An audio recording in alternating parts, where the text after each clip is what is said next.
Good morning, everybody, and welcome to the 2026 ASEAN E-Sports Chess Cup, coming to you live from Bangkok, the beautiful Four Seasons Hotel.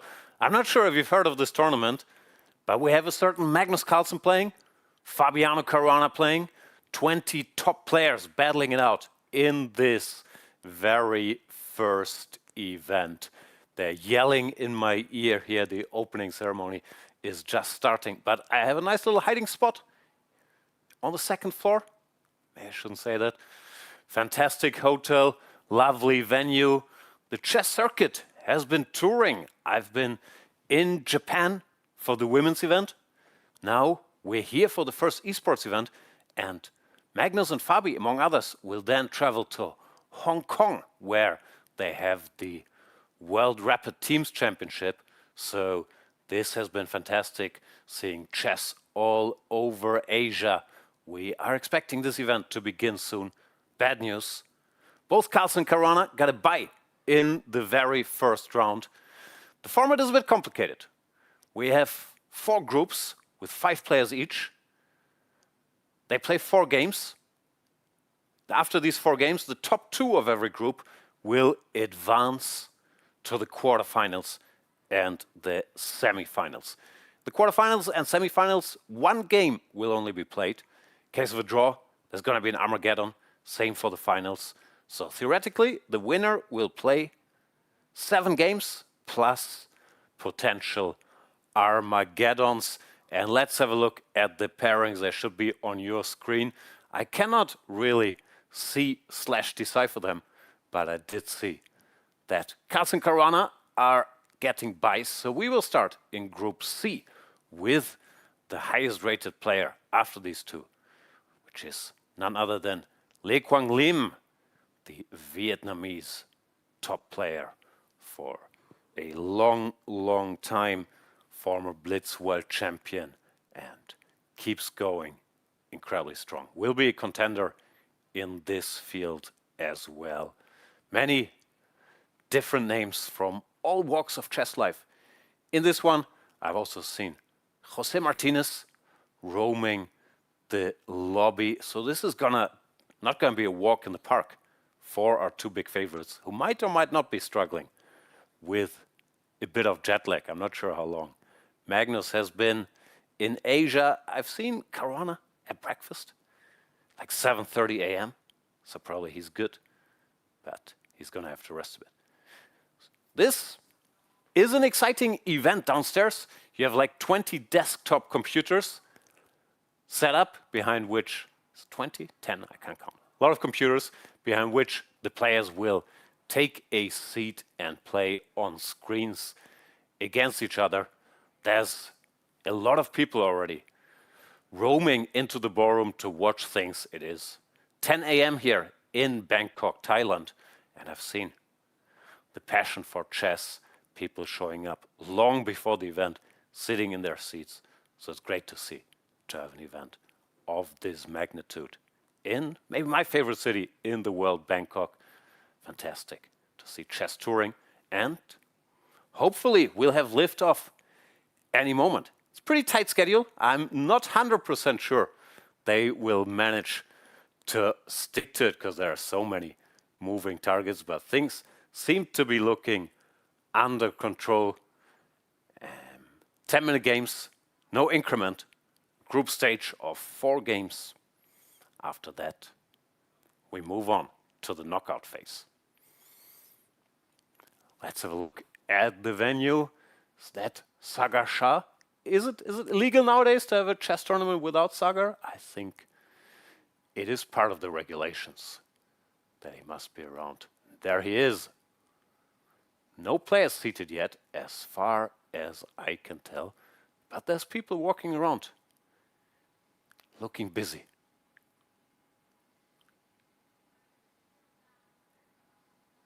Someone sitting, that's Jose Martinez, takes off the jacket. That means business, but we need more players. There we have Jose Martinez, known as Jospim on the internets. Fantastic chess player, had a great World Cup Great match against Kramnik, and has been known to be a blitz specialist for a while, but recently also really making his name in slower time formats, representing Mexico.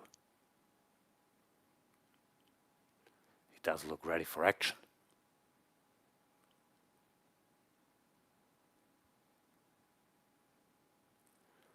Okay, players, it's time. Take a seat.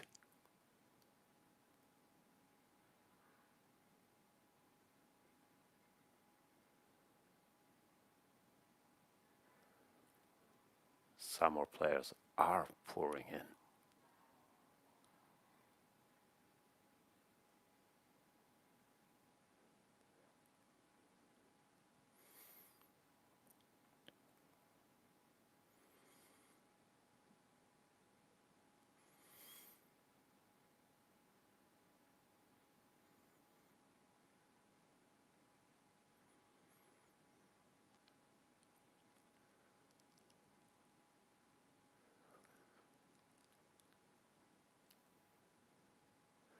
Mouse troubles?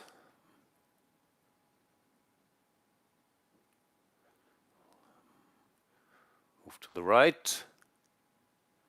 No, new mouse, please.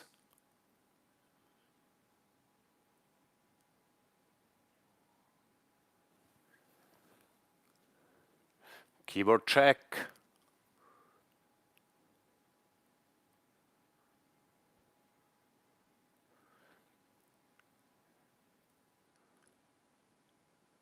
And a handshake.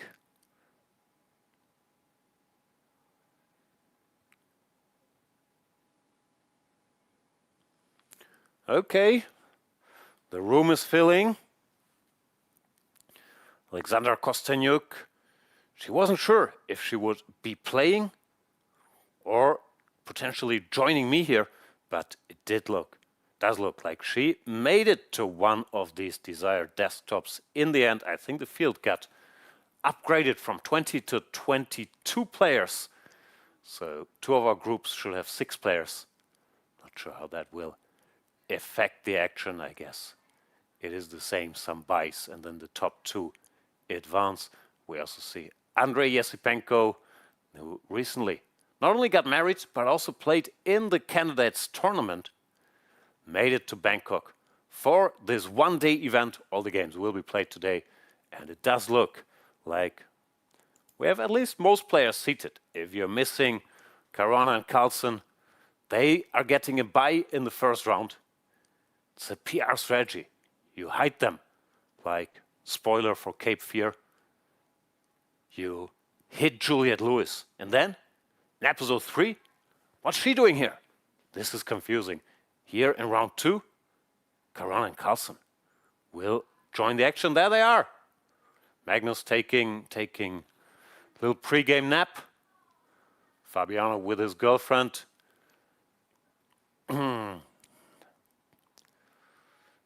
Focus on the phone, but now he noticed the camera.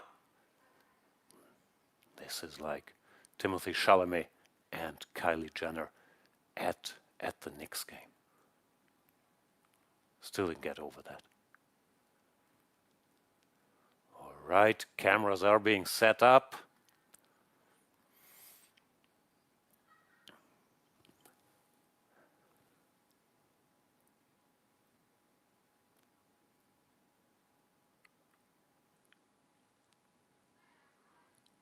My eyes can't detect the pairings from here, but once the games show up in our little tool, we can hopefully keep an eye on them. You can't see the audience, but there's lots of people watching, both in that hall and in the ballroom next to it. So fantastic to see the attendance here in Bangkok, next to the river. A lot of people made the trip, crossed that river.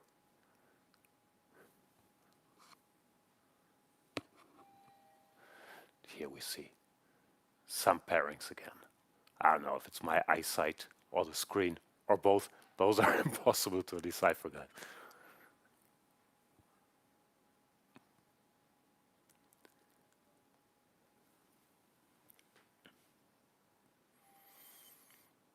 Nah, this is a resolution thing. There's nothing I can see there. Hopefully you can.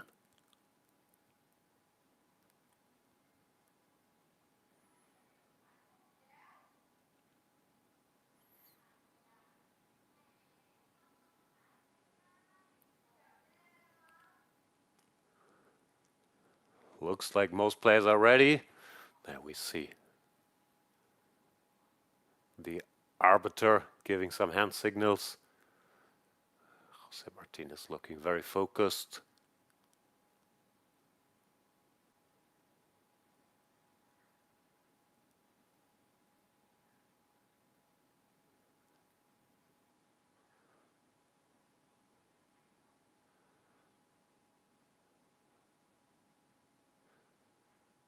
Seems like that mouse is satisfactory now. But are they making moves? This looks like there's action.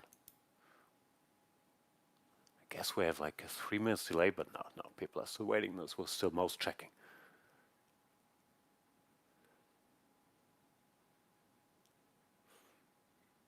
Yep.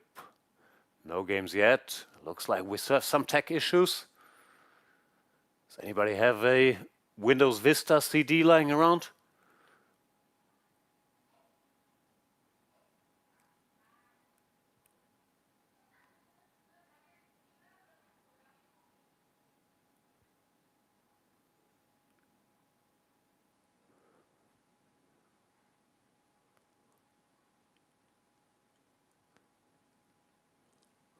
Have you tried switching it off and on again?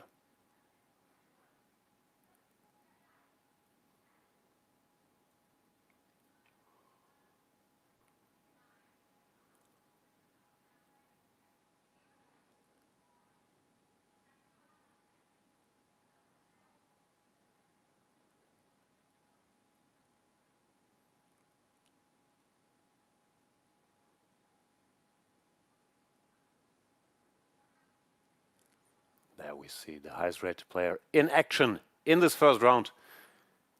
Lei Kwang Lim, C1W.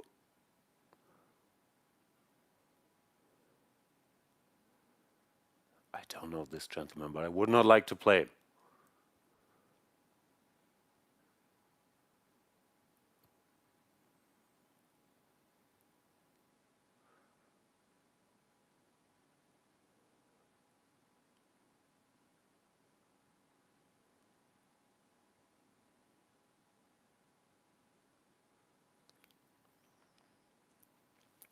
Looks like there's still action on many of the screens. Hope nobody has to change their lunch breaks.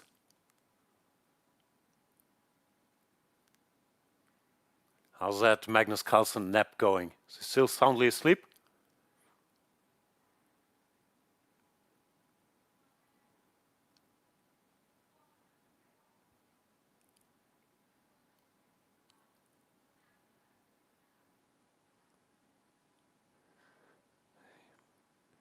Andrei Yesipenko is leaning back in protest. I could have napped for many more minutes.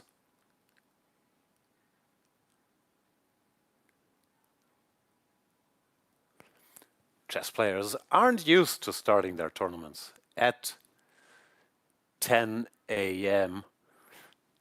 Normally this is an emergency. Oh, last round is starting earlier situation. But they're more programmed to function at like 3 p.m. So we'll see how it goes here, although many people might be dealing with time zone differences. Not sure if the local players might have an advantage here, having crossed fewer time zones to get to this. And this is a very ambitious project, of course, having the first esports event, which I think is the spirit of the time. Of course, in chess you often get the question, they're all there, why don't they play against each other on chessboards, which is a very valid question. But why sit across each other on a chessboard where you have to see your opponent? if you can just stare at a screen in front of you? That is my question.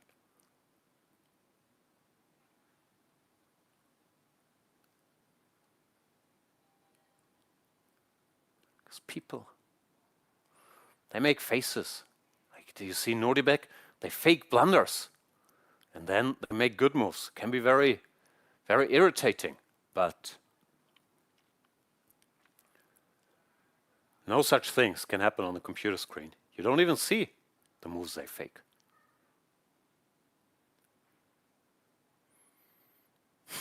All right, guys, how are we doing over there? Looks like there's still intense action on some of the screens.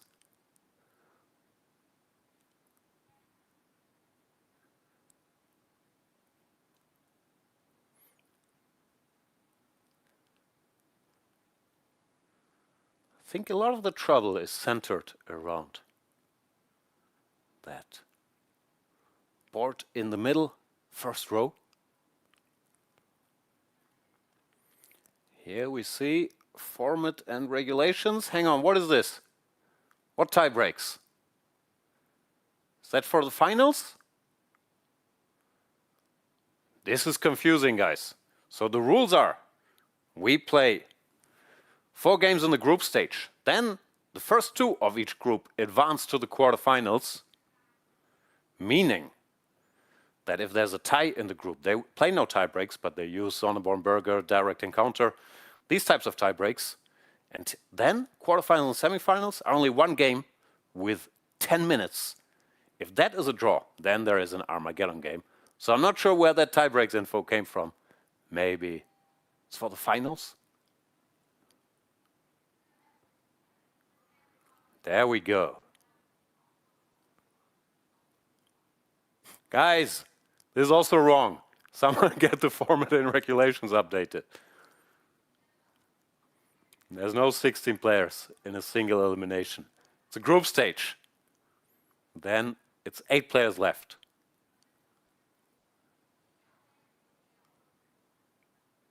They're trying to fool me here, testing if I'm awake. I will catch all of those. Sagar, give the sign. Let the games begin. Stop filming.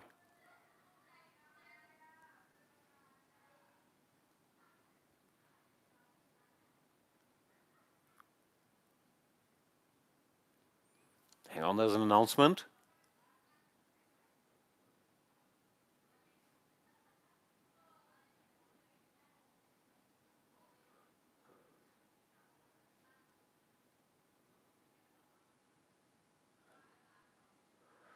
Can't really hear what they're saying. It didn't sound like I expect a clean fight. Obey my commands at all time. You may now shake your opponent's hand.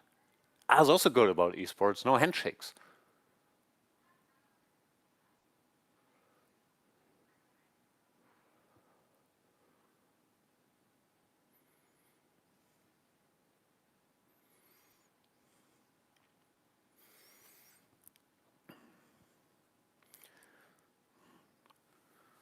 The excitement is palpable.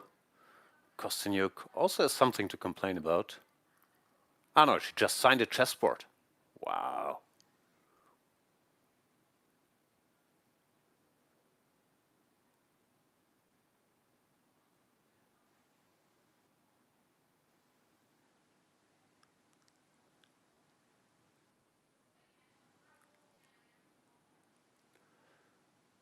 Let's do a quick count. 1, 2, 3, 4, 5 in the first row, 5 in the second row, 5 in the third row, and is there 5 in the fourth row as well? So that makes 20 plus Caruana and Carlsen are getting a bye. Is that the situation?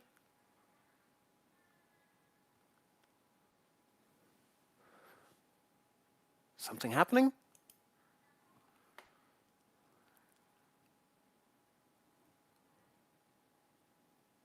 Oh, there's some games. Something is happening. Salem looking happy. Looks like his mouse is working now. And there are moves.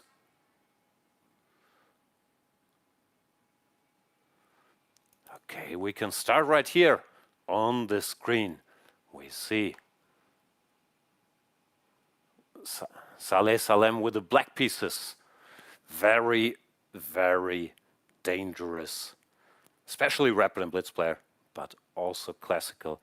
Should be a big favorite in his matchup here against the local player, Warot Kananoop. I apologize in advance for bungling names, but so far, the white player with a very solid setup has no problems whatsoever. I'm not sure if we have a board yet, but I'll just tell you what's going on. You can try to interpret it on Salem's face as well. He's solid, but not much happening. Queen c1, hinting at bishop to a3, hitting the queen. So we have liftoff. Took a bit, but here we are. There's too many games in this first round to follow all of them. So we can do a bit of jumping, trying to find where the excitement is. Here the queen got attacked and went to e8. Bit passive. I thought it would go all the way here, but the queen steps back. Now white can think about opening the position in the center. And both sides playing with high accuracy so far. So it's 10-minute games. C takes d I don't like. That frees the black pieces after c takes d or e takes d. While white doesn't really make a lot of progress. Now the black position becomes easier to play this typical Carlsen business, knight to f6, pawn to h5, and slowly try to build an attack on the king side. So it does look like the favorite. Oh, f5, just as I said it, he goes f5. Wrestled control of the game, I was going to say. But after f5, I'm not sure. This bishop gets here. White might be doing quite all right. Bishop d6, an instructive maneuver. This bishop is not doing all that much on this empty diagonal. But this one, it's a much nicer looking empty diagonal, where it could also help shelter the king against a potential pawn storm.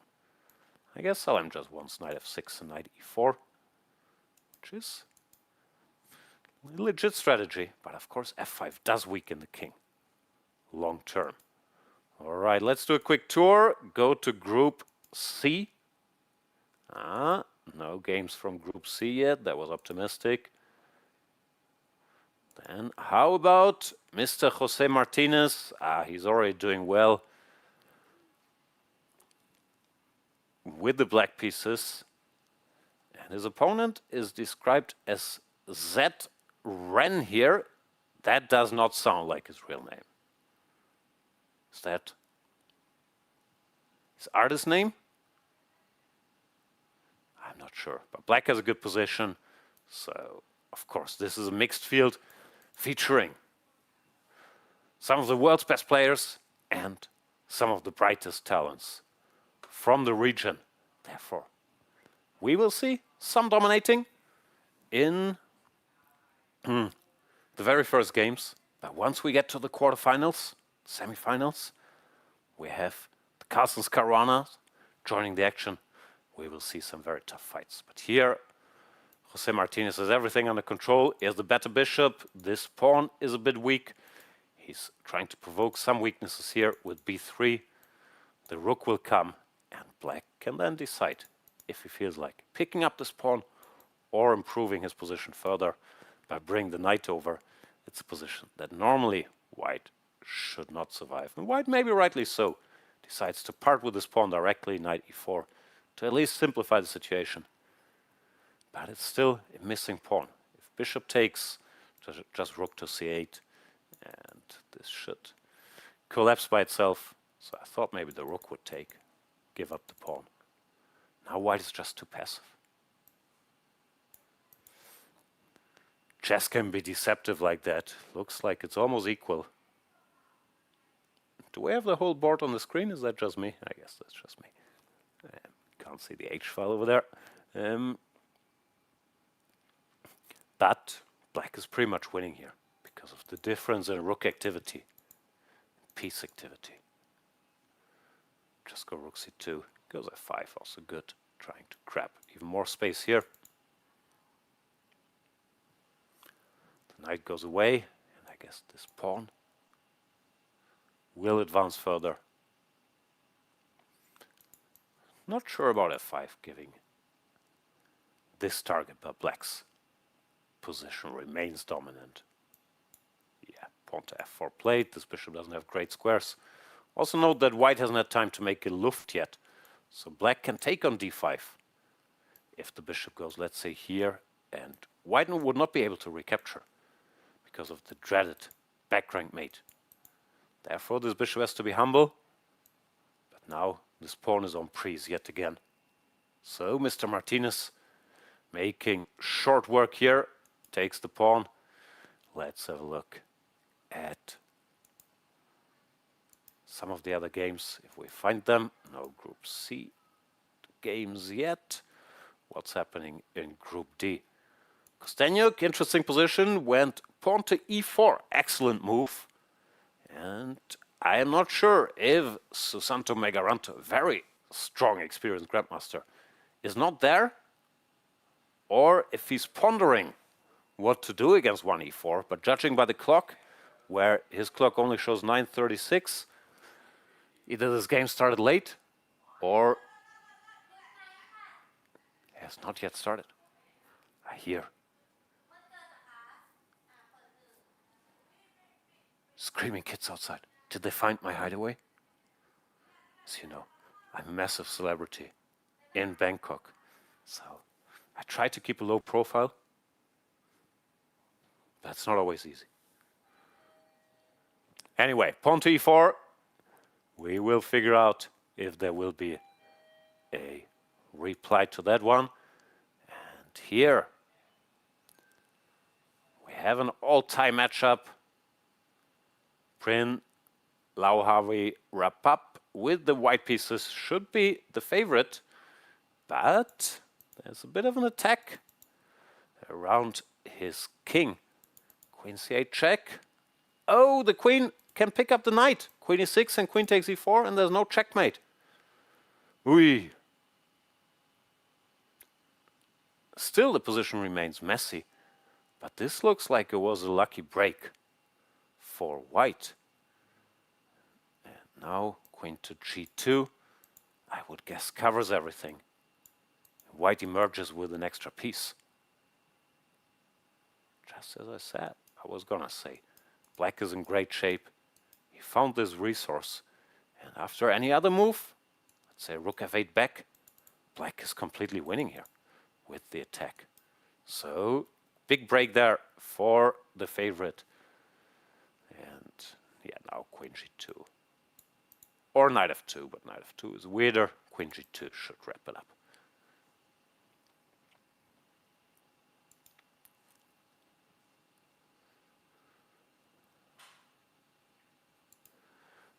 Andrei Yesipenko warming up against a 2077 rated opponent. Should have an edge in this matchup, and looks like Yesipenko, the candidates tournament participant, has built up a nice position here towards the center against the Caruana.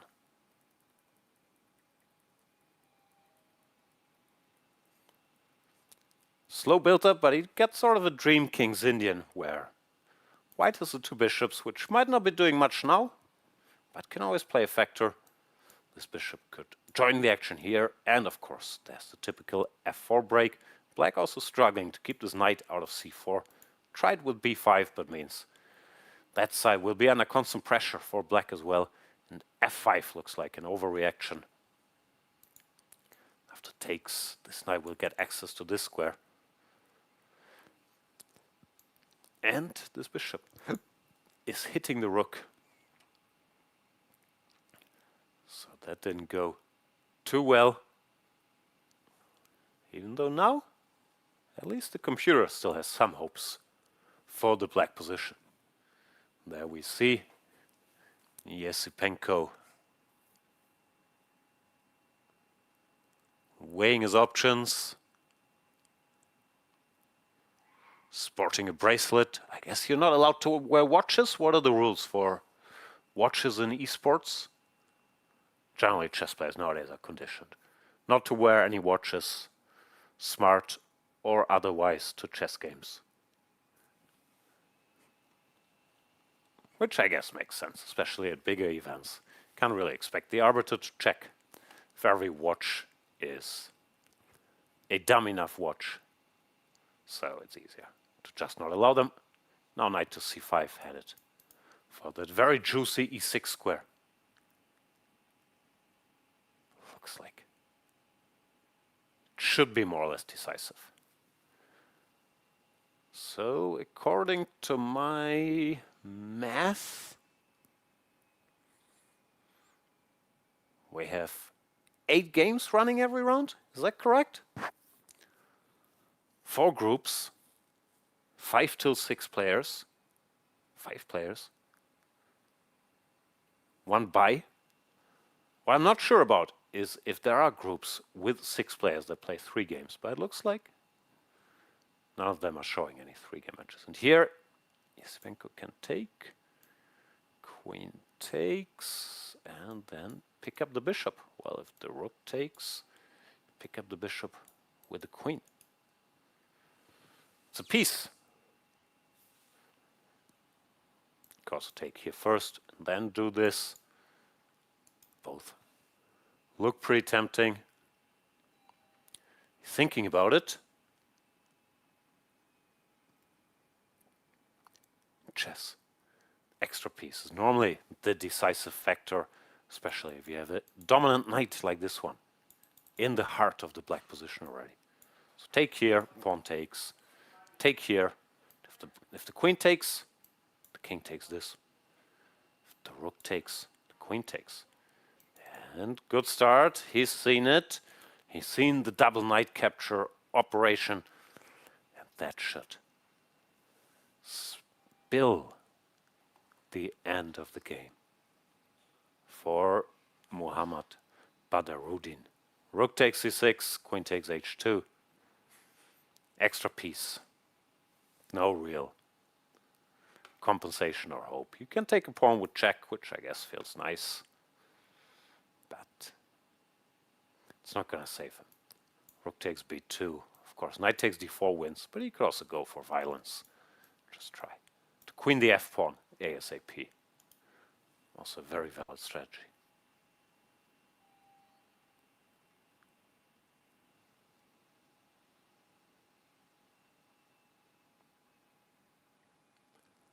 The pawn does get taken. Does Andrei go g5? No, rook b1. Not going for the kill. He's saying, I'm a piece up. You might be in a hurry. I am not. I will just carefully neutralize your queenside passers and then use my material advantage to wrap this game up. Rook to a1, still chasing pawns. And after rook a8, is he gonna blockade them, making sure they don't go anywhere? I guess that's what he wants. Like saying, no, let me try my luck with the b pawn. The problem is after b2, rook b5 is the end, and after rook b8, white can just go back. Stop this b pawn before queens. And eventually, black will run out of units. Yeah, the king comes. Oh, maybe he's going this way. Even cleaner, pick up the more dangerous pawn. Black is also trying to bring the king. No, he's not going that way. That is a shocking development. Maybe he's going this way. Yep, there he comes. Yesipenko, very good technicians, of course. This is not a big challenge for him, but always instructive to see how people convert. Always tilted me as a kid when I was reading in chess books. The rest is a matter of technique. What if you don't have the technique? Would you mind telling me the technique?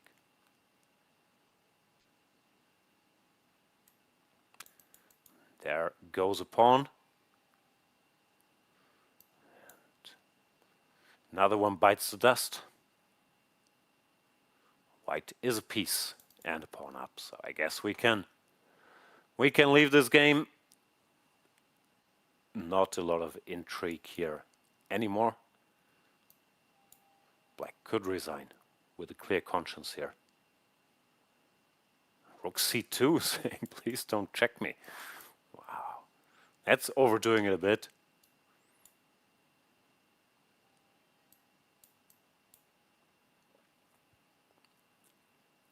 Is he going to go d7 or is he going to try to keep the knight? No, d7. And white wins. Congratulations to Yesipenko. And it looks like the Costeño game has also started. Maybe there was some account troubles for black, because Susanto Megaranto is now called Jeremy Shinichi with a 1360 rating. I do not think that accurately represents his playing strength. And are they just starting now? We don't have time. Don't you know the schedule, guys? You can't just start playing after everybody else is done. This will set us back half an hour that we do not have. There's a Q&A with Magnus and Fabi at 4:30 p.m. Gotta be done with the tournament till then. This is unacceptable. Draw. Looks like no one's listening. They want to continue playing. All right. I don't call the shots here. Looks like black is fine now, by the way. This knight is silly on c3. Should go back. Knight b1. Clearly best move. Prepare c3. I guess Costeño was softened up by that long wait. Now something's gone a little wrong. Bishop e3. Not the type of move you want to play. Knight b1, still best move. I'm not joking. Need to go c3. Knight d2. Shuffle this knight away from here. Maybe she still has hopes for like some a5, knight a4, but I don't think these will materialize. Knight b1 is still the best move. Once again. Not kidding. This is instructive. This knight is so bad here. You need to go c3 and have this knight. Find a different tour. She's starting some attacking operations. But black is also switching to activity. Knight to c4. I guess the bishop should retreat. Giving this bishop is a bit sad. So I guess you keep it, go bishop c1. No, she does give it up.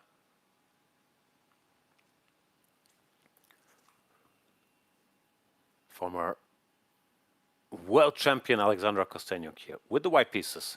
She is a rating underdog against her very experienced opponent.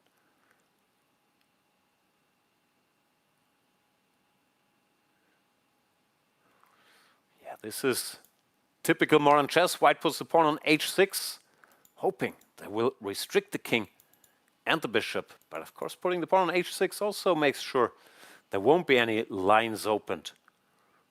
Oh, b5. I don't like b5 at all. Giving up the a file? Why would you do that?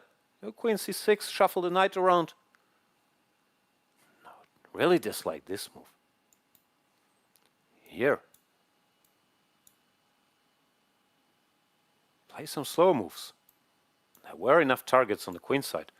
After b5 takes. Now the rook is active. Of course, black is threatening b4, but that will be spotted. A move under rook a5. Knight somewhere. And with his a file, white should be fine again. This is a shocking development. Do we have the Magnus Carlsen camera? I want to see if he's still sleeping in his seat. Rook b3. Okay, who cares about that a file, I guess? No, b4. Isn't black better again? Then knight a2. No, maybe white is still right. Rook c8 takes, and back. Aren't we winning material? Takes, and we trap the rook. Let's see if she does that.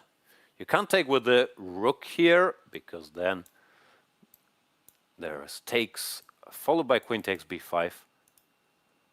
But knight takes b5, and if the rook takes, the knight goes back, shuts the door. Looks pretty good. I think that's just a clean pawn.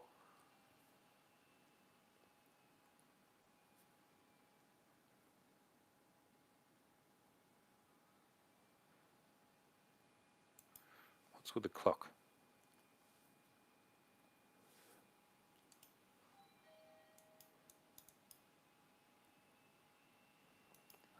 Here we are. Pawn got taken. Knight e4, realizing you can't take on c2, but that was not the plan. Now black is desperate, trying to create some counterplay, but white is just a very healthy pawn up. And this knight has access to a bunch of good squares. So this went very, very wrong for the Grandmaster, playing with the black pieces. Kostenyuk, no, with the big, big edge. The knight can get shuffled around to the d3 square, whereas also keeping an eye on this one, hinting to jump to c5. Rook b5 looks like a nice move to make, preparing queen b3, targeting this pawn.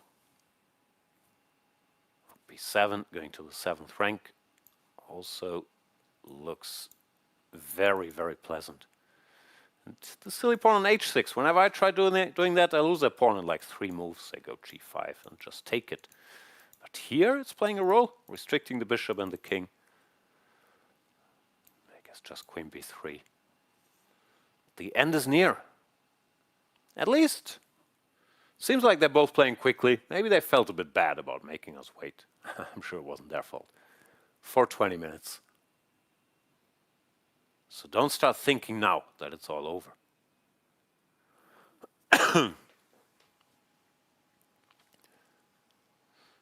Takes, white takes. Okay. White keeps the giant advantage, but it looked like there was more.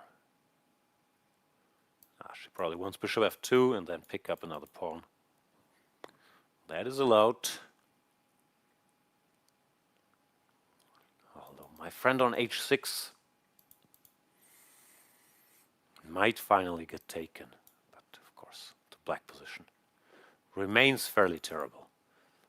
Pawn down, weak king. Still, against a tricky knight,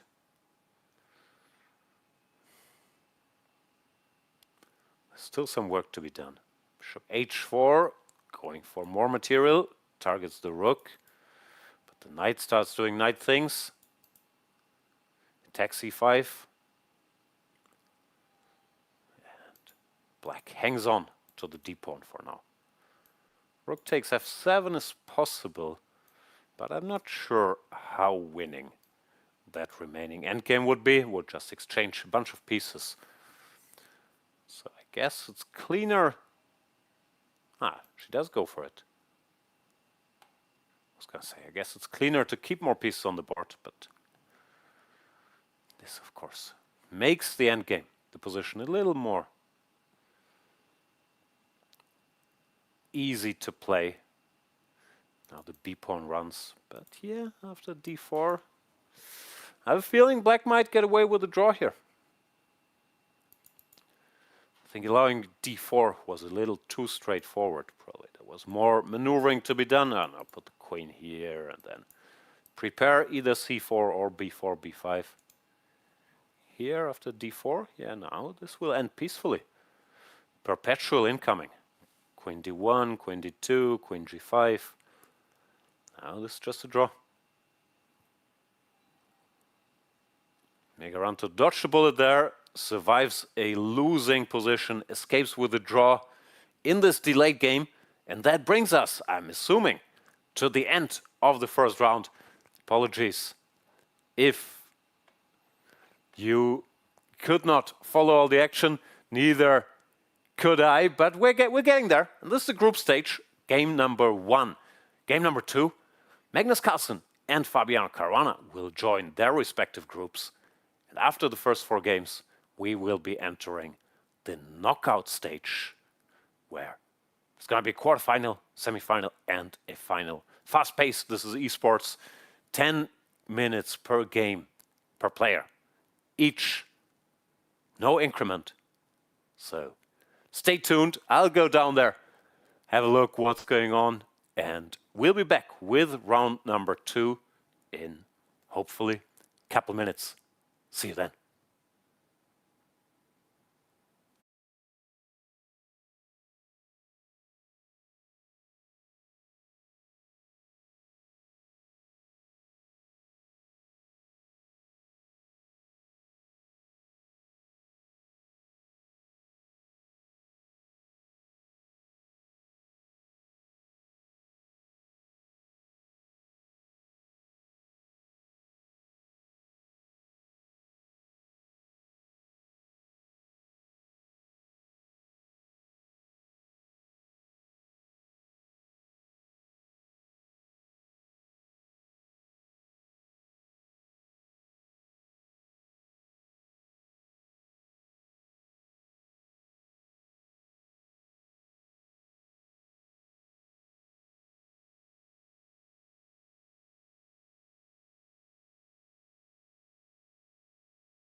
Welcome back, everybody. Round number 2 of the Asian Esports Chess Cup is about to begin, and the big guns are entering the action. You can see Magnus Carlsen has taken his seat following the announcements. Fabiano Caruana is also there in the third row on the left. And in the middle, Fabi seems amused by the action around him.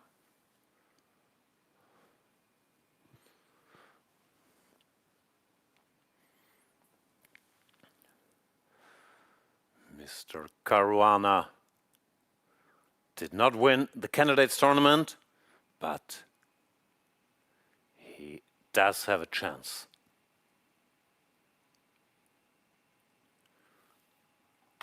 I'm not sure how to complete that sentence.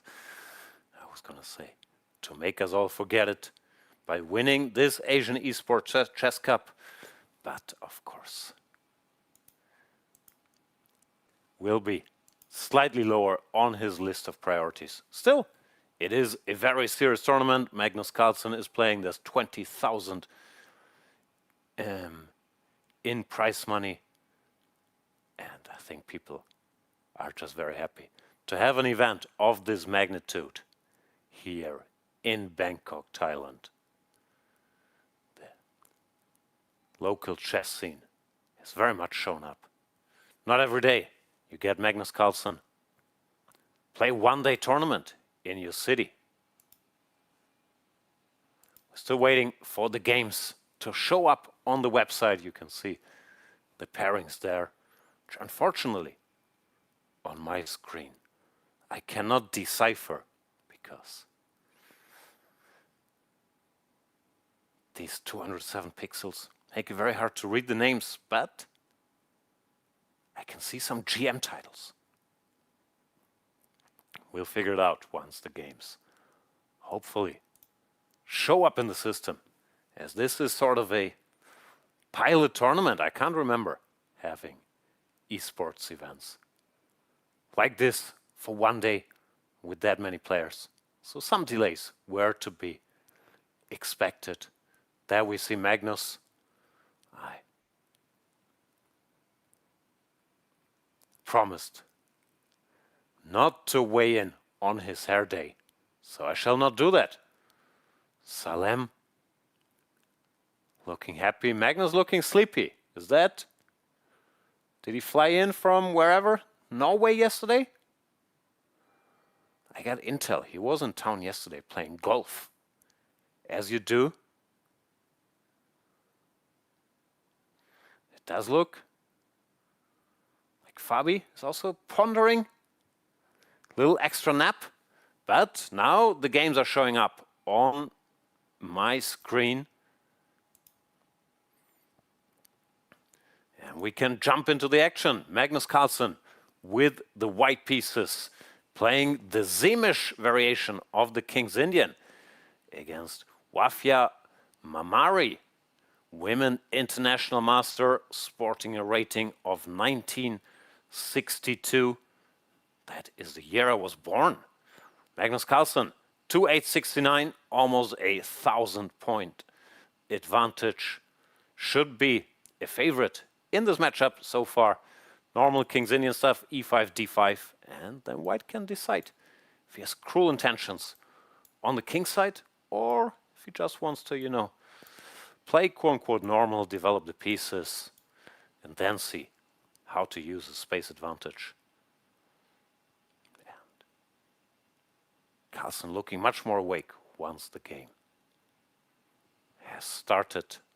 Playing with 100% accuracy so far. That's as good as it gets. Rook e8, not typically a move you want to play in King's Indians, because you're dreaming of f5. Not that that was easy to manufacture, but a bit unclear what the rook is doing on e8. Carlsen decides to go for simple development. Bishop d3, knight e2. Does not feel like he should be burning his bridges here. Guess black should try knight c5, then this bishop will sidestep here, then a5 would be typical. Starts with c6, also reasonable. Knight e2. World number 1, just bringing his pieces out, queen to c7, trying to unpin. Once again, big decision. If you go g4 or h4 or short castles, Carlsen does neither, goes rook c1, maybe clearing the way for the bishop, if it ever gets tackled by the knight, to go all the way here without blocking in the rook. And also anticipating potential openings of the c-file, saying this queen on c7 might be a bit of a target. Not a good position for black, but it was the king's Indian. Still, knight c5 followed by bishop d7.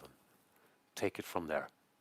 The game is not decided yet by any means, but of course white did get a pleasant space advantage, and this rook e8 queen c7 operation does not look ideal. a5 played, trying to stop white from going b4, quote-unquote securing the c5 square for the knight, but no need for white to be in any particular hurry.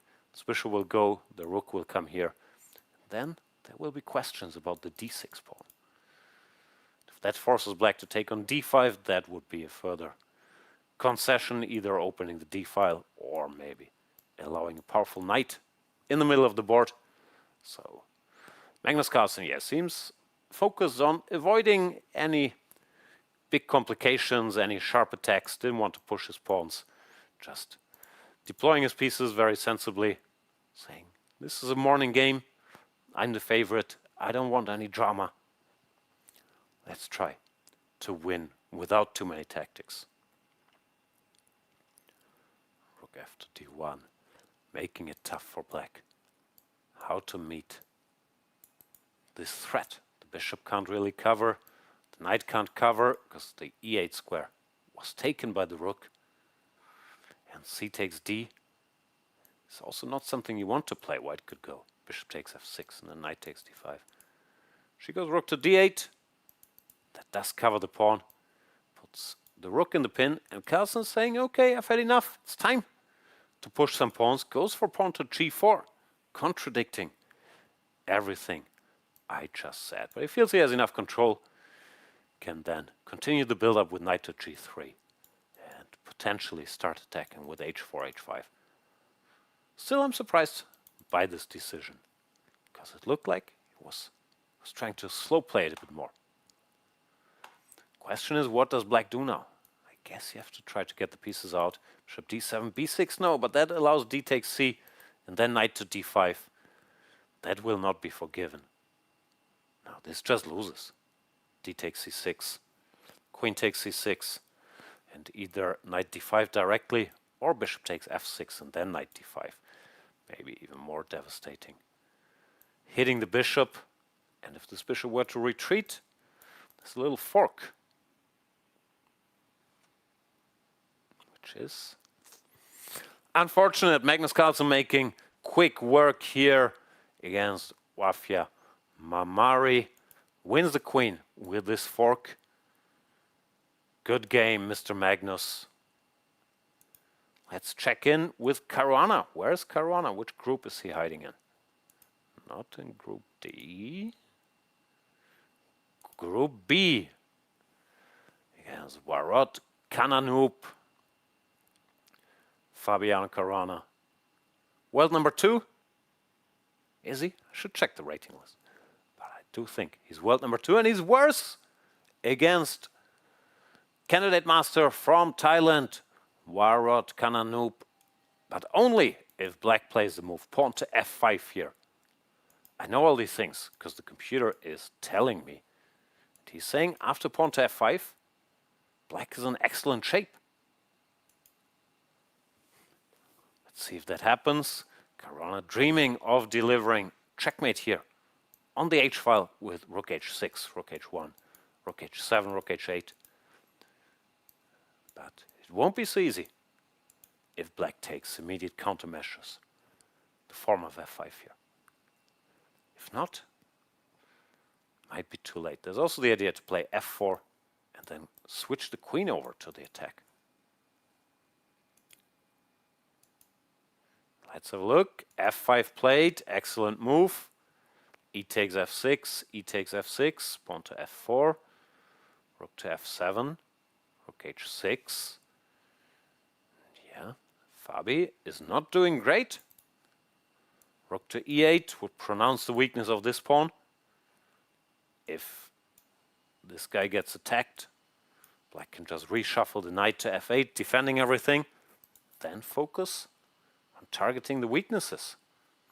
Knight to e8, a bit more passive, I guess, on route to d6. But that takes a little longer. Rook h1, rook g7, trying to defend everything.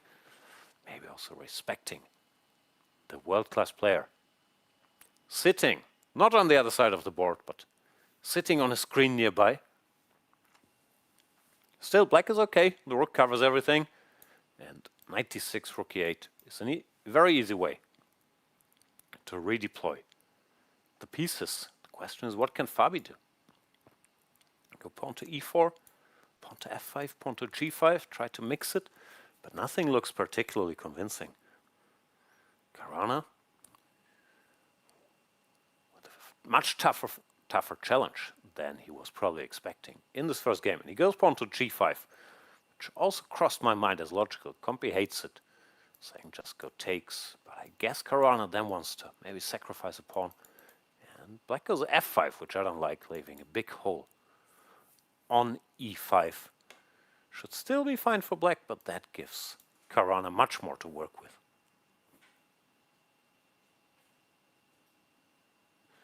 But as you can see by the bar, the computer still very much prefers Black even.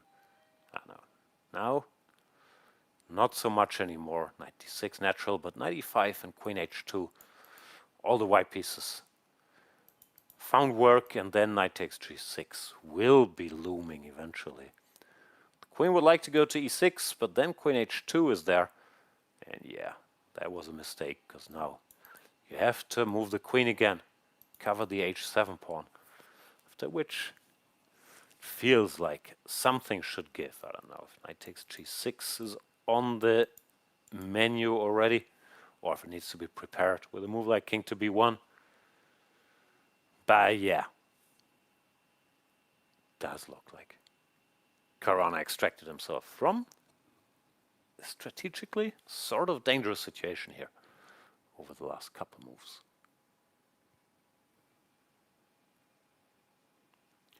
Queen e7, does knight takes g6 work? Queen takes e3, I guess, is annoying. Computer says rook takes g6 is possible. When h takes g, would run into queen h8 checkmate. Now he does go knight g6, which looked natural, but now queen e3, king b1, queen e4. How does this go? Let's check. Queen e3, king b1, queen e4, king a1. Oh, and then rook to e8, and apparently Black is in business. Don't fully understand it. It still looks nice for white. White is to go knight e5, then knight to f7.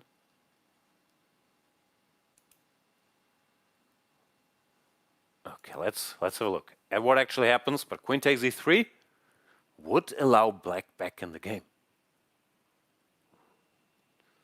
Computer's being harsh, saying double question mark. Still the sequence for Black. Queen takes e3 is easy and queen e4 check. But then after the king goes to the corner, just to go rook to e8 does not strike me as particularly easy to spot. Big moment here.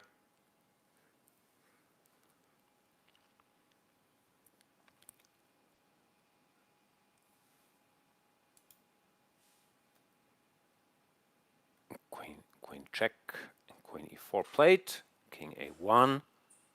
But no, knight to f7, that does not take this chance. But that was a very strange move to find rook e8 and then knight f7. So knight to f7 is played. giving white a chance to strike by going rook takes, then queen h5 is the dagger. Such tactics, Caruana will not let go. Queen h5, very, very unpleasant. Hits the rook.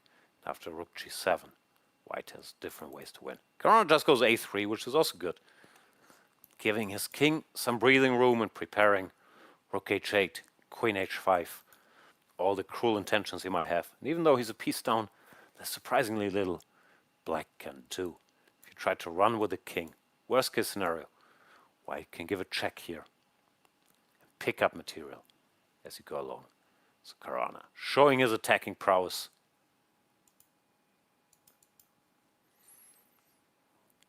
With a quiet move after sacrificing a piece. And apparently, there is no defense for Varrot, who still put up a tremendous fight. He had a very good position, but is in some trouble now.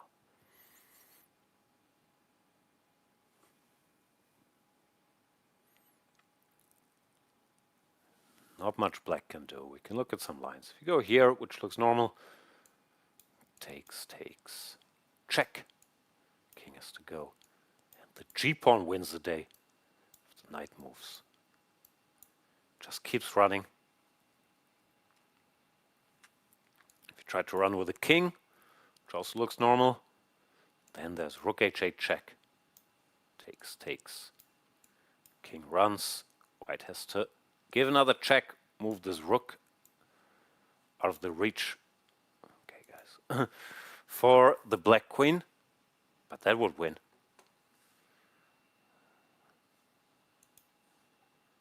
So let's see. If Caruana manages. He goes rook h8 check, takes, rook h7 check is the way here. There comes the rook, king d6, and white recaptures the rook now, with material roughly equal. The difference in king safety should decide the day. Now it's checkmate. Queen f8 check, forces checkmate. He's seen it. King e6, queen e7, and checkmate. Black does not wait for that, but resigns. So some anxious moments for Caruana according to the computer, but of course the favorites tend to come through in this format. Caruana no exception there. Salem also wins the second game, looking good on the road to qualification. And crushing now their local hope. Chirapak, legend of Thai chess, but it goes down here. Against Salem.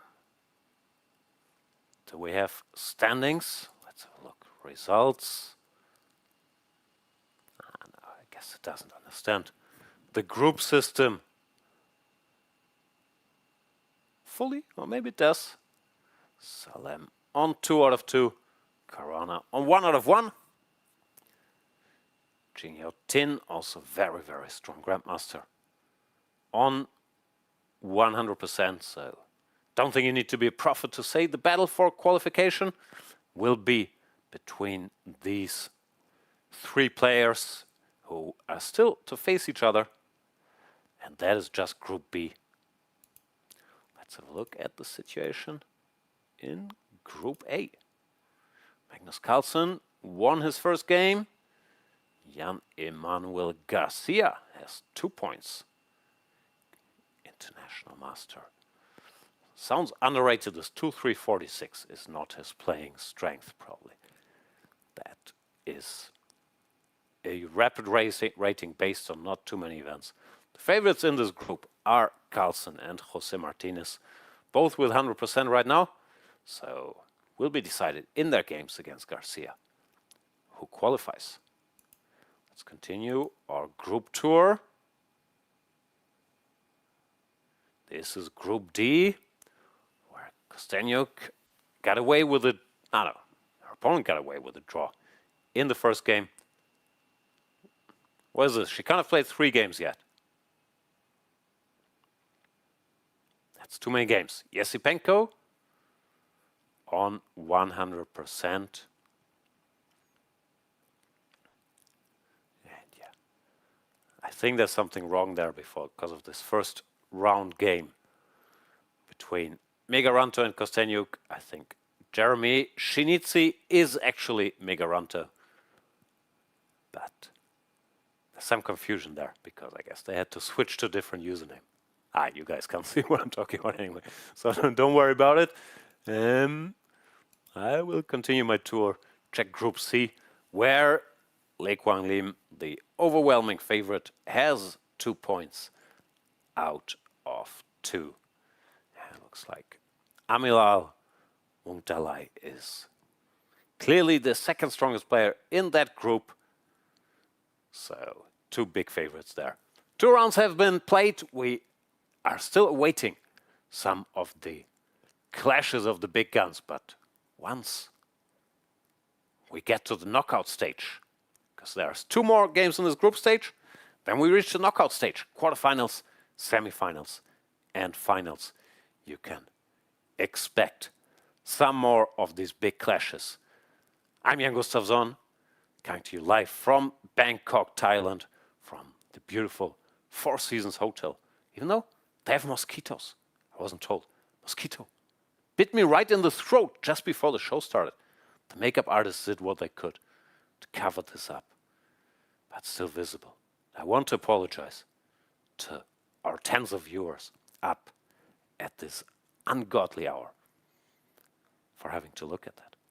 We will be back with round number 3 of the Asian E-Sports Chess Cup live from Bangkok, Thailand. If you're in Bangkok, Thailand, stop by. See you then.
Round number 3 has just started, and we see five-time world champion in classical chess, Magnus Carlsen, in action. He's playing against an opponent who, on my screen, is called Z-Ren and listed with a 200 rating.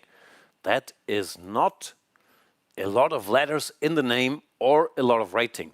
But I have a feeling that description might be inaccurate, also judging by the 9 moves of mainline Leningrad Dutch theory being played here. Magnus Carlsen pushing his luck a bit by playing the Dutch. How dare he? And this is a theoretical line, pawn to b3. Then black typically goes pawn to c5. We shall see where that takes us. Queen a4, that's a move I used to play. c5 and d takes c6, also supposed to be nice for white. B takes c, c5, d5 is a theoretical debate from the old days. Carlsen goes knight takes c6, doesn't want the knight stuck on the side there. But now white is seriously better. Rook d1, can bring the queen back. I'm sure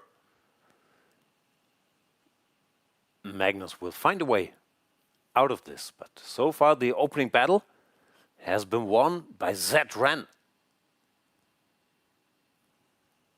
Rook d1 played, hinting at c5. Queen b6 stops that. White has a bunch of pleasant moves. Queen b5, just queen c2, keeping an eye on this, preparing bishop e3. The direct bishop e3 might work if you're feeling adventurous. So far, Z-Ren is playing with 100% accuracy. Well, Carlsen, 99.2, and that's generous. I guess the computer is not that critical of 1f5. But knight d5 played, ruining the 100% accuracy, but maybe not white's advantage. Still looks pleasant. The queen b4, excellent move by Carlsen.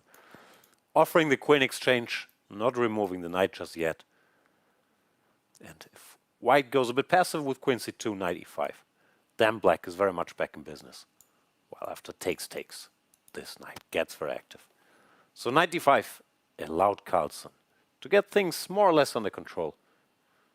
And might be looking like he's kidding around, playing the Dutch. But any small challenges coming his way, he's showing he's wide awake, finds the best move, queen b4, knight e5.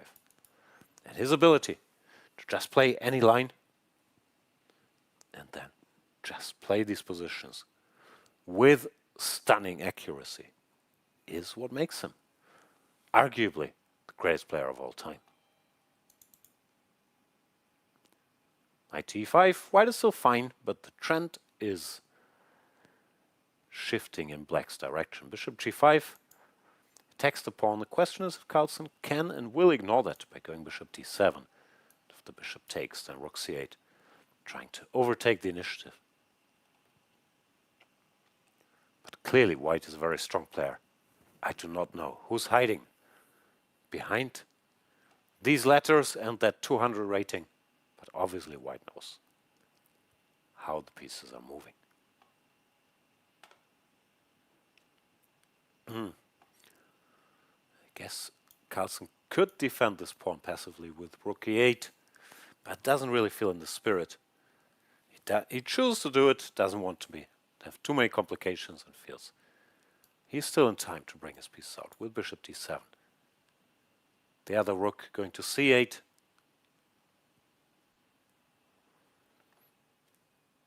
White has to evaluate.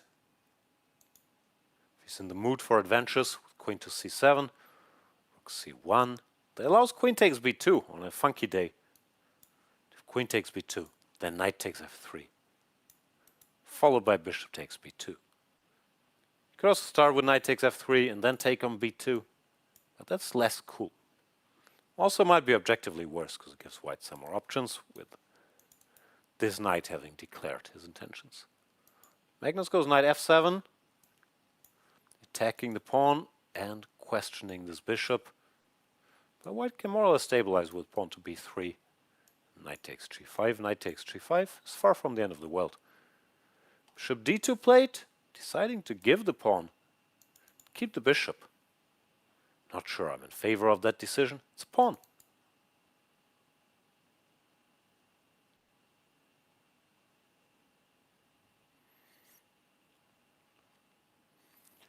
Yeah, now white would have to go look for compensation, which will not be easy.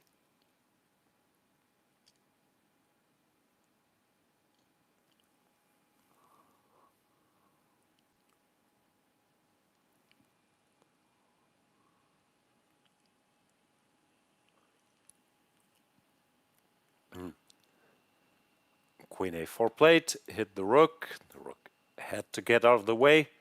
Rook to d8. Preparing bishop d7, so white should keep being active. Go rook to c7, stop that. Attack the pawn. After which, the situation is still not clear.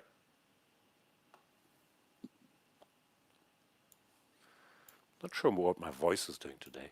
It's doing strange things. But here, after a normal move like bishop f6, Compi is saying, you know what, h4, white is better. Now if this happened, rook c2 played. That is slow and allows the nasty counter bishop to d7. After rook takes b2, bishop takes a4. Both white rooks would be under attack. So you can't really do that. And if you have to go queen c4 or queen b3, white faces an unpleasant endgame at best. Fantastic move by Magnus, bishop to d7. And using the tactics in the position, can't take here. And if you take here, black can just recapture because the queen is covered. Queen c4, queen b5. Now working on that endgame. Computer does not approve. Wanted queen a3 and try to win this without queens. But having grabbed a pawn, very understandable that Carlsen is looking for the endgame, which he feels he can win without too much sweating. And yeah, here we are. Queens got exchanged. Black does have a healthy extra pawn. Not that easy to materialize yet, but eventually these guys should win the day.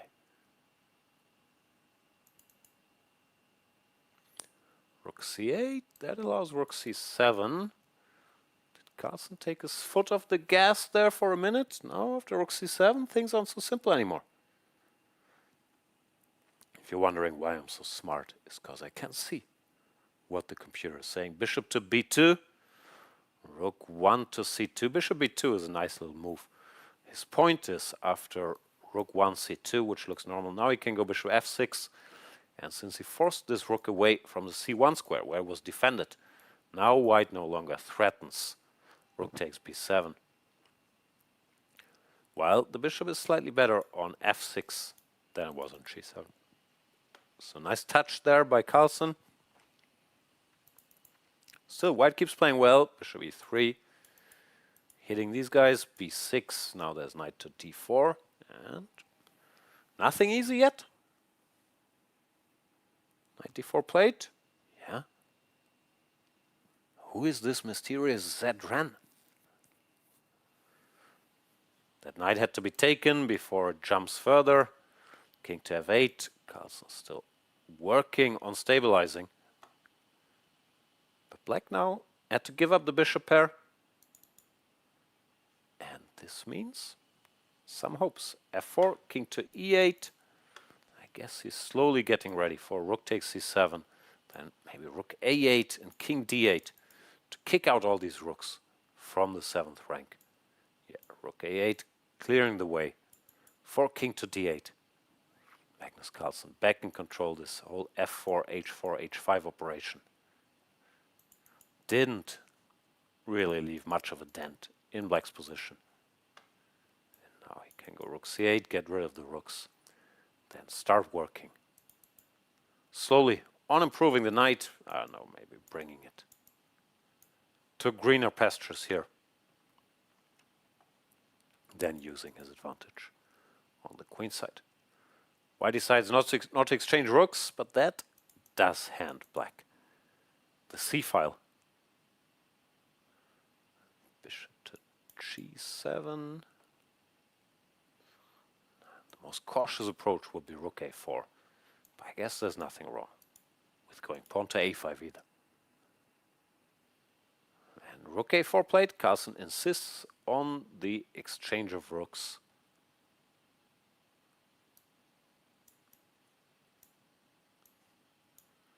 Can draw some arrows here. Yeah, bishop c2 played.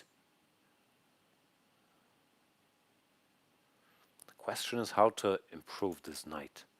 Bishop g7 was meant to take this square away. So he goes king d7 maybe, trying to open up this route into the action. Knight to d8. Compi is still not too concerned about white's chances here after king c3.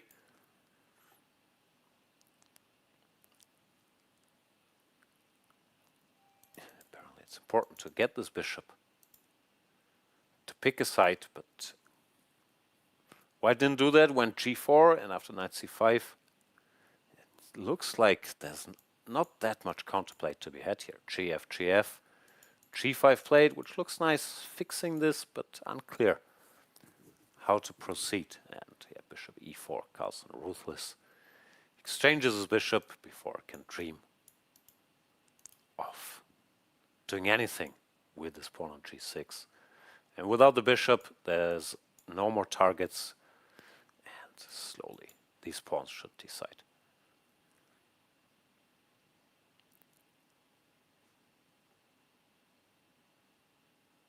Not sure how you do this. b5, I guess, is winning.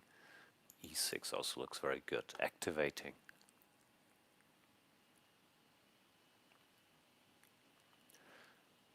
Yeah, pawn takes, king takes, and then the king can reshuffle. The knight can jump here.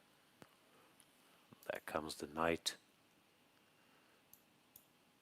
Gives a check, frees the square for the king. Then it can resume his post on e6, and these pawns start moving. Yeah, Magnus Carlsen's endgame technique. This is easy for him. Hopefully instructive for the rest of us.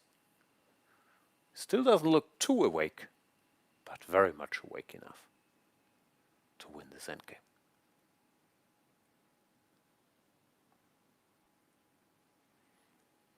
Come on, it's over in a minute. You can nap then. Is it over? White resign? White did resign here. Therefore, the stretching is done. Good game by Carlsen. Let's check in with our other top favorite. Caruana also won his game against FIDE master Jirapak. So let's look what games are still going. Oh, this is a high-profile matchup. Salem with the black pieces against Jingyao Tin, the very strong Singaporean grandmaster.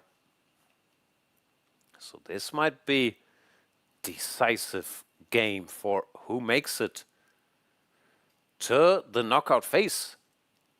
And apparently Jingyao just did something wrong. After bishop to e4, Compi wanted him to go here with a mess, but he put the rook in harm's way. Now after queen f4, it does look like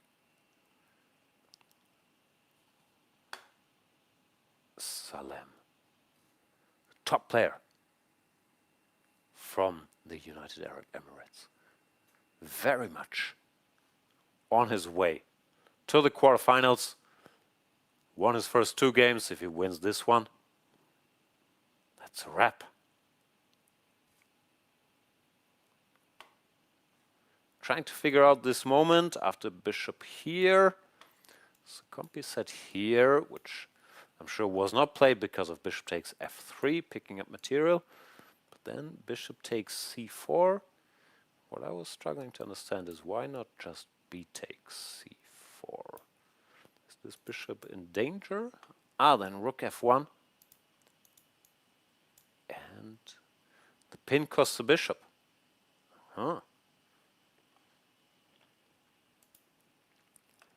So apparently black should play bishop takes here. Oh, and now the only move is queen g2. Oh, that's tough to see. Attacking the rook, covering his own rook, and also stopping bishop f3, taking control of this square. Okay, that's very difficult. But that's the sequence he needed to stay in the game. Now, black is at least better. Not sure if winning, but better. Material, I can't count. Black is 2 pawns up. However, with the king being a bit shaky, this is far from over.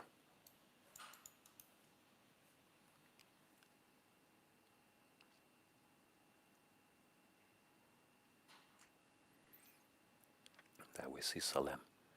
Still very focused. And rightly so. Queen g4. I have to calculate if he can take here. Which apparently does not fully work, but it's played. And it also looked like the best shot. So, how does this line end?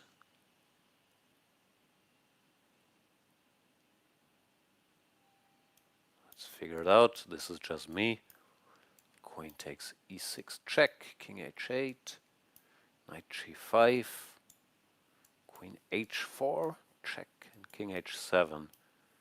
Apparently, white is running out of steam. Can take here, but black emerges with an extra piece. And I guess he should win this. So let's see if we're headed down that road.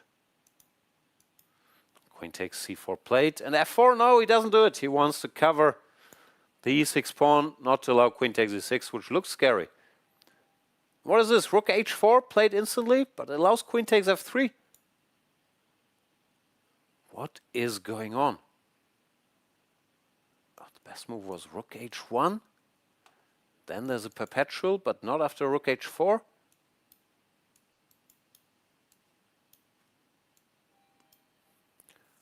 Oh, this is weird stuff.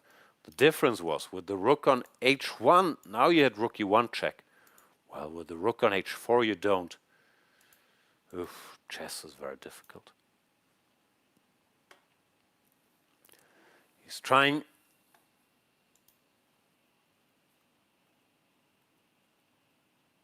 to create counterplay like this, but apparently it's not enough. Let's do this in slow motion. The only move here was to put the rook here, or the best move. And now the difference is, after queen f5, king e7, which we have in the game with the rook here. Here white would have rook e1 check. That's why the rook had to go here, not here. And it would actually be white that's winning. I mean, in this line. But after this rook went here, forcing the issue, now there's not enough for white to work with. Even though, with the king on e6, you can never feel completely safe. It does look like black's extra piece. Should be a favorite to win the day here.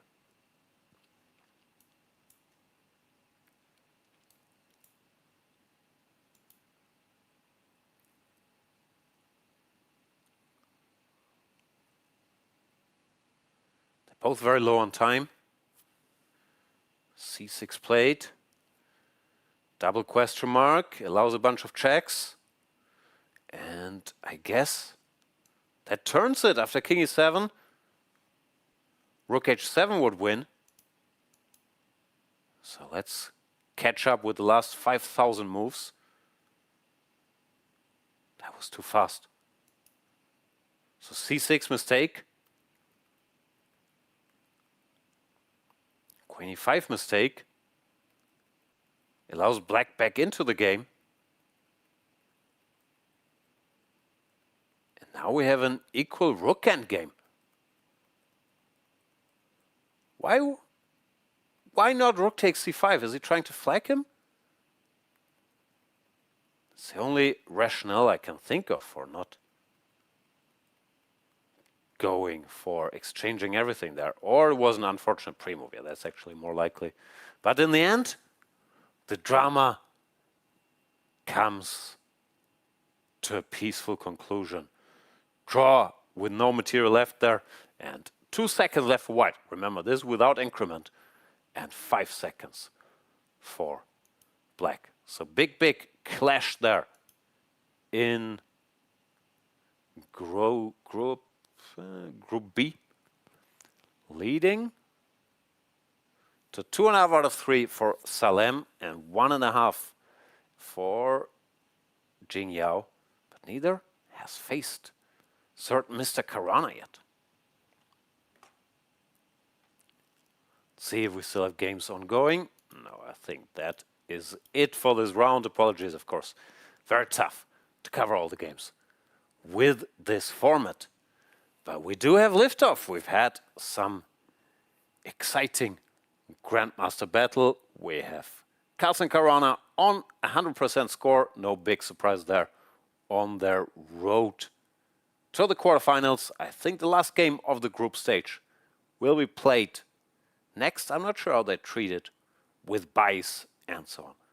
But we will check in after the next game and then get ready for the knockout stage.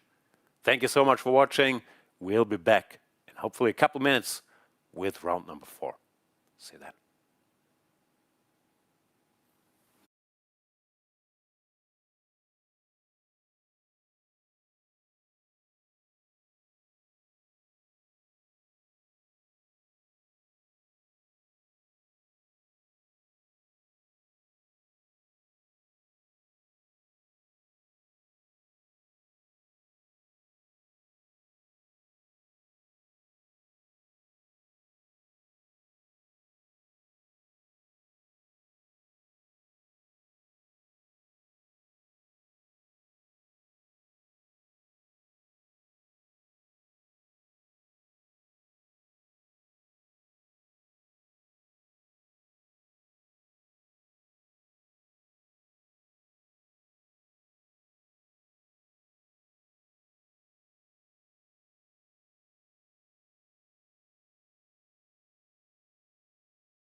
Welcome to round number 4 of the Asian Esports Chess Cup. And we have our first heavyweight battle of the event.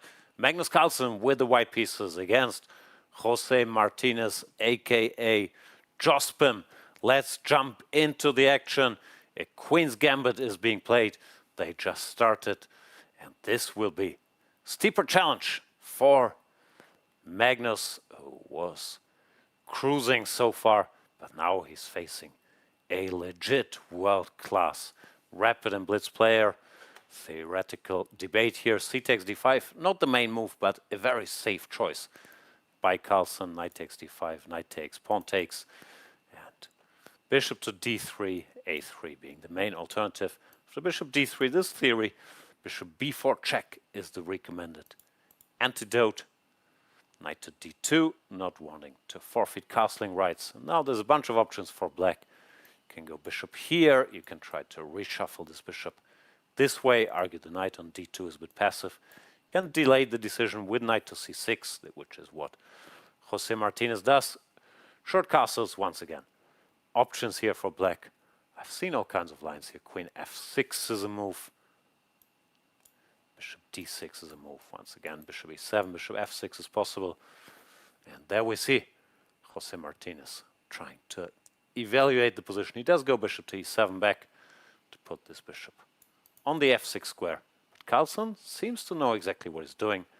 Plays rook to c1 very quickly. I recall this trick. Bishop f6 you could ignore for now, go knight to f3, and if they take, you take on h7, go queen c2 check. White has an edge. So rook c1 played, and Martinez decides to go d4, allowing white to play e4, fix the structure like that. Bishop to e6 and a3. And this structure, even though black has a passed pawn, is normally favorable for white.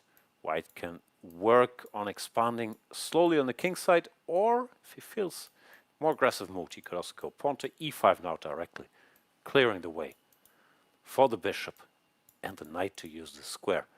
So first decision for Magnus after very good opening phase for him, where black did not manage to equalize cleanly.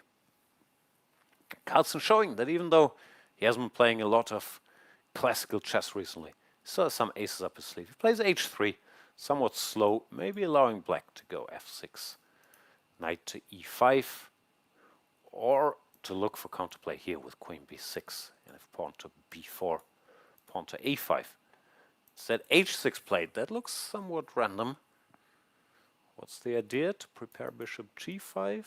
Not sure. Carlsen goes bishop g3, gets ready for f4. Yeah, h6 I don't like, because it also makes it harder to go f6, because you would be weakening these squares, and f6 can be important to give this bishop this square and to slow down the white expansion a little bit. While h6 and king h8, those look like somewhat indecisive moves. f4, he wanted to meet with f5, that's why he got the king out of the way. But white should be better here. Like knight to f3, pawn to b4. Even e5 is possible, but e5 feels strange closing the position. Let's see what move Carlsen comes up with. Rook e1, another natural move.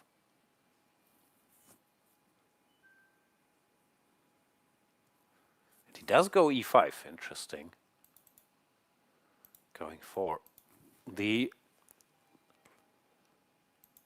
protected pass pawn in the center, but forfeiting chances for piece activity. Computer saying this is a good move, so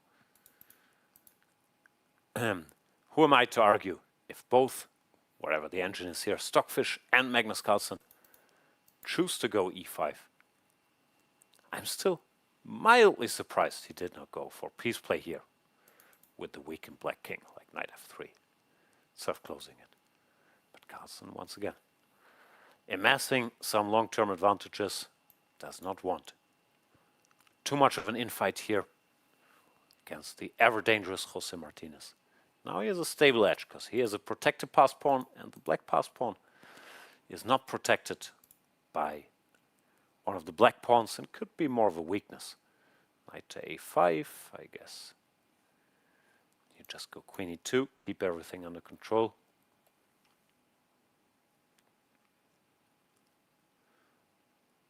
Well, yeah, black is a bit worse. Then we see Carlsen's screen. Looks like my screen, but without the computer lines and evaluations. Probably good the players can't see those.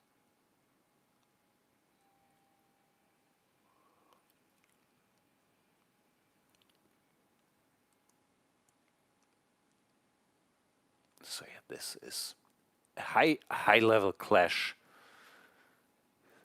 I would say two of our top favorites for this tournament, of course. Magnus Carlsen, still the top favorite in any tournament he enters. But Jose Martinez has to be, I don't know, is that being unfair, in the top 5 of favorites in this event here? Magnus doing a little, I don't know what that was, stretching, leaning back like Fat Joe, who's recently been at a lot of Nick games.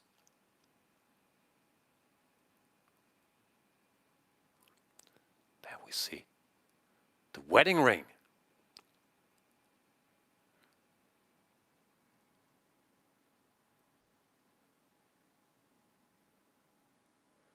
Carlsen taking his time here, but yeah, he goes queen to e2.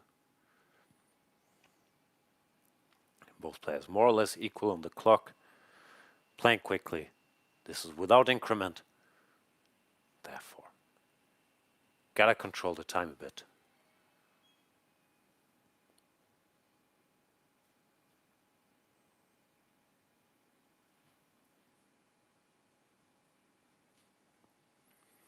Martinez trying to evaluate what to do next. Maybe knight to b3.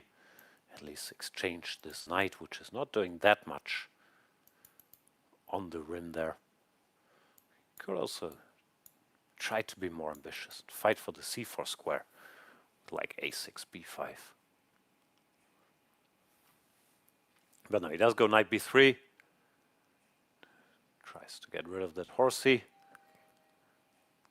Takes. And how should white proceed? Can you go g4 here, or is that too much? Maybe it's a bit too much. Black could just drop back with the bishop, keep things under control. So probably play some slower move like king h2, getting the king out of harm's way. Keep options somewhat open. Comp is also fine with just taking on c8, which looks strange, forfeiting the c-file, but arguing. There's no entry squares here. Once again, Magnus agrees. Now something like rook e1, hinting at e6, or once again king to h2. Yeah, white is better, because black has his weak pawn. The white pawn is not weak, but it's far from obvious how to make progress here. Queen h5 hits this guy, but you can do the, what's this called, the reach around. Go bishop c2, cover the pawn from behind. Staying in the game. Bishop e6 looks more normal, but that could get awkward after queen g6, intending g4. Hard to shake this, so I think this is the chance to exchange this annoying blockading piece with bishop c2. Making use of the geometry that this bishop would also cover f5 from over there. Does Martinez come to that conclusion as well? He has more passive moves to cover the pawn, but those would allow Carlsen to increase his advantage. Big moment. And bishop c2 played. That is the best move. Making sure white can't keep attacking, but he has to drop back because you have to keep the blockade of this deep pawn. As Nimzovich said, in my system, the passed pawn is a criminal that that has to be kept behind bars. Bars from Aaron Nimzowitsch there as well. Yeah, queen f3 keeps control, but still exchanging these bishops should make black's life a little easier. Maybe take, go bishop c5, bishop b6.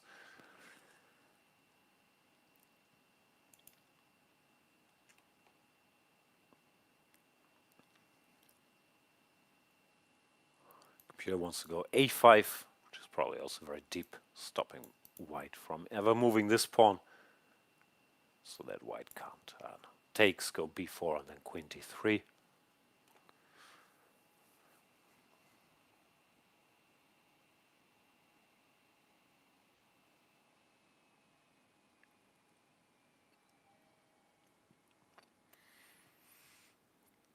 Big decision here for Martinez, and he decides to go bishop b3. Avoid the exchange of bishops now that Carlsen was ready to recapture with his queen. If bishop takes f5, queen takes, queen takes, queen takes. Ah yeah, he has taken on f5. I thought queen takes f4, but that runs into queen b7 with a nasty double attack. So black has to do something else. As usual, Compi is not too concerned, and he's following Nimzovich's advice, saying just push d3, queen b7, d2. Apparently, that's what black has to find, because if not, bishop d4 and queen b7 are too many threats. But after d3, the position is not easy. Is Martinez gonna pass that test again?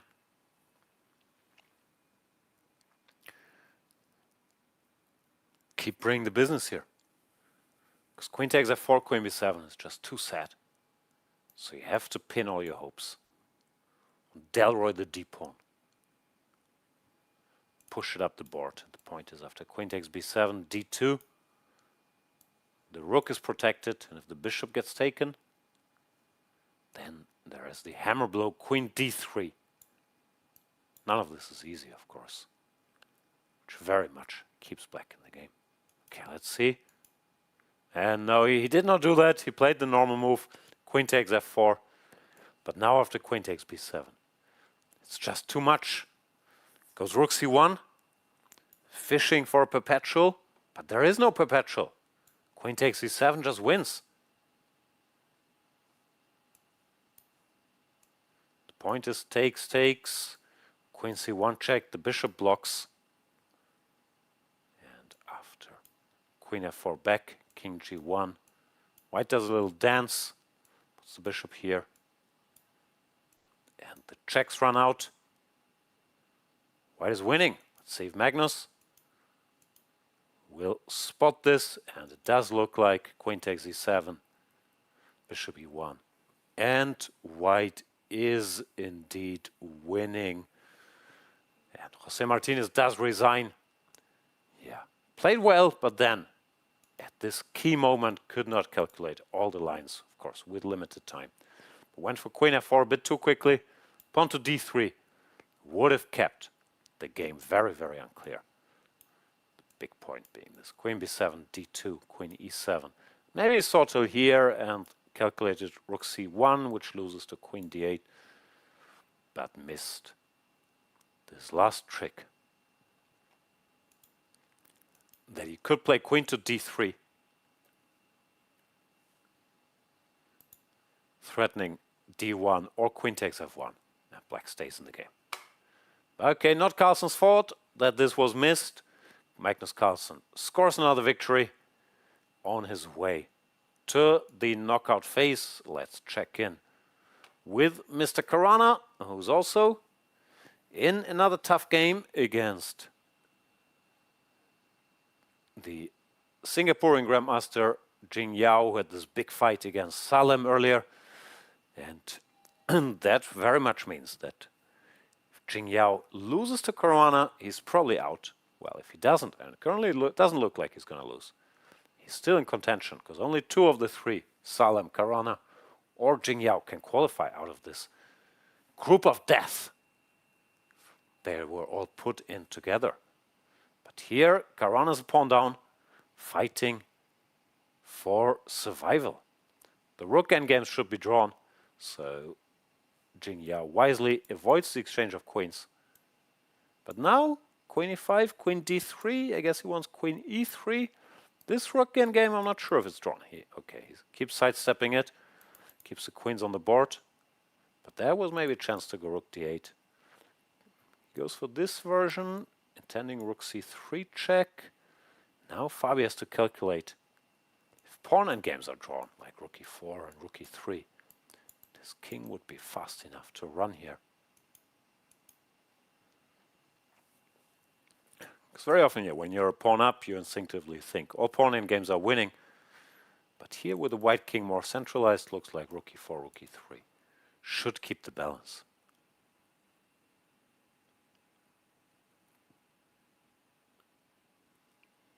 Caruana also decides to stop rook c3 by going rook e3. Should still hold the game, but it allows black to at least expand a little bit more. But now there's rook e4, and then rook c3 you can take. If the rook has to go passive, rook b8, then there's not much hope for black to win this anymore. So we're headed towards the draw, which still leaves everything open in this group. Would mean we have to get our calculators out.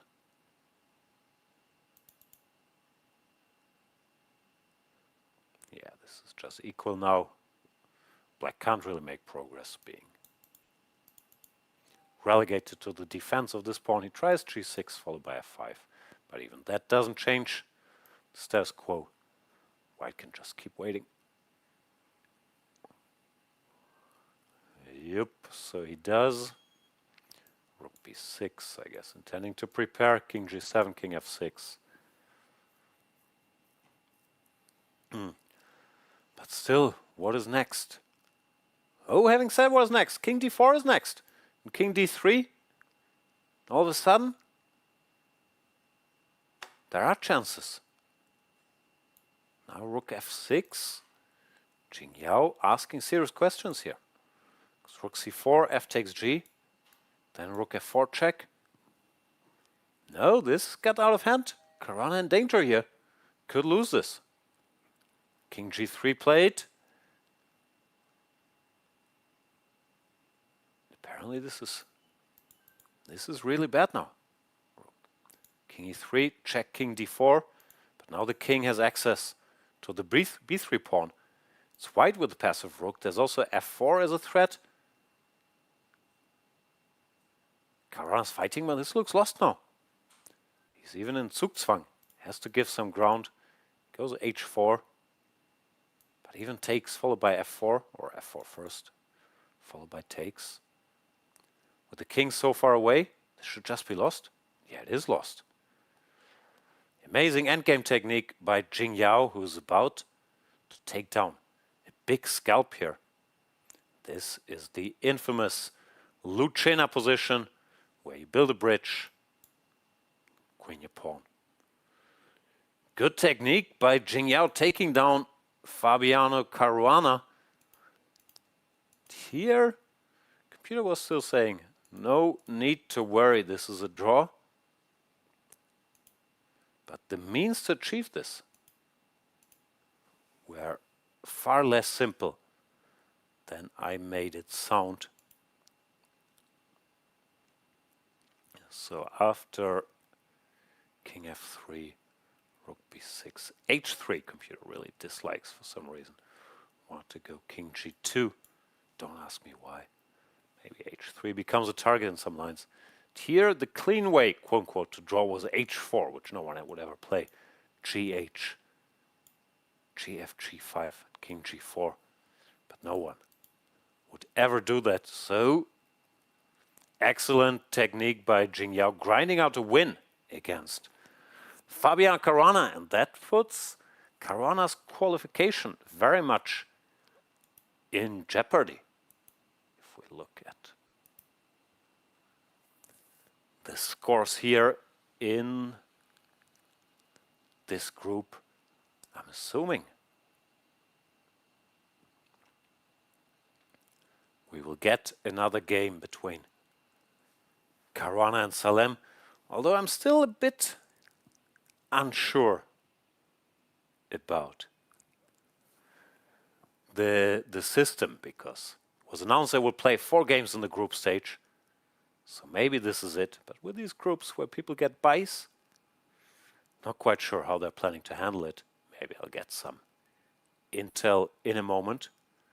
Because if this was it, then Fabiano Caruana is out. I can count. 2.5 is more than 2. Would be a bit unfair if some players only get to play 3 games.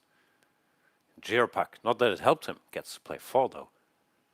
So I'm not quite sure how they will handle it in these groups. It feels logical to play another round and have everybody get that bye.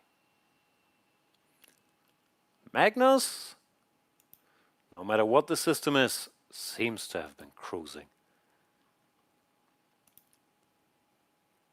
Won all his games. That's all you can ask for. And his 2 main rivals in this group on 2 out of 3.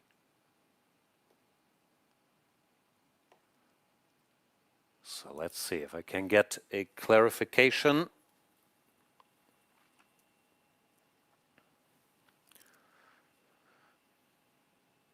Guys, what is the system? Will they play one more round in these 5 people groups, or what's going to happen?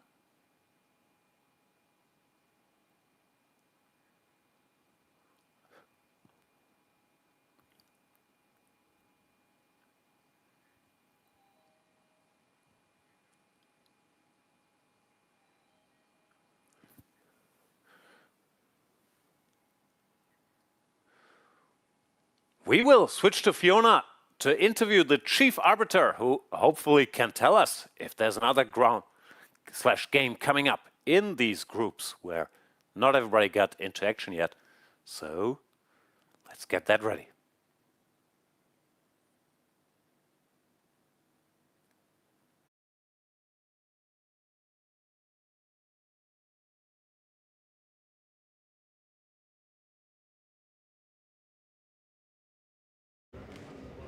Hello and welcome. I'm here with the chief arbiter of the event, and what an exciting morning we've had so far. The qualification stage is close to an end now with 1 round to go. How has the event gone for you so far? Yeah, sorry.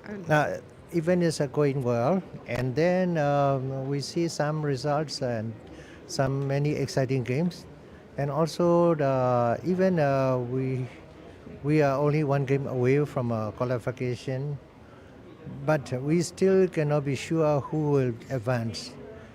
And actually, this is a very exciting format, and then make the people, especially the youngsters, to be excited to play in this event. And even though they have no chance to qualify, but they are still playing and fighting. That is making the front runners not easy life. Yeah. It's great to see the local players, for them to have a chance to play alongside Magnus, Fabiano.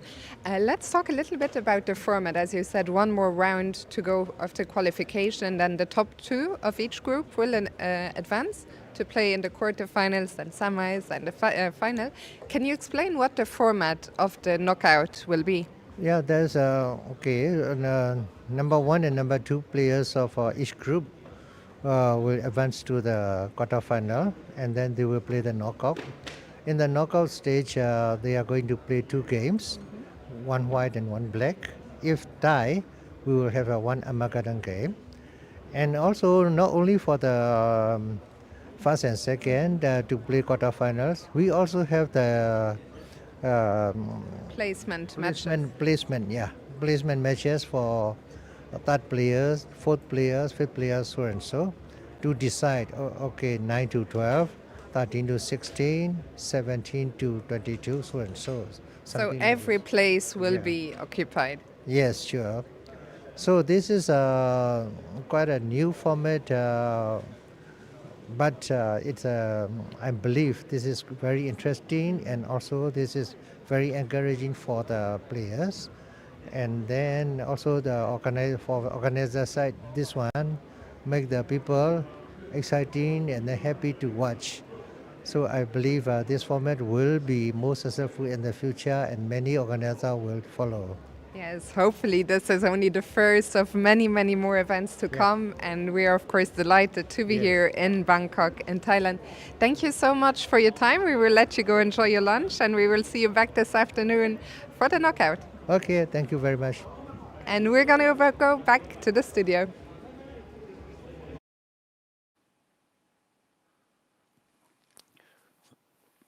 Thank you, Fiona. I could not hear any of that, so I still have no idea if we will get another game. Guys, do you listen? What's going to happen?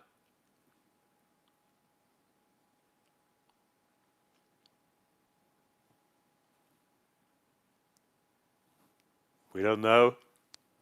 Keep sitting here. Maybe the audience heard it.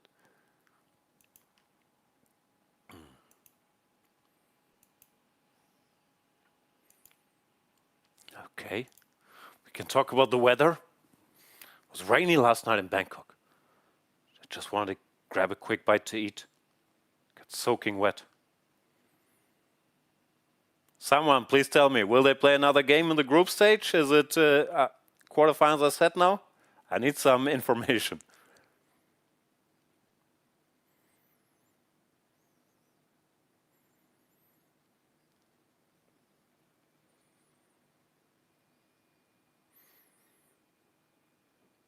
Mm-hmm.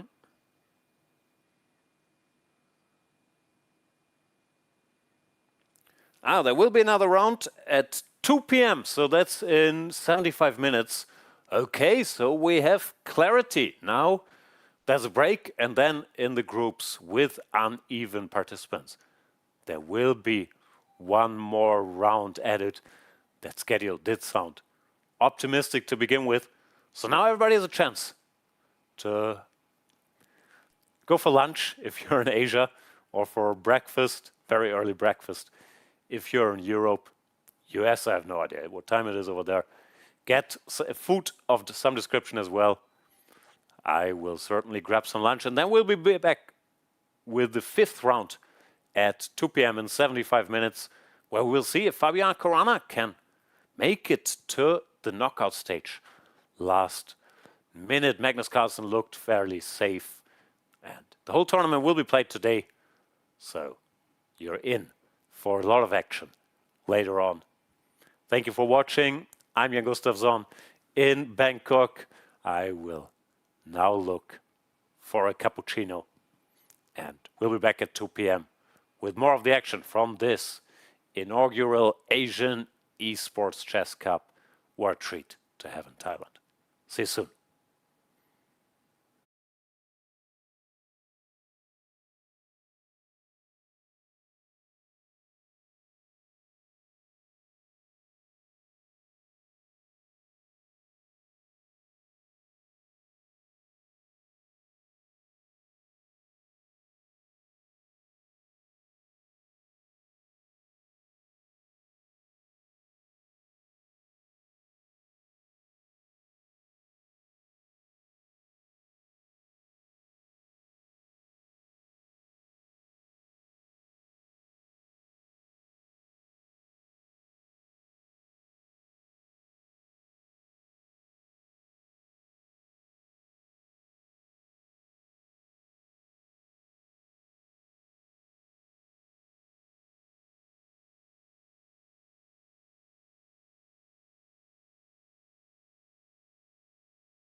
Welcome back, everybody, to the 2026 Asian Esports Chess Cup, which is about to resume.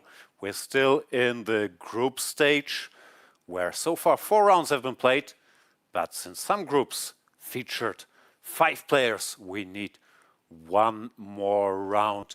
And the big storyline to watch is, will Fabiano Caruana, the world number 2, actually qualify for the knockout stage that should come right after this group stage? He only has 2 points out of 3 games, lost his game to Jingyao Tin, who's in the lead in that group. There's also the very dangerous Salem, who will now face Caruana. And if Caruana does not win that game, he is out of contention, but he does get a chance. Should he win, he's still in the running. Magnus Carlsen, on the other hand, has already comfortably won his first 3 games and should be safe. So we will play this last round of the group stage, then moving on to the knockout phase. There's still some debate about the format, but currently it sounds like in the knockout phase they will now play 2 games with 10 minutes. And if it's 1-1 after these 2 games, there shall be an Armageddon. So we'll be here for a while. Still got the last round of the group stage to get through. Then 2 games in the quarterfinals, 2 games in the semifinals, 2 games in the finals, if my latest intel is correct and the rules were changed to 2 games, not 1. We shall see how it goes. First, let us get through this group stage. There we see Jose Martinez leaning back, getting ready for his final game. What's the situation in that group? Martinez with 2 out of 3, and Jan Emmanuel Garcia, also with 2 out of 3. Magnus Carlsen has won all his games. Still facing Jan Emmanuel Garcia, so were he to lose that one, could still get messy, but unlikely that Carlsen will stumble there. So we should focus on Caruana versus Salem, which is the big one, Fabi. In a must-win, there we see Magnus Carlsen and Fabiano Caruana, the big dogs here, making a little stop in Thailand before moving on to Hong Kong, where they will be teammates like they were in the Esports World Cup last year, representing Team Liquid. Now, they will both be playing for WR Chess, who is also the organizer of this very event in Hong Kong, on the same team. They have an excellent, excellent team captain. So, great things to be expected there. Fabi doesn't look all that hopeful, but of course, 1 game, all on the line. He's still a favorite to make it through the next phase, where we're awaiting for the round 5 games to resume.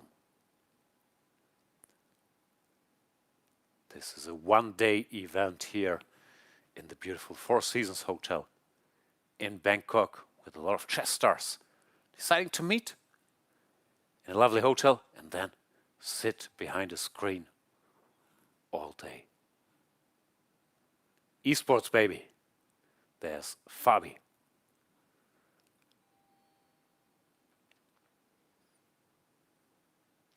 Salem, a little tired after lunch.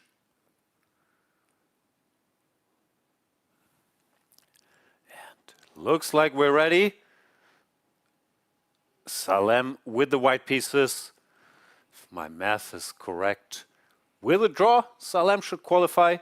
And Caruana must win with the black pieces on demand to make it to the knockout phase. We see a Queen's Indian, pawn to a3, so-called Petrosian line, taking control of this square. Bishop a6, queen c2, bishop b7, this is all theory. Pawn to e4, takes, no knight c6, so bishop c5. Bishop c5 played, which is not supposed to equalize according to theory after knight b3. But Caruana, of course, looking for an unbalanced fight. Gives up the 2 bishops, but at least gets a structure here. Pawn to d6 looks normal. Knight to d4. You could also think about stalling that knight in the middle of the board quickly. White would not take it, but go queen d3, then pawn to e5. We'll see which way Caruana leans. Taking time here for the first time in this game, deciding between knight d4, which he plays, and pawn to d6. There comes the knight again. The white queen has to move. d3 look natural, pawn to e5, establishing this outpost. White could try to chip away at the foundation of this black knight immediately by going pawn to b4, which of course feels a little strange before you conclude development, and Salem decides against it, plays more solidly with bishop e2, I guess followed by short castles. But now Fabi has a chance to go a5, try to fight against this b4 push, and of course he does. Rook a1, natural move, preparing to move the bishop here, and then prepare pawn to f4, pawn to d6. Good. Think about the aggressive f4, or play the more cautious bishop d1, which is played. Once again, getting everything ready for this standard break. If white manages this, and then manages to take, even if pawn recaptures, put a knight on d5, white will be better. So Caruana has to figure out a way how to stop that. Not that straightforward. You could think about moving the knight back to fight against f4, but it's a slightly strange move. I don't know. Queen b6 looks natural. Try to keep white busy by targeting this pawn. The question is if that will deter white from actually going f4. Caruana plays a4, fixes the structure, but that does allow this break. Now he should be worse. Sorry. There we see the two players. Salem, long time been considered a very dangerous player at all the time formats, with a very attacking style. h6 intending to stop. F takes e followed by bishop g5. White has a choice, pleasant choice, between going f5, g4, potentially h4, g5 in King's Indian style, or taking on e5 and then putting that knight into d5. Both look nice.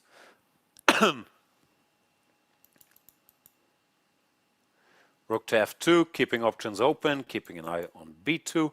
Also shouldn't spoil anything, even though it's a little bit undecisive. Bishop c6 played, f takes e or f5. Once again, both tempting choices. I would go FED, knight d5. But this slow burning attack can also be very, very dangerous. F takes e played, d takes e, knight d5. Computer, by the way, doesn't like knight d5, which look natural, because it sees some tactics with bishop h6. And if gh, queen g3 check, king here, rook ef1, but that's very tricky piece sacrifice, which understandably you don't play with limited time in this situation. This is the natural way to play, but now Compi is saying black is sort of alright after knight h7 or knight to e8. And yeah, knight to e8 played. Apparently, without this pawn storm on the king's side, the black position isn't too bad, even though. Still choose white. I have to figure out what to do next. Yeah, maybe get the bishop out of the way to make room for the queen to come over. But queen h4 would stop that.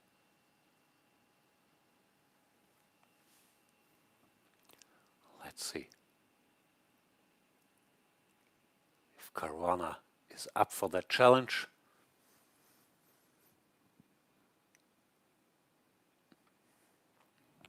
And queen h4 played, excellent move. And all of a sudden, this became a little messy. White did not get everything he wanted. Couldn't put the queen here. Without it, it's not so clear what his pieces are doing. Maybe rook e3, rook h3 to chase this queen away. You don't want to play g3 because that will block these squares for your own queen. Yeah, Fabi dodged a bullet there with this tactic 2 moves ago with bishop takes h6. And now he seems to be somewhat in business. Rook e3 played, natural, intending to chase this queen. Knight d6, hang on, that's a mistake. Rook h3. Caruana must have relied on queen takes e4. But that allows knight f6, gf, queen g3. Once again, I'm only so smart because of your majesty, the computer. What a line. Rook f6, queen g3, rook g3. Next move is checkmate. Whoa, that is a big one. Let's see if Salem can spot that. Rook here, queen takes e4. Then a big, big combination, but far from obvious. Particularly because of this queen g3. Then a quiet move. This difficult, but it could open the door. And he's found the first one. Rook h3 played. Queen takes e4 is pretty much forced in human terms. Queen d8. It's too sad to even contemplate. But then knight f6 check wins. Queen e4 played. The problem for white is even as a choice. Knight e7 check is also not bad. But knight f6 is just a clean, direct win. However, this line is not simple. You have to get here and then not stop calculating. But see that after rook takes f6, you're actually winning.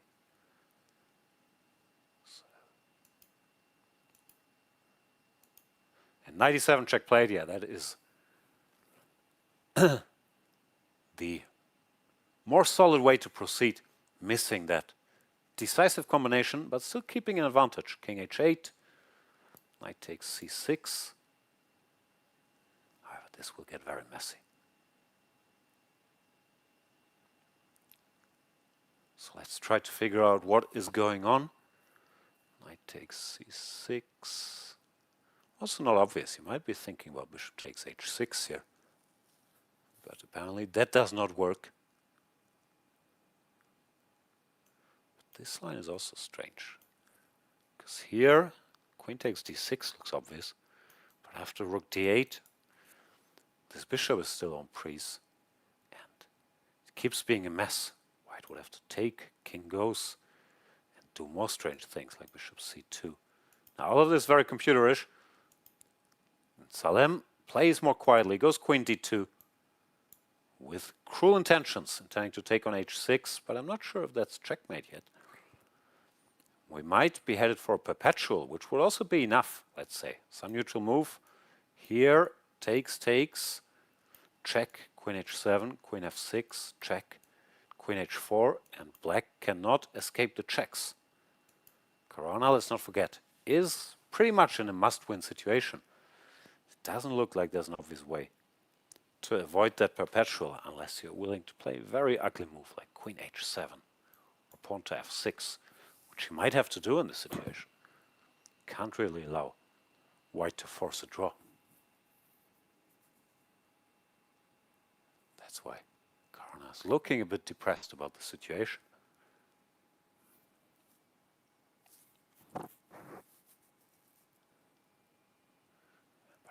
Yes, he has to settle on this.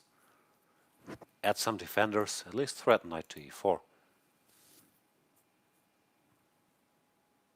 Yeah, queen h7 played.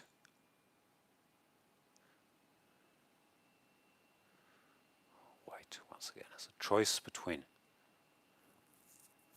some computer genius stuff. Rook to f6, knight e4. Rook takes h6. Takes. And bishop takes. Another very tough line, but threatening some checkmates. Or a more human way to proceed, like knight takes c6.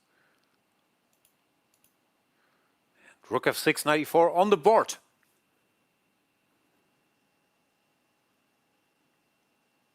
Rook h6 also played. He has seen it. Salem, known for his attacking prowess, putting Caruana in a very, very tough spot here. The game ain't over.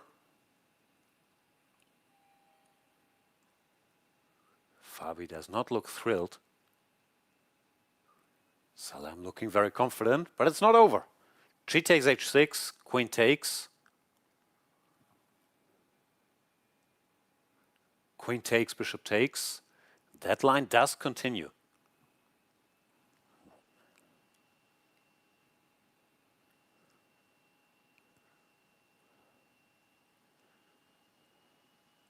The bishop has to take, threatening checkmate, so the rook can't move. If it moves, this is literally checkmate. But black does have bishop to d7, hitting the rook, and still anybody's game. Rook here, for example, bishop here, here, and it stays messy.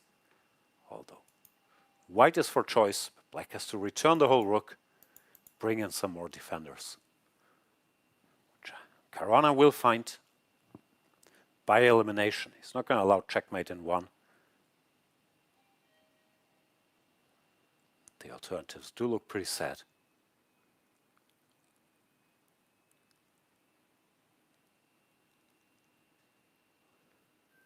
He's taking his time here. Salem also locked in. This is a dramatic high-level battle for the last spot in the quarterfinals. Here White has g4, trying to stop bishop f5.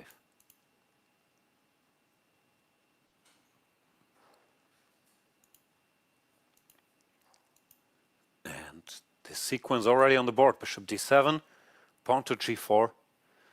The only move to keep him in the game found, knight to g5. Trying to distract this bishop. Can't take here now because of knight takes h3 check. So it has to take here, and the king escapes, but white reclaims all the material. And we're reaching an endgame. That looks good for white. The king apparently better had gone here, because now white can keep it going with check. f6, g5. And it does not look like Caruana is doing particularly well here. Bishop g4 check is a big threat. And there's side threats like knight takes f6 or even rook takes f6. The king tries to run. Tempting choice for white, but rook takes f6. Seems like the most clean cut, this endgame. At the very least, black is not winning. Yeah, rook f6 played. Rook takes. Choice here, because knight takes f6 also tempting. Yeah, he plays knight takes f6. He wants to keep the two passed pawns together. And that also looks very good. Bishop e6, h4. Here come the pawns. Fabio has no choice, but should at least take one pawn himself. Yeah, you want to bring the king. He's in a hurry to convert, because bishop g4. Wants to push the g-pawn directly. Might also be good.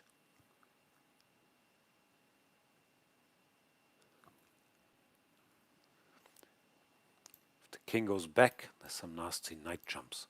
Knight d7. Hitting everything. So he has to go forward. There comes the g-pawn. Black pushes the e-pawn. And this is still not easy.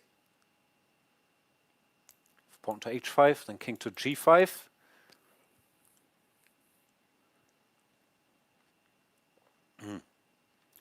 G8 queen doesn't get the job done yet, because after takes, this bishop is hanging. So still work to do. Apparently king g2 is a win according to the computer. But that is the only move that's straight up winning. Not very obvious to me. But he plays it.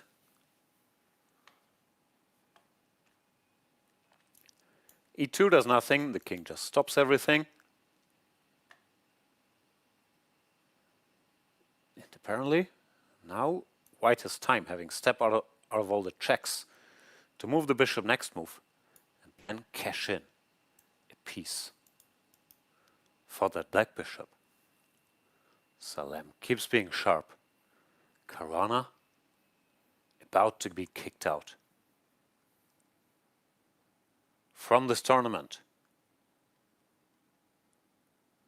That would give him one night in Bangkok,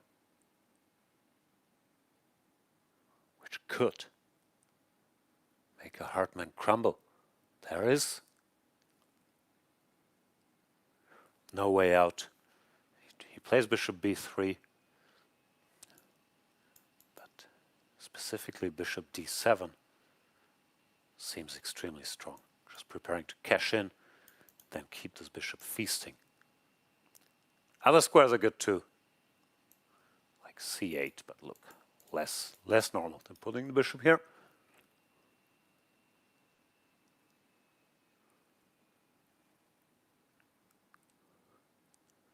So this might be the last we see of Fabiano Caruana in this tournament.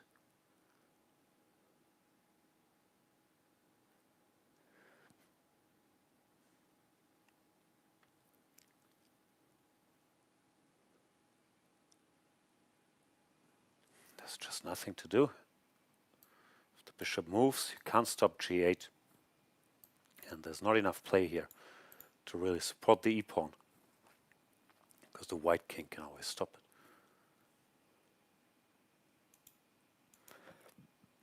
it. So I'm taking his time here, picks another square for his bishop, goes to h5. Also out of the king's reach. This allows some horsing around, but should also not save Fabi. Knight f5, g8, queen.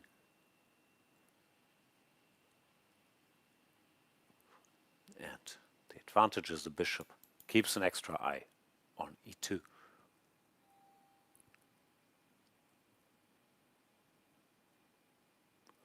Knight f5 played, g8 queen, the intermediate check, and white is a piece up. His pieces look a little uncoordinated right now, but it's still a piece. The bishop returns, not allowing any knight forks. King e5, trying to isolate that knight over there. The a4 pawn falls. Yeah, black just doesn't have enough to work with here. Pawn to c4. He's still dreaming of capturing this knight, but it takes so many moves. If there's no miracle fork, doesn't look like black's chances are all that great here. Maybe there's still the smallest of drawing hopes. If you get c3 in. Hang on, what is this line? Oh no, the knight moves. Now the white knight is free to move. Yeah, this should be game over. I was curious because I saw Compi said this wasn't too bad, which is sort of hard to believe. Why is this not completely hopeless? Or is computer just an idiot? I guess computer is just an idiot. Because according to my math, knight and bishop should win. Yeah, he just didn't understand. Okay, so knight d6 was played, but now with the white knight free to jump around, there shouldn't be too many more surprises. Knight f5, knight takes e3, picks up the remaining key pawn, and the end is near. So Salem will eliminate Fabiano Caruana from contention. Another one bites the dust.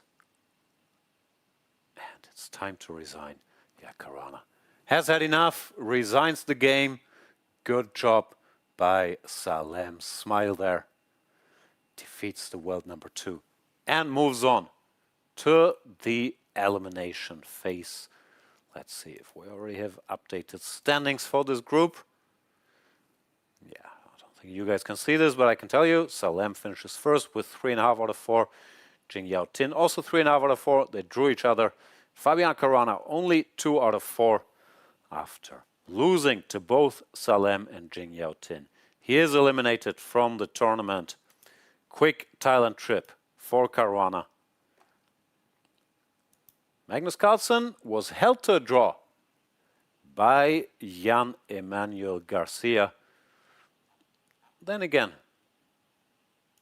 he did not need more than that draw to qualify, and the draw also means that Jose Martinez, the other star in that group, does make it through, even though he did lose to Magnus. He beat everybody else, scores 3 out of 4, therefore takes second place, which allows him to enter the knockout phase. Let's check the other groups.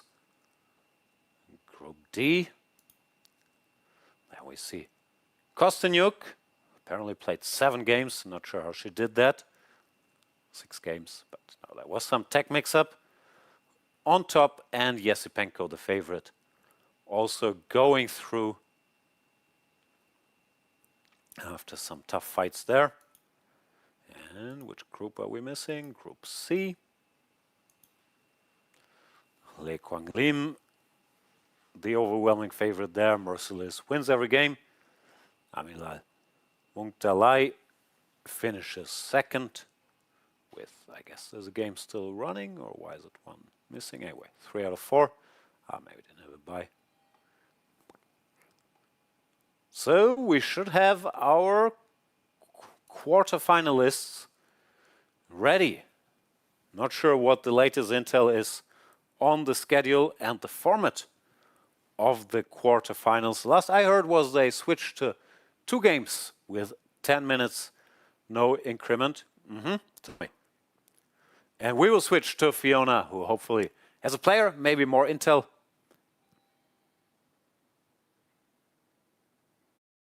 Salam, congratulations. You just qualified to the knockout stage after beating Fabiano in the last round that just concluded. And when I walked up to you, you were just checking the game. Well, first of all, congratulations, and then tell us about what happened. Thank you very much. It was a good game apart from missing mate by force. It felt like I had some crazy attack. But what I did also looked very tempting. But then actually he defended well, but his best defense would be slightly better for me. But there I have repetition, which I think he wanted to avoid, if I want to repeat, of course. And then he ended up immediately in losing endgame, which I think he didn't notice that I have rook h6 g5, and then it's totally lost. And of course, okay, it was a bit nervous, but it was okay.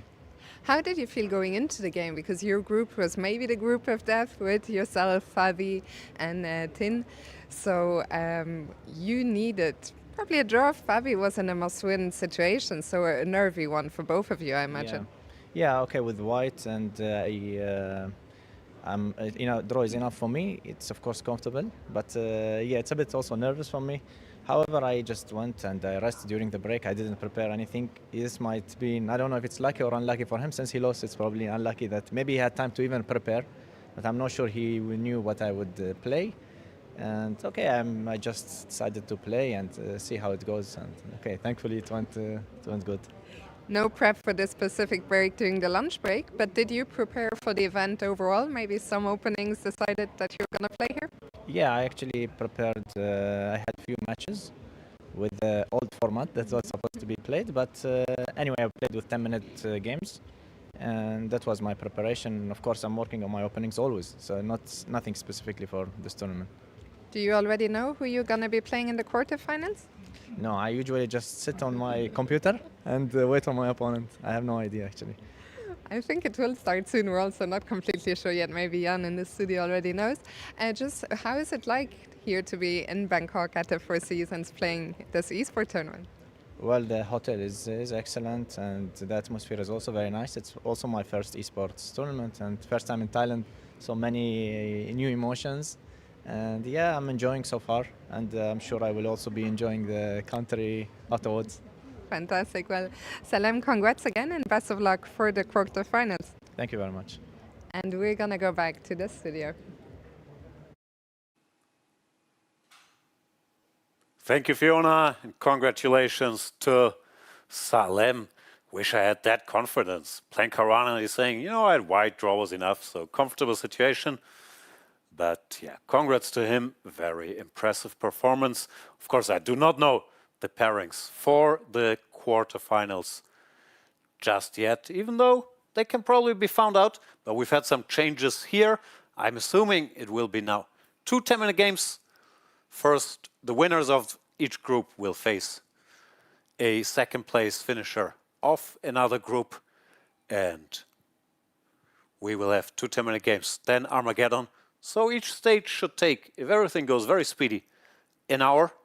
And I'm not sure if we have updates on the schedule, if we adjust it, when it shall continue. Producers, if you guys know, let me know if you have anything.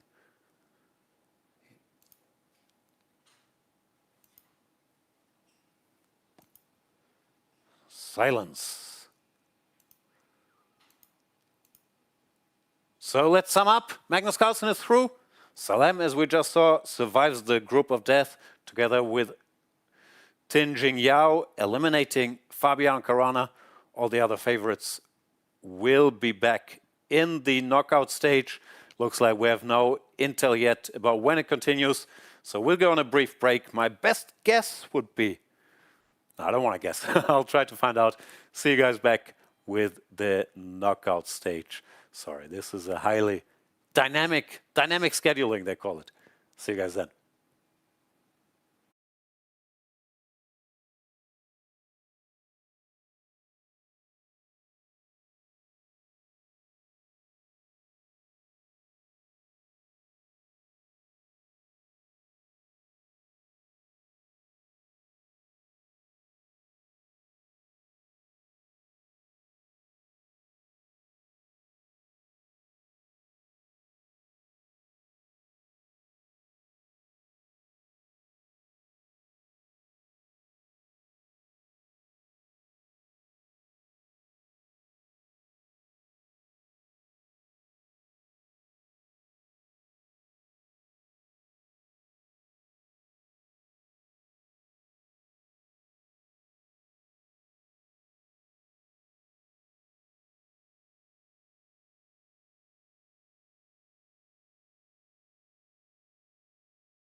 Welcome back, everybody, to the 2026 Asian Esports Chess Cup, where the quarterfinal, the knockout stage, is about to begin.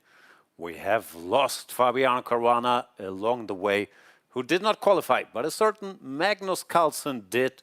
And let's see if we have pairings for the last 8 standing. Here we go. Magnus Carlsen facing Amilal Munkdalai, international master. Magnus, of course, favorite going into that one. Then we have Tin Jingyao, who survived the group of death against Susanto Megaranto. There was a mix-up there because Susanto, I think, was listed with 2 accounts, so he did eliminate Alexander Kostenyuk. And in quarterfinal number 3, we have Lei Kwang Lim, now their top favorite, now the 2 seed after Magnus Carlsen, against Jose Martinez. This is a big one. 2 well-known blitz specialists facing off. And quarterfinal 4 is also a heavyweight battle. Andrei Yesipenko, coming fresh of a candidates tournament participation, against Salem, whom we just saw eliminate Fabiano Caruana from the tournament. So 2 absolute heavyweight clashes in quarterfinal 3 and 4. Magnus Carlsen, at least on paper, has the easiest pairing going into this knockout stage. As far as I know, producers correct me if I'm wrong, they switched to 2 games played, 10 minutes with no increment. So every player will play with white and with black, and then if it's 1-1, there will be an Armageddon. Let's have a look at the playing hall if players are already taking their seats behind the screens. No, no one's there. There we see Lei Kwang getting some last-minute tips for how to deal with Jose Martinez. That people still are looking very busy, but the players aren't here.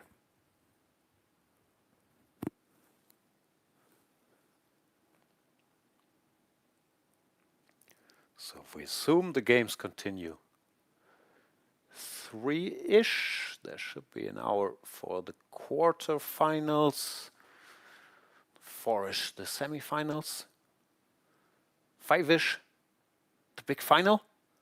Should note that no one's ever truly eliminated. The matches for the places will continue, I've been told. But of course, we will focus on who makes it to the semifinals and to the final.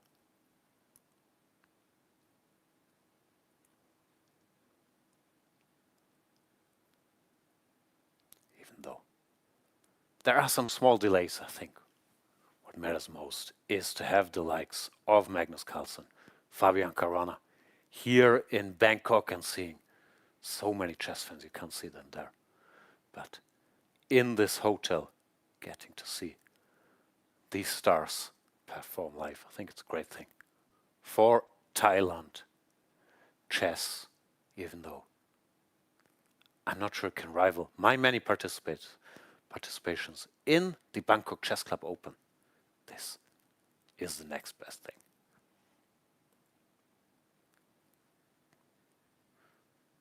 And we will switch to Fiona, who has Andrei Yesipenko. Let's see how he likes it here.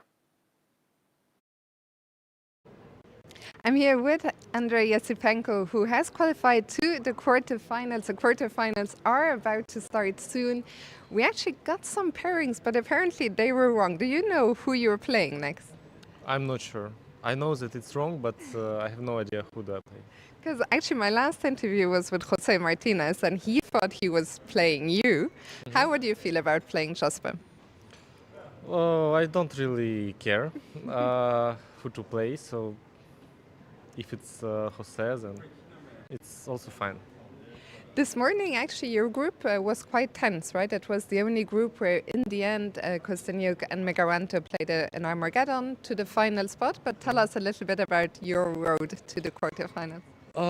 Yeah, I won, I think, first 3 games against Kosteniuk, against also some players, and then in fourth round I played against the kids, 10 years old, I guess, and actually I sacrificed my rook, and I thought I'm mating, and I made the move, and I thought white's still playing because like I thought I get the win immediately.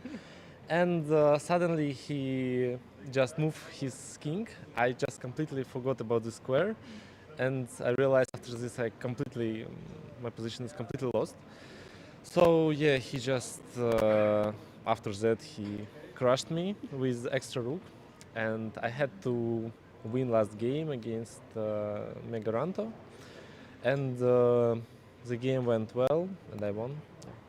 And that was it. You're in the quarterfinals after a little scare. Did you see your opponent? Was he the one with the red training jacket? Because as you said, he's only 10 years old. Did you actually see him? Because here... I'm not sure. I just saw a picture in Twitter and Instagram that he beat me, and he was in red jacket. So I know him from Twitter and Instagram now. Yeah. It's difficult here, right? Because usually the players face each other, but here sometimes it's not clear, right, who your opponent even is, or did you always know where your opponent is sitting? I don't care to be honest. I just I played like I play on chess.com. It's like whoever Whoever is yes, there. whoever is there, yeah, you play. You, of course, have some experience because you were in Riyadh last year for the Esports World Cup.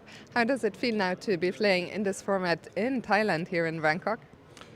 Yeah, it's always great. I like to play in this format. Also, I played I think 1 month ago. I played in Atlanta, USA, qualification for this year's World Cup, and I qualified. So I have a good relationship with this kind of format. So I like it. Yeah. Do you hope to see more esports events going forward? Yeah, I would like to see more any chess events. Yeah, it's very nice. Andre, thank you so much for your time. Congrats on making it to the quarterfinals and good luck. Thank you. And we're going to go back to the studio with Jan. Thanks, Fiona. We missed that. Yesipenko lost to a 10-year-old, but he did not let that stop him from making the quarterfinals. Yeah, couldn't agree more. Great to see more chess events of any kind. If you like esports or people sitting at the board, WR Chess certainly has brought us a lot with this tour through Asia, with the Philippines Backhouse event, the women's event in Tokyo, Japan. Now we are in Bangkok, Thailand, and the circus is moving to Hong Kong, to the World Rapid Team Championships, right after that one. So very exciting to see all these new events popping up in Asia. We are awaiting the championship stage of this Asian Esports Chess Cup, featuring Yesipenko, who we just saw, certain Magnus Carlsen, Megaranto made it, and other stars remaining feature Lee Kwang Lim and Jose Martinez. Salem also there. I heard there was some confusion about the pairings, but I'm sure it will all be settled soon. I can spend some more time looking for the ideal sitting position here. My legs are a little long to sit like this.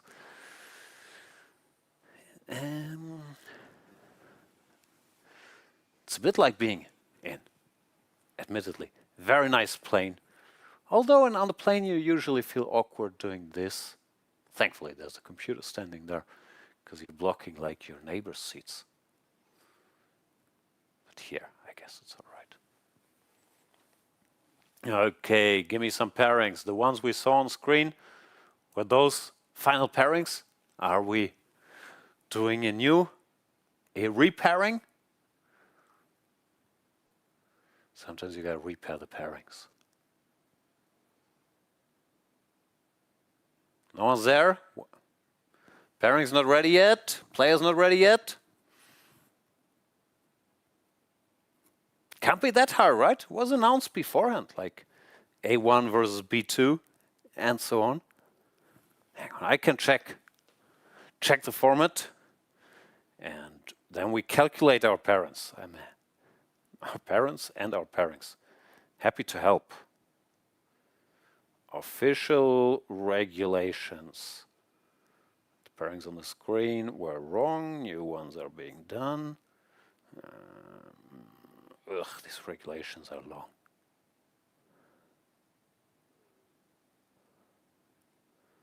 Blah, blah, blah. All right, got it. Winner Group A versus runner-up Group B. So let's figure this out. Group A was won by Magnus Carlsen. He is facing the runner-up from Group B. That is Jing Yao Tin. Carlsen versus Jing Yao Tin. Then we have winner Group B versus runner-up Group A. That means Salem is facing the runner-up of Group A. And that runner-up is Jose Martinez. Salem, Jose Martinez. Then we have winner of Group C versus runner-up Group D.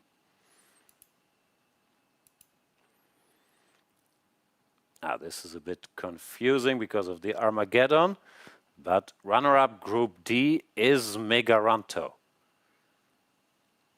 And the winner of Group C, I'm getting there. I think I'll be faster than the new pairings. Group C, winner Lei Kwang Lim, and that leaves us with one final, Amilal versus Yesipenko. Let's see if my pairing reading is confirmed by the new pairings. There you go, Carlsen, Tin, Jing Yao, Salem, Jose Martinez, Lei Kwang, Megaranto, and Yesipenko, Mung Dalai. Next time, guys, just ask me. Don't ask me for anything. I am fairly useless. But the new pairings seem to be correct now. Bad news for Magnus Carlsen, getting a much tougher opponent, at least on paper, in Tin Jing Yao, the young up-and-coming Grandmaster from Singapore. Well, we still have some high-profile matchups in Salem versus Jose Martinez in particular.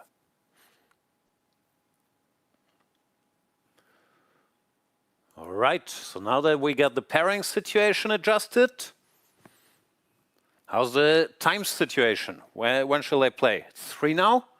I guess we could start at 3. It's a nice round number. Let's do that. Then next round at 4. I mean, semifinals at 4. Finals at 5. Nap at 6. Dinner at 8. That's all there is. Off to Hong Kong tomorrow. Let's see. If the organizers agree with my plans, are the players seated?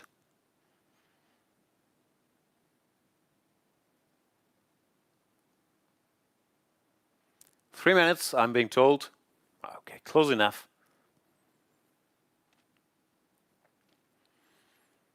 Ran into Magnus Carlsen and his longtime trainer, Peter Heine Nielsen, earlier today. Peter Heine Nielsen at a WR Chess event. I'm not sure if they're doing any last-minute preparation. Some pep talk. Magnus Carlsen facing a dangerous opponent, but he has done so before. Now we see Fiona taking a selfie. Take some pictures of the players, Fiona, not just yourself. And Jose Martinez, ready for action.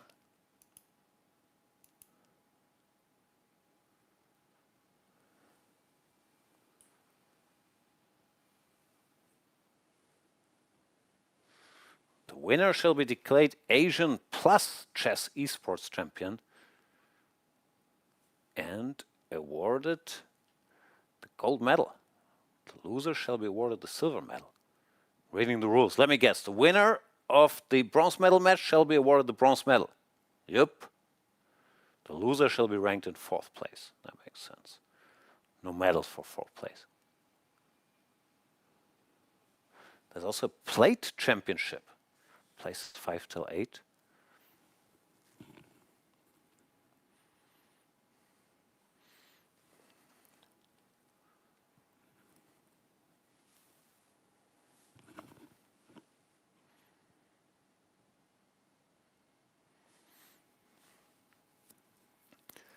Good that that's specified.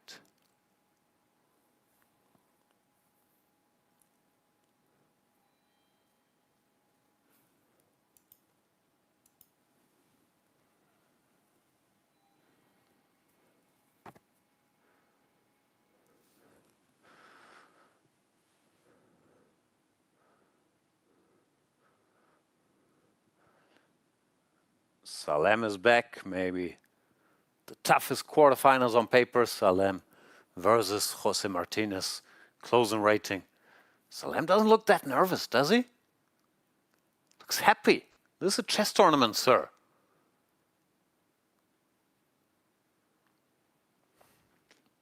How dare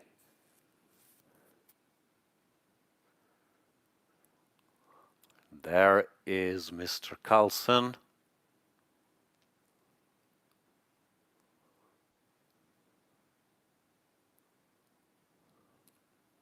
How's that jet lag treating you, Magnus? Okay, it looks fine. Yeah, no worries there.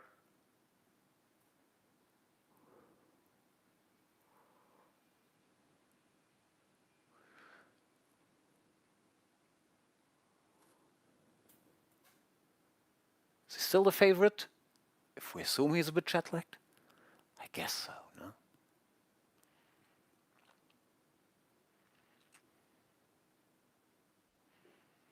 Salem is rechecking the mouse. And Jose Martinez staring down somebody.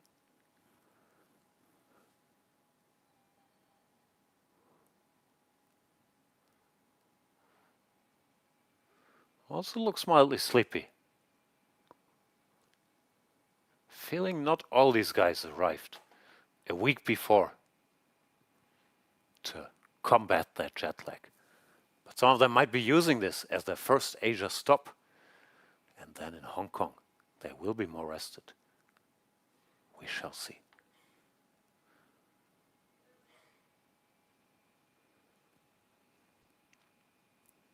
Jose Martinez lost to Carlsen, but still made it through the group stage because he defeated his other close rival, Jan Emanuel Garcia, was it? And there we see. The 5-time world champion in classical chess, focusing on his next assignment against Tin Jing Yao.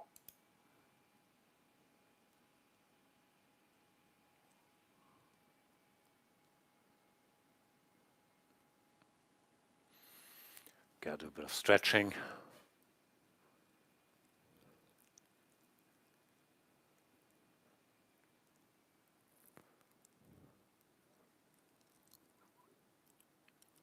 Oh, even Salem is showing signs of fatigue. Players aren't very experienced with the dynamic scheduling, keeping them on their toes a bit.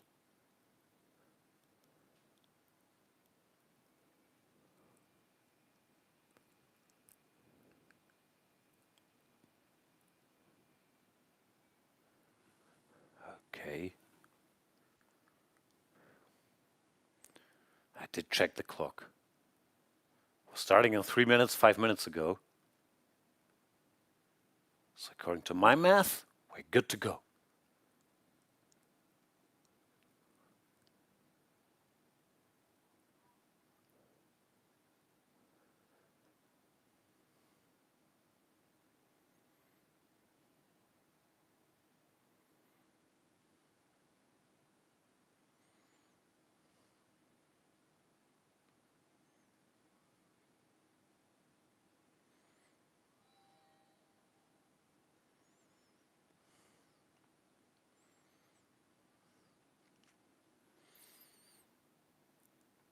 I wonder what Caruana's doing now. I think he's already visiting, I don't know, the Vertigo Sky Bar, enjoying a view of all Bangkok. Maybe he's more of a Lisboa Towers type of guy. That's also closer to here. But we shall find out later. Games are about to begin. We shall start with Mr. Carlsen against Jing Yao, the Singaporean Grandmaster. Magnus with the white pieces. And pawn to b3.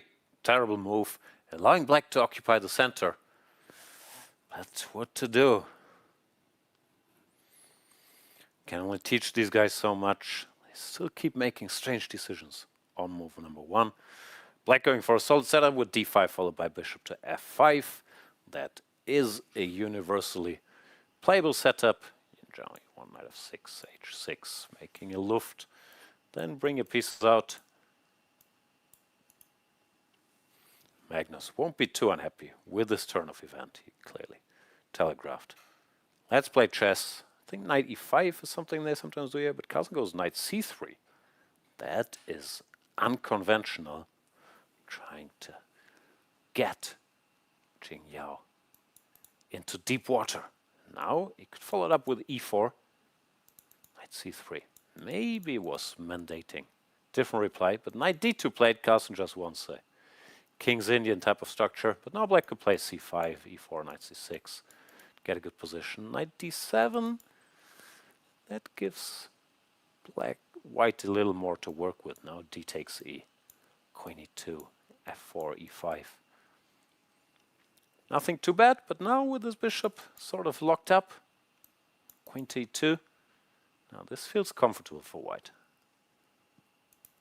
I think the way to go here was c5, e4, knight c6, keeping the tension. Now Carlsen working his Carlsen magic already has a fairly comfortable position. Pawn to e5 played. The problem with this bishop here is after f4, f5 will make it look very awkward. Magnus not in a hurry, stops b5, goes to a4. Wouldn't be surprised if he even throws in king h1 and whatever, rook d1 before going f4. Yeah, knight c4 doesn't seem to be in much of a hurry.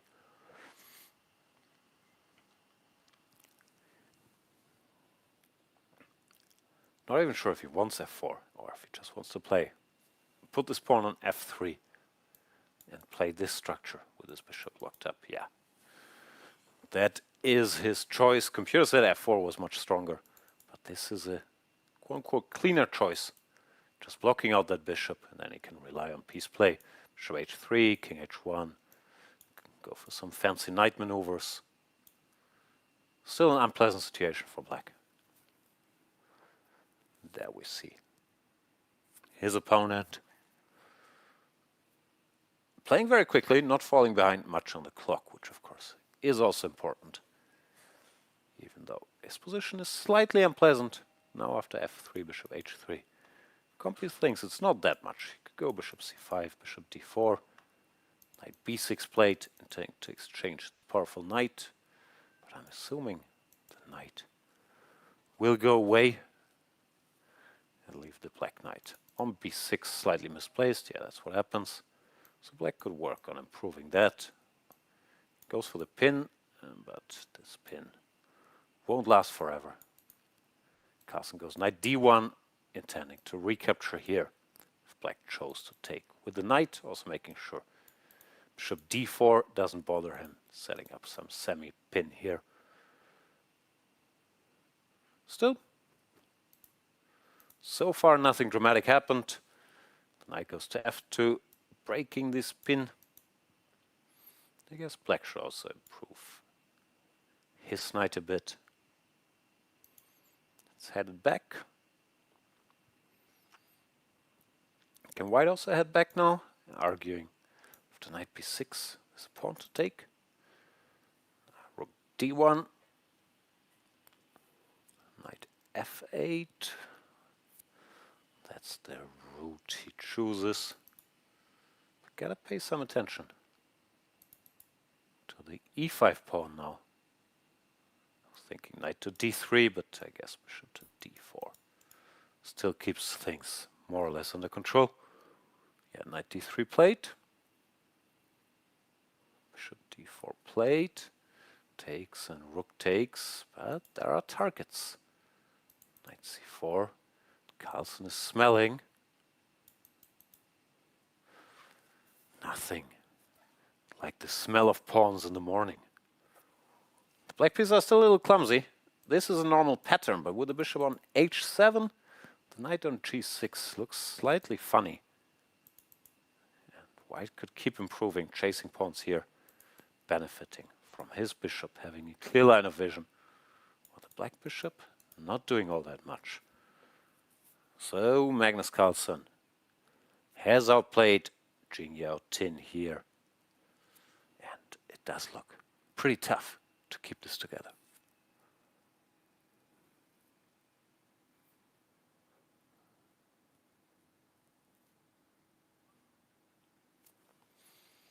Maybe that will allow us to do a quick peek into the other games. Salem against Jose Martinez. Complicated Spanish position. But it looks like with these rooks not being able to join the attack, the black should be very comfortable. Sorry, we can stay here a bit. Jose Martinez weighing his options. Could take here, put a knight on e5. No, I think black is doing very alright. I understand, it wasn't a Spanish opening, but it's very much a Spanish structure now. Okay, let's continue our tour. Lei Kwang Lim in a Berlin structure against Megaranto. Has built up a nice position.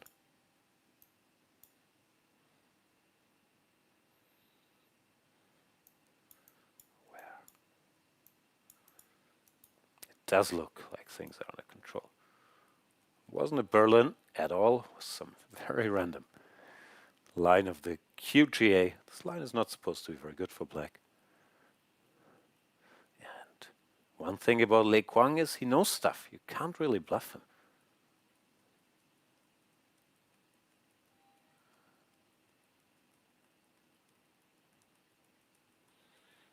Yeah.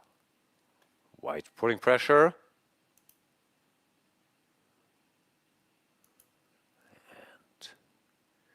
Yesipenko not doing great against Munkdalai thus far. If anything, I would argue slightly worse.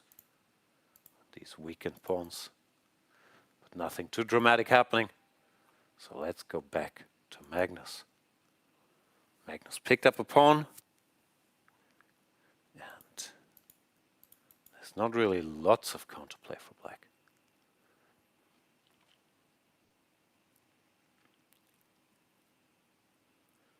Compi says g takes h4. Jesus. Someone use that elevator. That door will make me lose my mind. I like that whenever I say Compi says g takes h4, but it doesn't look natural. I played king g2. The Magnus makes the Compi move within 3 seconds. So maybe it's not Compi, but good players say g takes h4. Weaker minds would have played king to g2.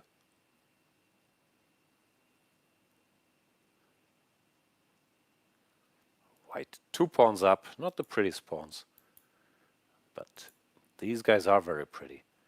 Typically, pawns on f3, e4 restrict black bishop on this diagonal and the black knight on f6, taking lots of squares. So Jing Yao needs a miracle. Carlsen's knight on d3. Also doing a great job covering the squares that these pawns aren't covering, as does this bishop. Almost looks like Carlsen is good at harmonizing his pieces. Rook e8, hinting at some sacrifices, or knight to d5, but they're both easily sidestepped with, for example, queen to g5.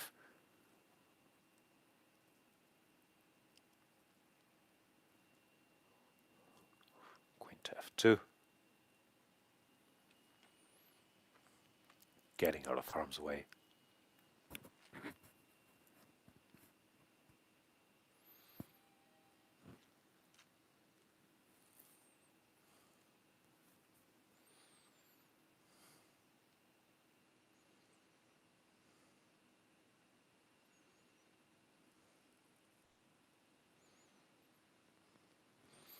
Carlsen offering the queen exchange, that will be politely refused.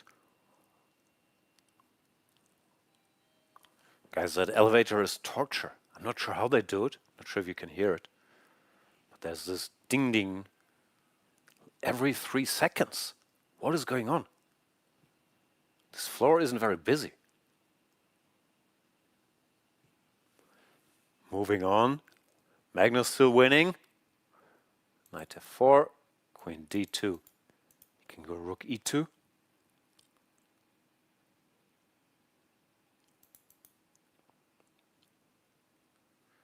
Now it stops. You just have to complain.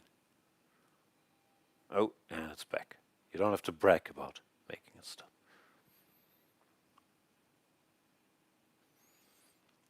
Okay, Carlsen 2 pawns up. Not that exciting. And this is a very complicated position, as these structures often are. Black is either positionally winning or gets checkmated, or both. I'd lean more towards positionally winning. Don't see a checkmate here. Well, black has clear plans to make progress, like rook b8, followed by b4. But we know how dangerous Salem is on the attack. The knight will jump into f5, blast the board, wide open. So anything can still happen here. The problem is Martin is also a great calculator, so I don't think you can bluff him with a knight sacrifice that doesn't work. And here, if we jump, takes. Apparently, it's just not enough. As long as there's no queen landing here, black just emerges a piece up with not that much play for white. Let's see how an attacking maestro like Salem conducts this. He goes bishop e3, keeping the tension, I guess. Rook to e8. Not going for the b4 push, instead stabilizing further. Bishop c2, saying, okay, if you don't do anything, I don't have to do anything either.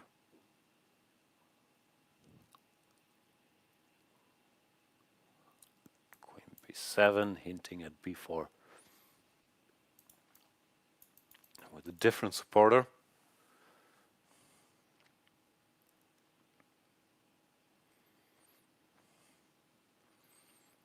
Only move 34. This feels like it's been 100 moves of maneuvering, but not yet.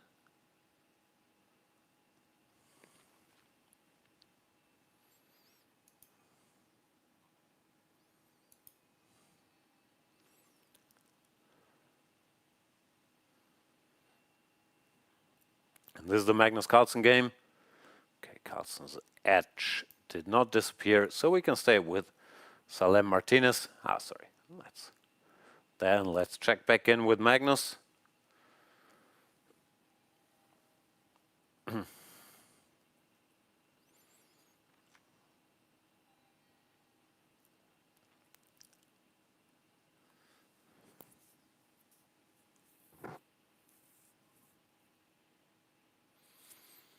Problem for black is even if he picks up the c2 pawn, the endgames aren't very pleasant. Black still can't build a passed pawn on the queen side, while on the king side white has a lot to work with. But what to do? Jing Yao is fighting.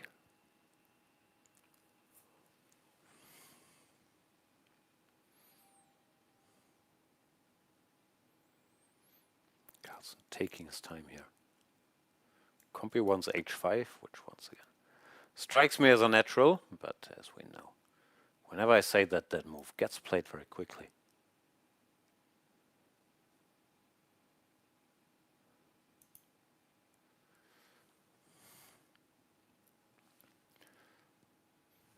But no, Magnus still studying the position.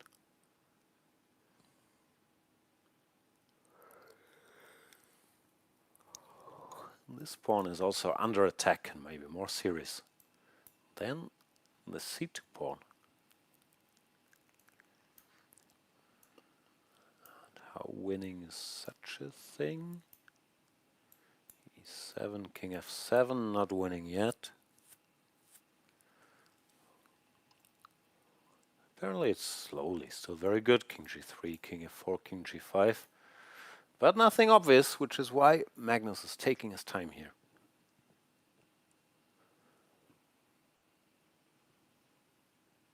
He's still ahead on the clock. But of course, you can't overdo it. Can't fall asleep. And moves have been made.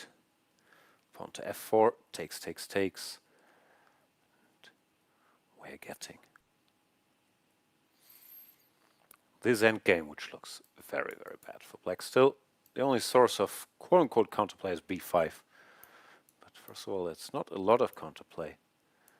Secondly, the wise computer is saying this rook endgame is winning, which looks very believable. King g5 will come. Then rook c3. If needed, h5 or rook d3. But yeah, what else can black do? b5 takes plate. Now Carlsen can make a judgment call if he wants to eliminate that knight, go for the pure rook endgame, or play. Move like king g5, which also looks extremely strong.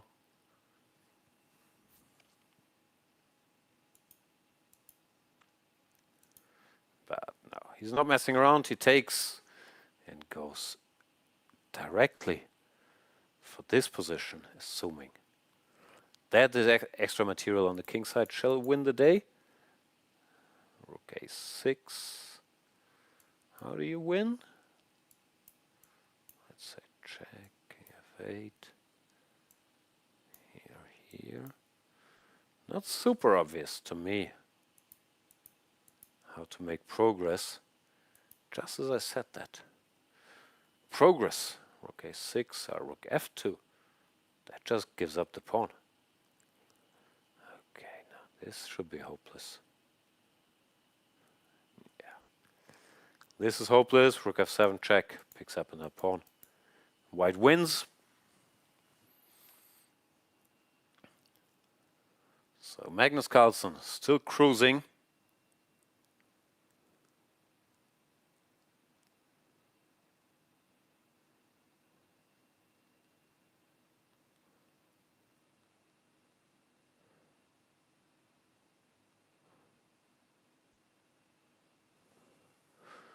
Is going to win his first game here. Once again, working his magic, choosing an opening that got his opponent slightly out of his comfort zone, and then effortlessly, well, he's making it look effortless, building up a winning position. What's he doing here? Is he making things weird? No, he's still completely winning. Not sure why he didn't take this pawn. He wasn't. No, it wasn't as obvious as I made it sound here. There's rook g4 check, which one should not allow. Sorry.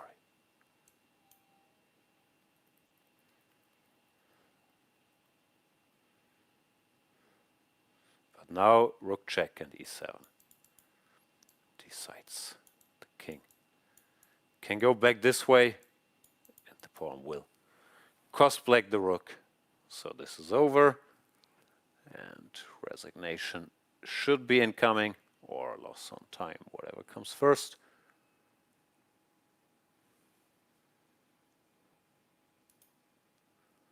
Magnus Carlsen. Guys, you have to tell me when you're switching back to me. Chilling here. Okay. Magnus Carlsen wins his first game. Let's have a look what else is going on. Jose Martinez is winning, piece up against Salem. That's a big one, winning with the black pieces. Megaranto and Le Quang have already started their second game after a draw in the first. Draw also in Yesipenko against Munkdalai, where the second game is running as well. So without further ado, looks like the second games are starting instantly after the first one. We can wait for Magnus to go back. In the meantime, we will watch Martinez against Salem. Salem now has to win with the black pieces, and he's acting accordingly. H5,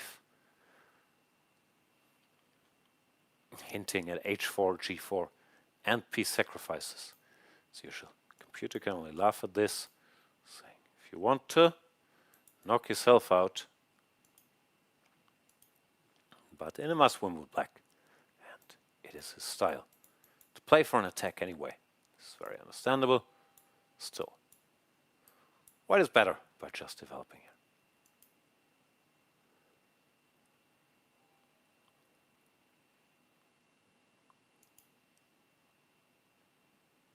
These guys are already deep into game two.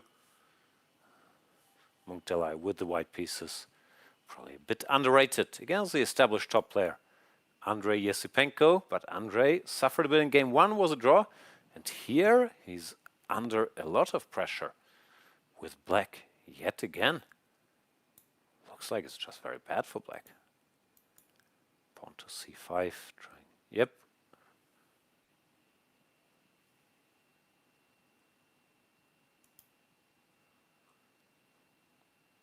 So Yesipenko in trouble.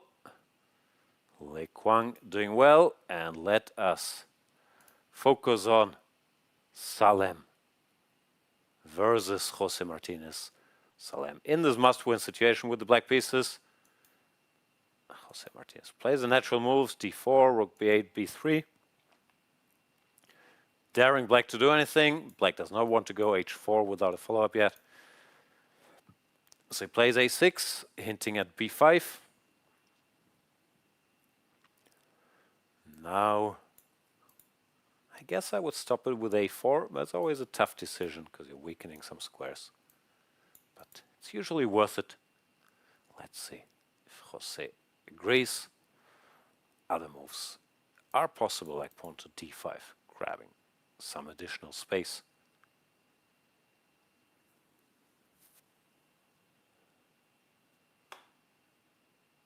I'm actually not sure where the knight would go after d5, but yeah, a4 played, bishop b2. That does look very, very sensible to me.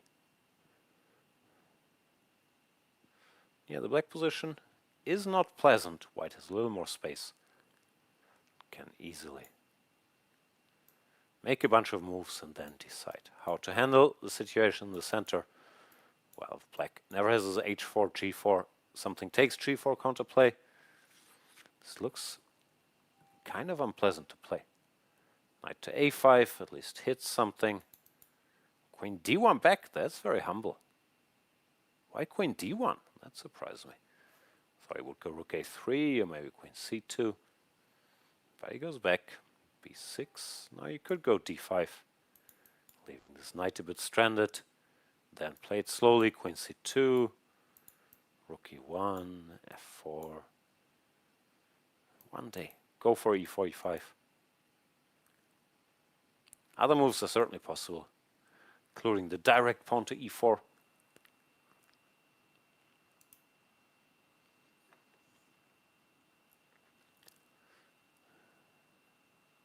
Bit confused what's happening with the Magnus Carlsen game, because all the other games are deep into game 2, while Magnus' second game hasn't started yet. Maybe he disappeared for a break after his first game, wasn't aware that the show can go on. Magnus, we're on a tight schedule here. Knight c2, Compe is being critical.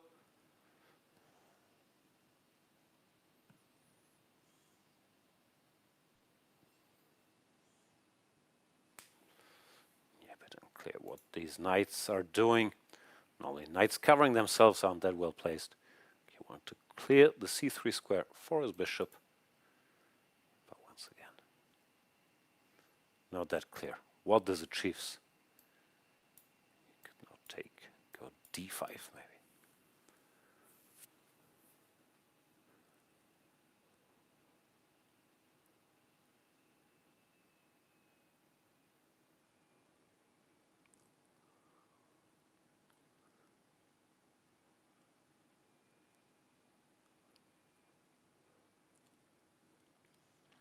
g5, wow.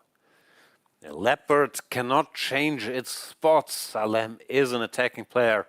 He's looking for violence on the king side. I'm not sure what his point is, though. Does he want g4? Because this looks like it's closing the king side more than spicing things up. If not, g5. Seems rather loosening. Let's see how he follows it up. Knight to d3 played.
We're looking for a way to make the second Magnus Carlsen game appear here as well, but meanwhile, I shall focus on Jose Martinez against Saleh Salem.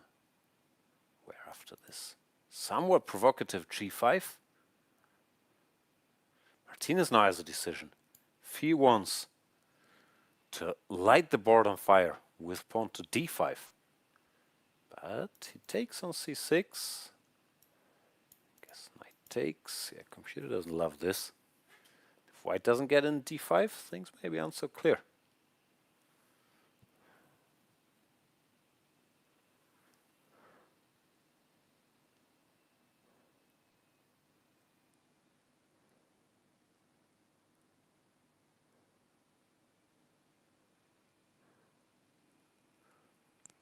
Rook c1. White is still very solid, of course.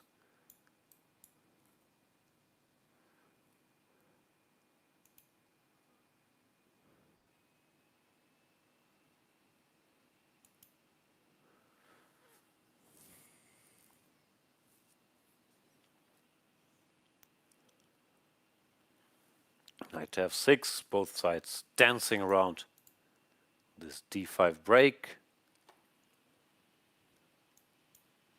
Now if black gets time to do all these things, didn't get hit by d5, then he should be in alright shape.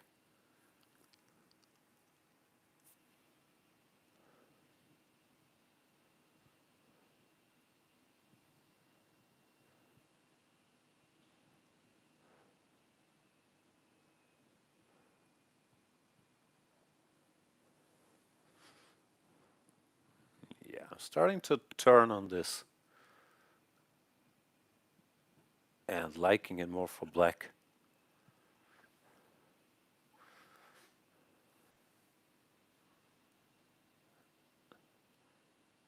And here we have the Magnus game.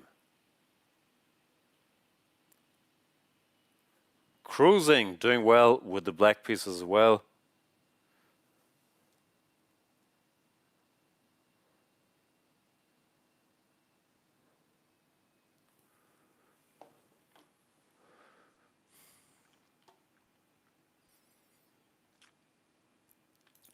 With the two bishops, the rook being active. Magnus Carlsen, good at chess, is often the conclusion. And I think that still holds strong, even after he didn't do well in his last classical tournament, this Norway chess event. But here,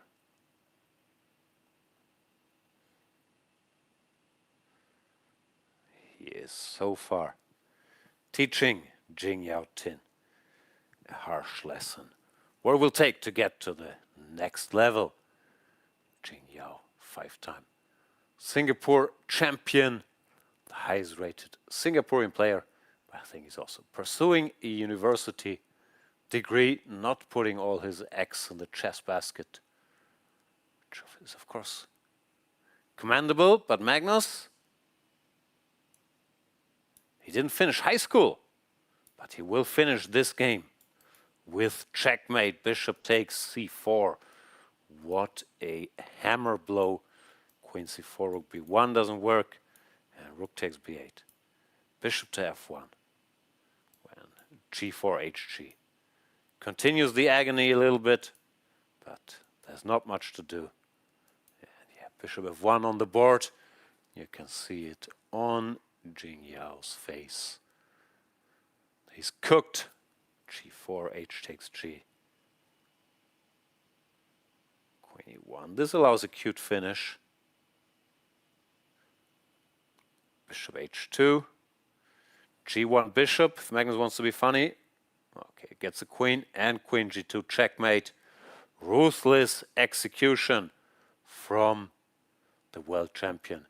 Tin Jing Yao looks like he got hit by a truck. I guess his cam is just frozen. Or both. No. Anyway, very, very convincing performance by Magnus, playing himself into shape here, like he's Shaquille O'Neal, and cruising towards the semifinals. Let's see how maybe his two closest rivals, hold on, oh, there's also Yesipenko, many strong players here, are doing. And after b5, Compy is saying knight to b4 should decide this in Martinez's favor.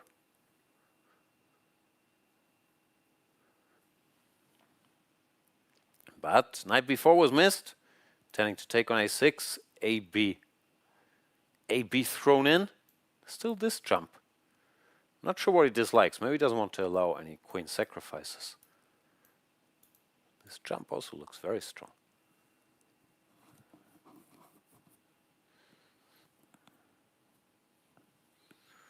My assumption is this would happen, but it doesn't look like enough.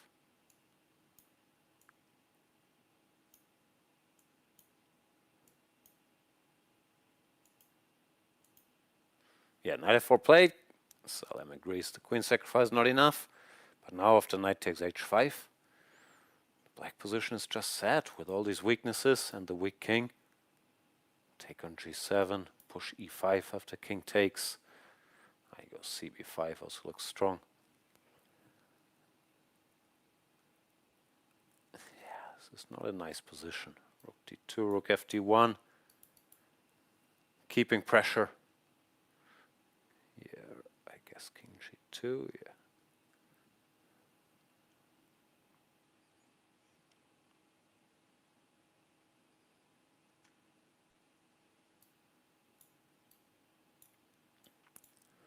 Can draw some arrows.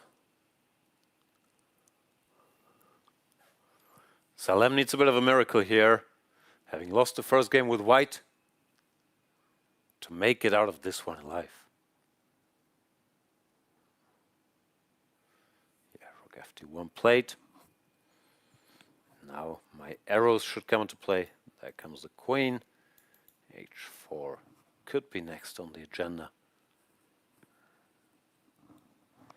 No, this is not good.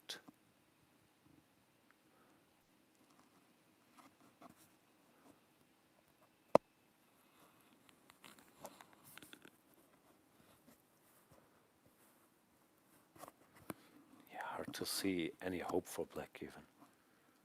He's so tied down. Whenever d6 falls, the whole structure will collapse. h4 is a big threat. If the king sidesteps, h4 is still good, for example. G takes h, and rook h1 will cause a lot of trouble. So I don't really see a way out. And Salem decides to run the other way with the king. King to f8. King g1, what's that about? Nothing wrong with it, but still looks like a mouse slip. Maybe there's a deeper point to it.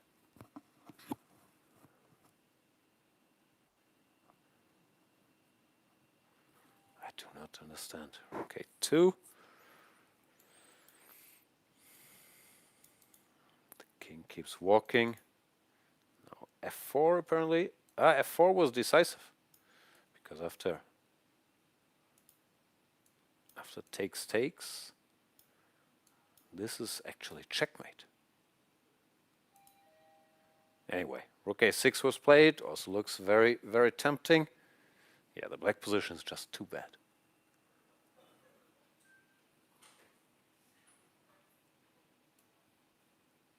Rook fb7, but it's leaking everywhere. Queen h5, h4, d6 remains weak. And Martinez is a very nasty tactician, so I don't really see a lot of hope.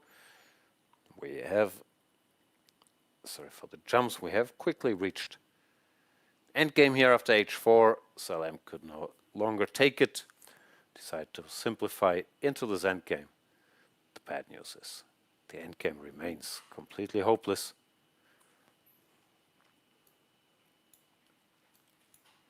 King to g4, pawn to f5, and these guys. This pawn mess on the, whatever that side is called, the king side, will win the game. Rook c3, making sure he doesn't ever have to think about c4 or d5.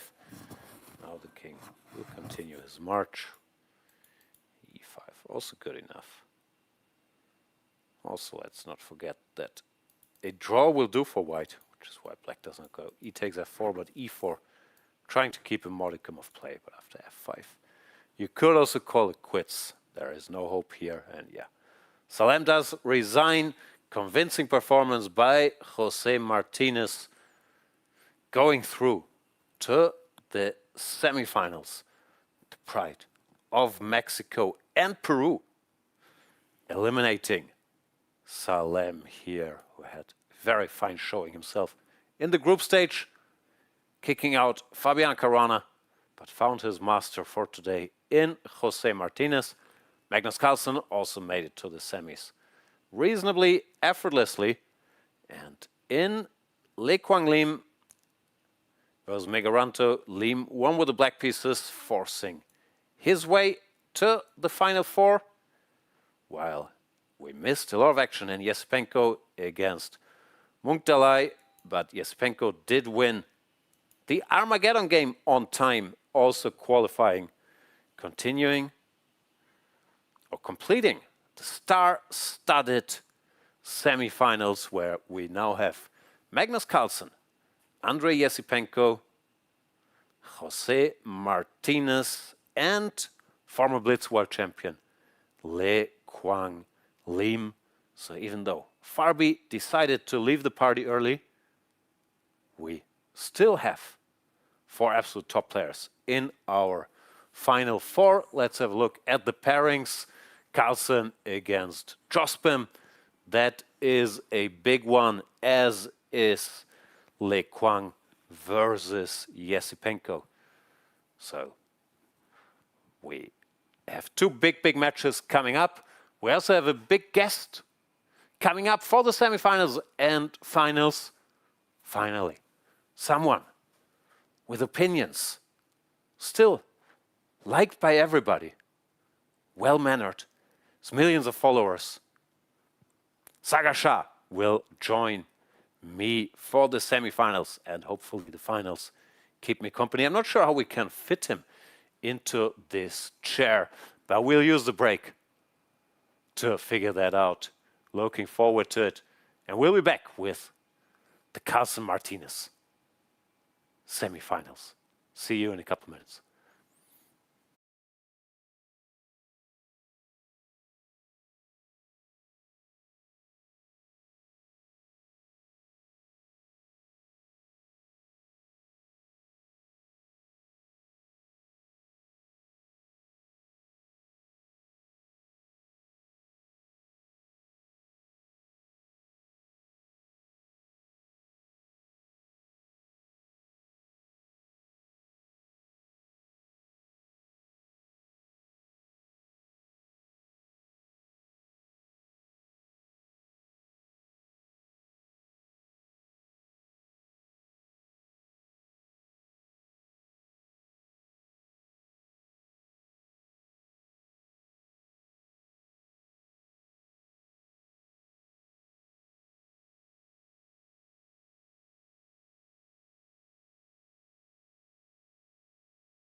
Liam, congratulations. You're through to the semi-finals after beating Susanto Megaranto 1.5-half.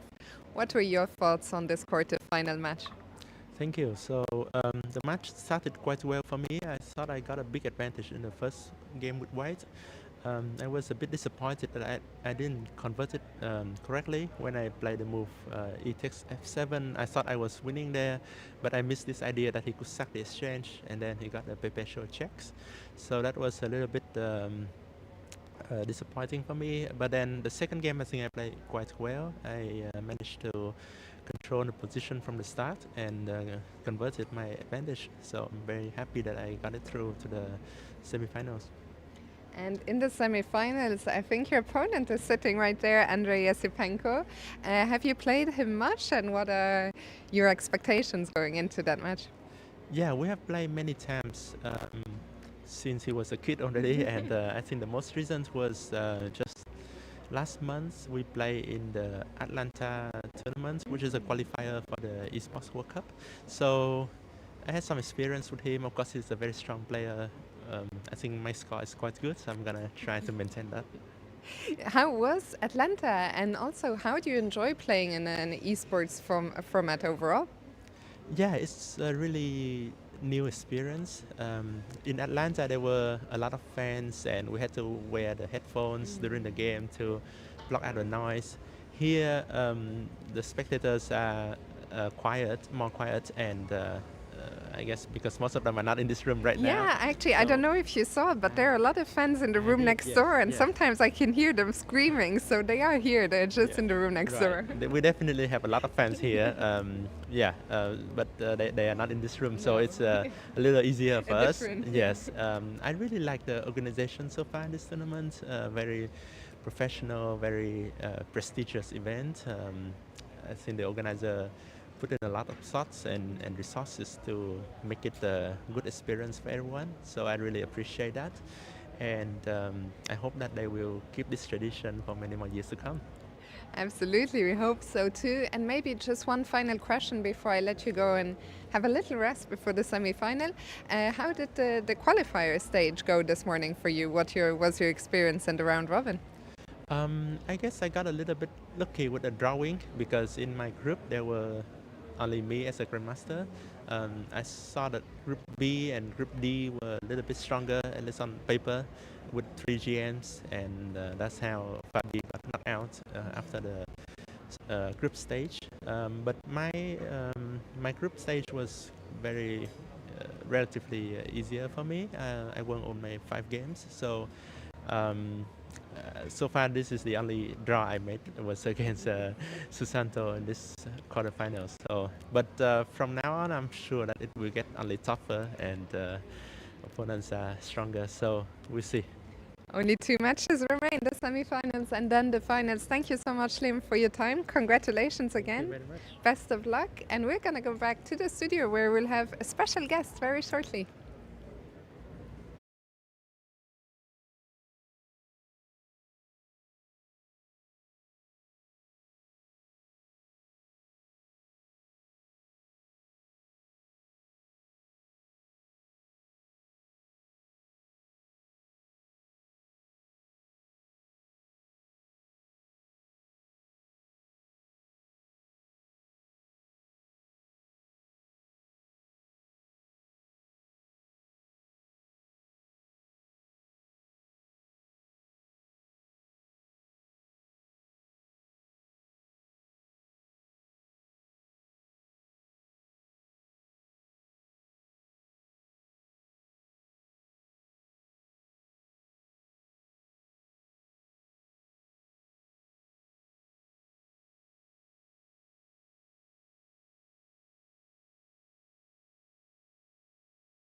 Welcome back, everybody. We are awaiting the semi-finals here. Magnus Carlsen will be back in action against Jose Martinez. We also have Yesipenko against Lee Kwang Lim. So 2 big semi-finals. And finally have some company. A big guest is here. Sagar Shah came all the way to Thailand. Yes. Sagar, how are you enjoying things? I'm good. Jan, I thought like you've been commentating since morning all alone. No coffee, no sleep, struggling. Thank you so much. And so joining in here, and it's also a great time to join in because like the semis are so beautifully stacked up. Yeah, it's great matches. Yeah, Fabi didn't make it, but we still have some super pairings with a bunch of legit world-class, especially blitz and rapid players. Magnus, Jose Martinez, super strong in these formats. Then Lee Kwang Yesipenko. Yeah. Yeah, it's working out nicely. Who you got? Yeah, I mean, for me, it seems like Magnus came in a very sleepy mode downstairs. And he was like, you know, just rubbing his eyes and all the time looking like he might just doze off to sleep. But he's playing really well. I think the quality of chess has been very high, yeah, Magnus's. No, I agree. I mean, it might have helped him. He had 2 beatable opponents in his first 2 games, so he could be sleepy and still crush. But overall, I've learned with Magnus how he looks often doesn't impact how he plays. The precision is still there, even if it looks like he's falling asleep.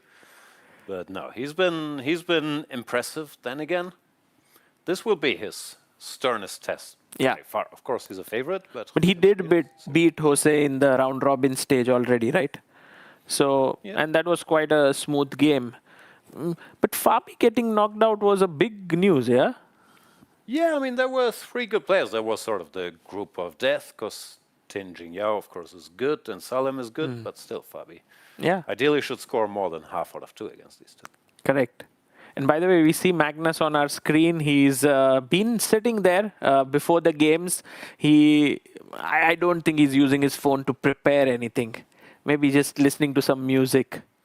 I think he's on Instagram posting family pictures. That's what he's been doing recently.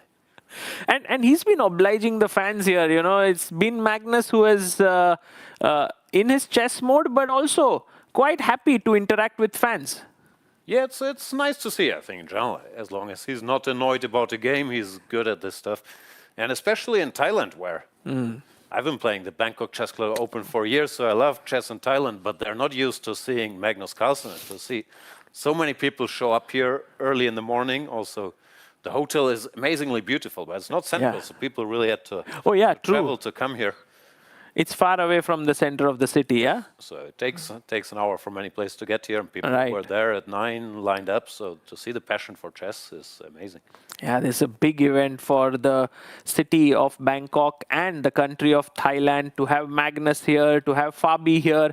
And also, I was down there in the playing hall and I loved this setup. Everything's working smoothly, you know, one game after another. I mean, this is a great format. I agree. The format has lots of potential now. It's running well. The usual teething problems I was complaining, and this doesn't start on time and so on, but it's the first time they're doing this. And now it's running well, and it's an event you can run in one day with qualification and knockout matches. So, no, I think this has a lot of future. Amazing, How do you feel about the esports thing? Because I'm usually being asked and I never have a good answer. If everybody's in the same location, why don't they just sit at a board? But I just feel like playing on the computer has its own set of small differences. You could see the players asking for their own mouse. I could see Magnus in the previous game making 3 moves at the same time, the pre-moves. And all these little elements cannot be done on a normal board. So I do feel that even if esports is played from the same venue, it has a right to exist. I think it's different. No, I agree. Even not pressing the clock takes out something. So 10 minutes online is more than 10 minutes over the board. And as you said, especially these guys that pretty much grew up online, like Jose Martinez, mastering these, what pre-moves you can make at a time, this old man stuff I can never do, is a very special skill. True. And I think, as you rightly pointed out, this is the biggest test for Magnus here, facing Jose Martinez in the semifinals, best of 2. 10+0. I also love the time format. Actually, the time control is great. Couldn't agree more. I've argued against increment all my life, partly because I grew up playing 5+0 and all this 3+2 always felt unnatural, but also as a commentator, viewer, chess fan, it's so much more fun if there's tension at the end and not these endless games continuing with 1 or 2 seconds per move. What's not to like? I mean, the risk, I understand, in a big open might be hard to control if people are throwing pieces, but in a close environment like this, I give extra time. I never understood. True, and this is also the same format for EWC, the Esports World Cup. Yes. So in a way, this entire ecosystem of esports is developing quite well. No, and I think they understand some things that maybe we forgot in chess, that it's important to have drama, and it's not bad if things get hectic in the end. It's sports, and there's supposed to be some excitement. So no, I'm very much in favor of the 10+0. By the way, the games haven't yet started yet. Yes, Magnus is just sitting on his board. He is in that mood where he might be thinking about what to play as first move. No, the games have started. They started. It always takes a second till they show up here, but we do have liftoff. So let's. But it's Magnus versus Lei Kwang Liem. Oh, they switched the pairings around again. They keep doing this trick to me to show us the wrong pairings, but. Apparently, it's Magnus Lei Kwang. Still, what we said applies. It's the steepest test he's had all tournament. Former Blitz world champion. Yeah. It's been a while, like 2006 or something. Lei Kwang, I think 2012, yes. Whenever I check, he's 2730, playing well. Yeah, and he was also the coach of this team in the US. And now we have the Queen's Gambit declined, exchange variation, Queen C2. Stopping Bishop F5.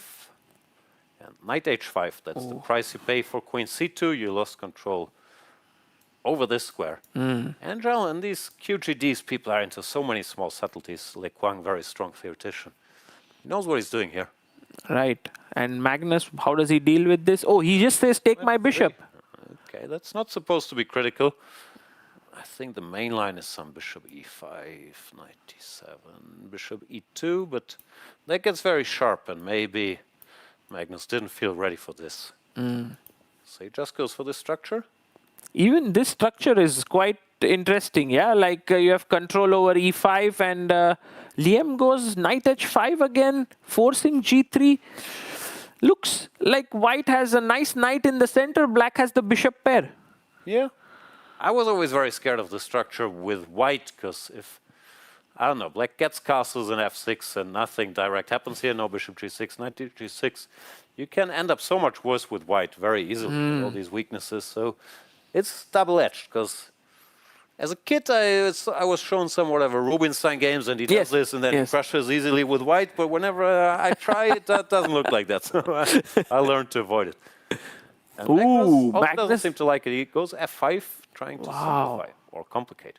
He's just going at that G6 square now, because if we look at the knight, the bishop and the queen all eyeing on that square, there could be a potential sacrifice coming up there.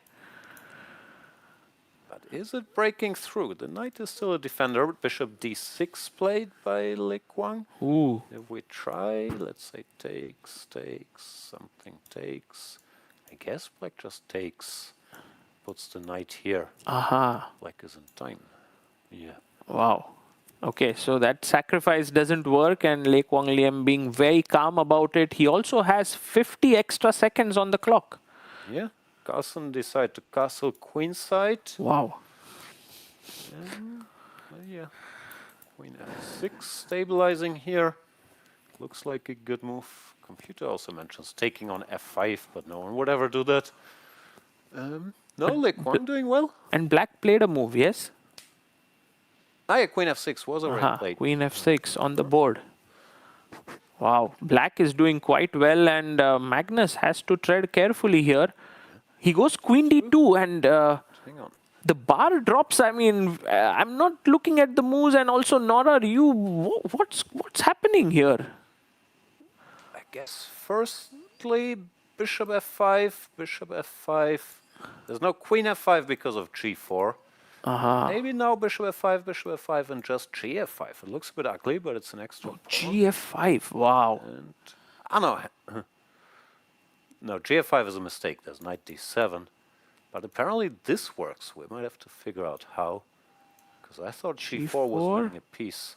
Oh, look at this. Oh my God. Okay, let me. Oh. Bishop e5. Wow, that's such a beautiful move. And I guess it's a tactic which you need to see if you want to beat Magnus. I don't know, yeah. But you saw Magnus shook his head there. Did Liam play it?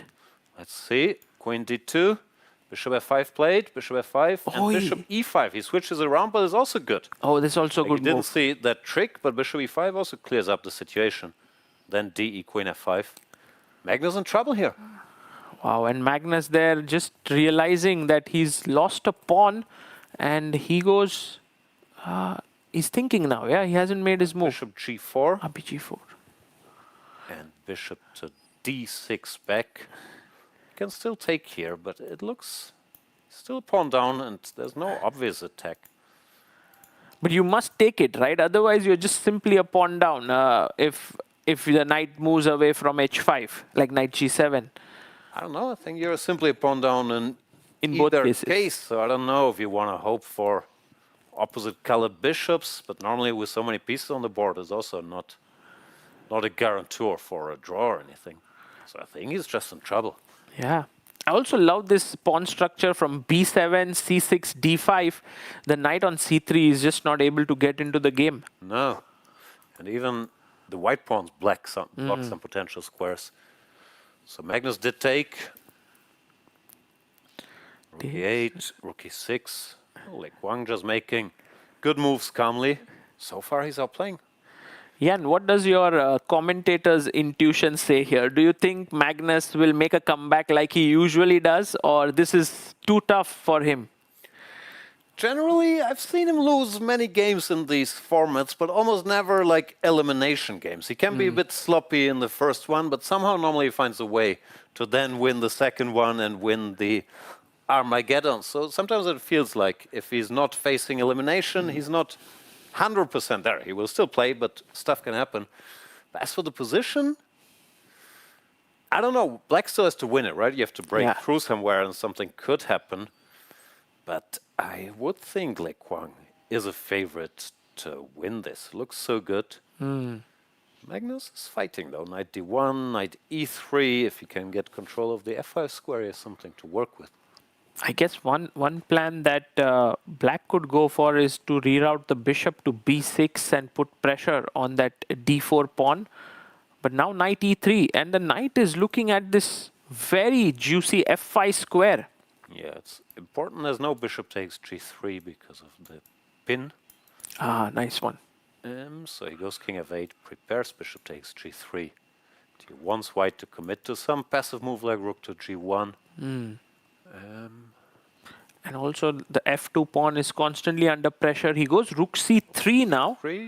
No tactics yet. Keeping an eye on the knight. And Magnus is fighting. But he's still much worse, because it's hard to improve even from here. Queen to e4. Queen d1 targets h5. Is he losing the threat a bit? Ah, that's a nice move. You called it. It's on the board. Queen d1. And I think Lei Kwang Liam wanted to push his f-pawn perhaps at some point, but now rook f6 and Magnus coming back. Can you take the pawn on h5? Rook f2. No, h6 is hanging. H6, but still, black gets very active. I was wondering if white can just play f4, or is that asking too much from the position? Wow. f4. So taking on h5 is one move, f4 is another. Magnus has some possibilities now. Yeah. Even move like rook b3. Okay, black has b5, worst case scenario. Taking a moment, he played something. f4. Wow, he pushes his pawn there.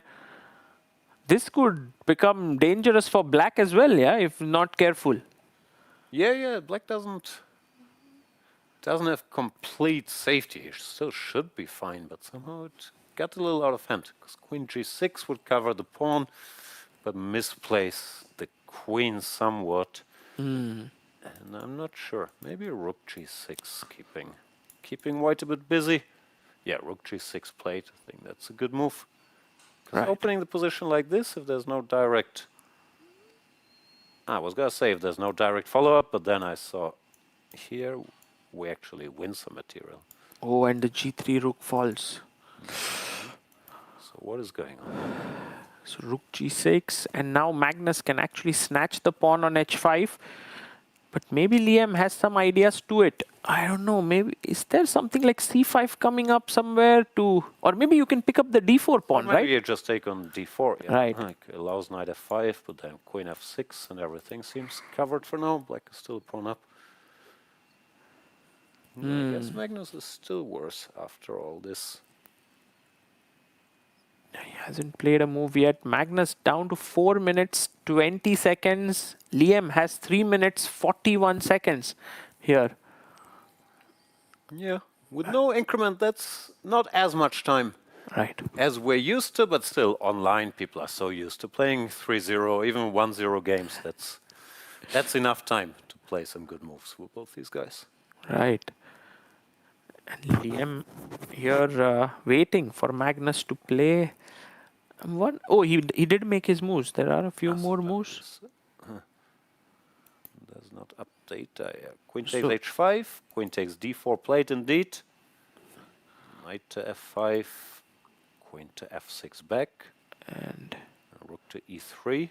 oh, that's not a great move. And d4 pushing forward. The pawn is like, isn't c5 coming next? And wow. There's apparently not enough threats, but okay, Magnus keeps trying to make something happen. Goes g4. Is the threat now g5? Hang on, did he blunder? d3, the bar escalated there. Yeah, he went back with his knight, but maybe there was something stronger instead of knight e3. No, that is the best move. Okay. And somehow Magnus worked his magic. Now knight d5 and the pieces Wow. are coordinated. And the d pawn looks so strong right now. I mean, it's you could even play d2, but somehow it seems all under control. Yeah. I can't figure out yet d2 plate, but yeah, g5 apparently black is just struggling finding squares g5. without an obvious blunder like Le Quang has been. Is the queen almost trapped after g5 or queen d8, right? You can take... Go queen d8 directly, but then f5, what do you do? And if hg, the queen is really short on squares. That's insane play here by Magnus. He just somehow managed to find the coordination with his rook moving up, knight coming back, queen on h5, those 3 pawns. Beautiful. No, he does have this innate talent for piece harmony. Just as we praised him, he goes f5, not g5, which is also good, but apparently less good. However, it looks like strictly the only black move is a very sad move to make. Rook Just g7? d1 queen, forced his knight away and then moved the rook. Oh, but he goes rook back directly, and now is it knight d... No, wait a second. Let's It's not so clear. calculate. Knight d5, d1 queen, knight takes f6. And black has no checks, yeah? And no everything's checks. hanging. And rook e8. Queen h6, knight d7. Beautiful. So knight d5 allows black to queen, and you pick up. But knight d5, can we move the queen somewhere? It doesn't seem that there's any queen h8. And then g5. It's beautiful. Stopping this and keeping it going. hg, I guess f6 or something. Okay, now this is simple, but you can see the engine bar. It's now all white. I didn't get this variation which you said, which was like, you know, see, a knight queen d5, at knight d5, queen h8, g5? g5 No way, and hg? covers this, hg, and now just queen e2. Oh my goodness. Okay, this is... Keeps rolling, but okay, for computers, this stuff is a bit easier. Let's see. Okay, that was But beautiful. yeah, Oh, he Magnus did. has That's played knight d5. Now he means business now. amazing. Right after I said, sometimes he loses the game. He said, Oh, he finds g5 as well. No. He's on top of all this. hg, queen e2, Wow. all on the board. Wow. No, he's good. He's good. He's good. Was a bit sloppy early on. Lost the pawn for not much, but then it's amazing how, because Le Quang is an absolute world-class player. Like how big the class difference or can be once Magnus starts trying even a pawn down. Like he just completely outplayed him. It's very Beautiful. impressive. And now f6 is a massive threat, right? To just checkmate him on e8. Yeah, this is, I guess, so even the brutal rook e8, king g7, f6 should be a big threat. And yeah, king has to run, but now f6 or just queen takes d2. No, he's completely turned this around. Do you think Magnus is stronger at this format than like the over-the-board format? Like his strength gets even better in this esports format? Not sure. I guess at this point he's also very used to it. We've had so many of these, whatever they were called, Carlsen chess tours, Champions chess tours, like playing online with 10, 15 minutes.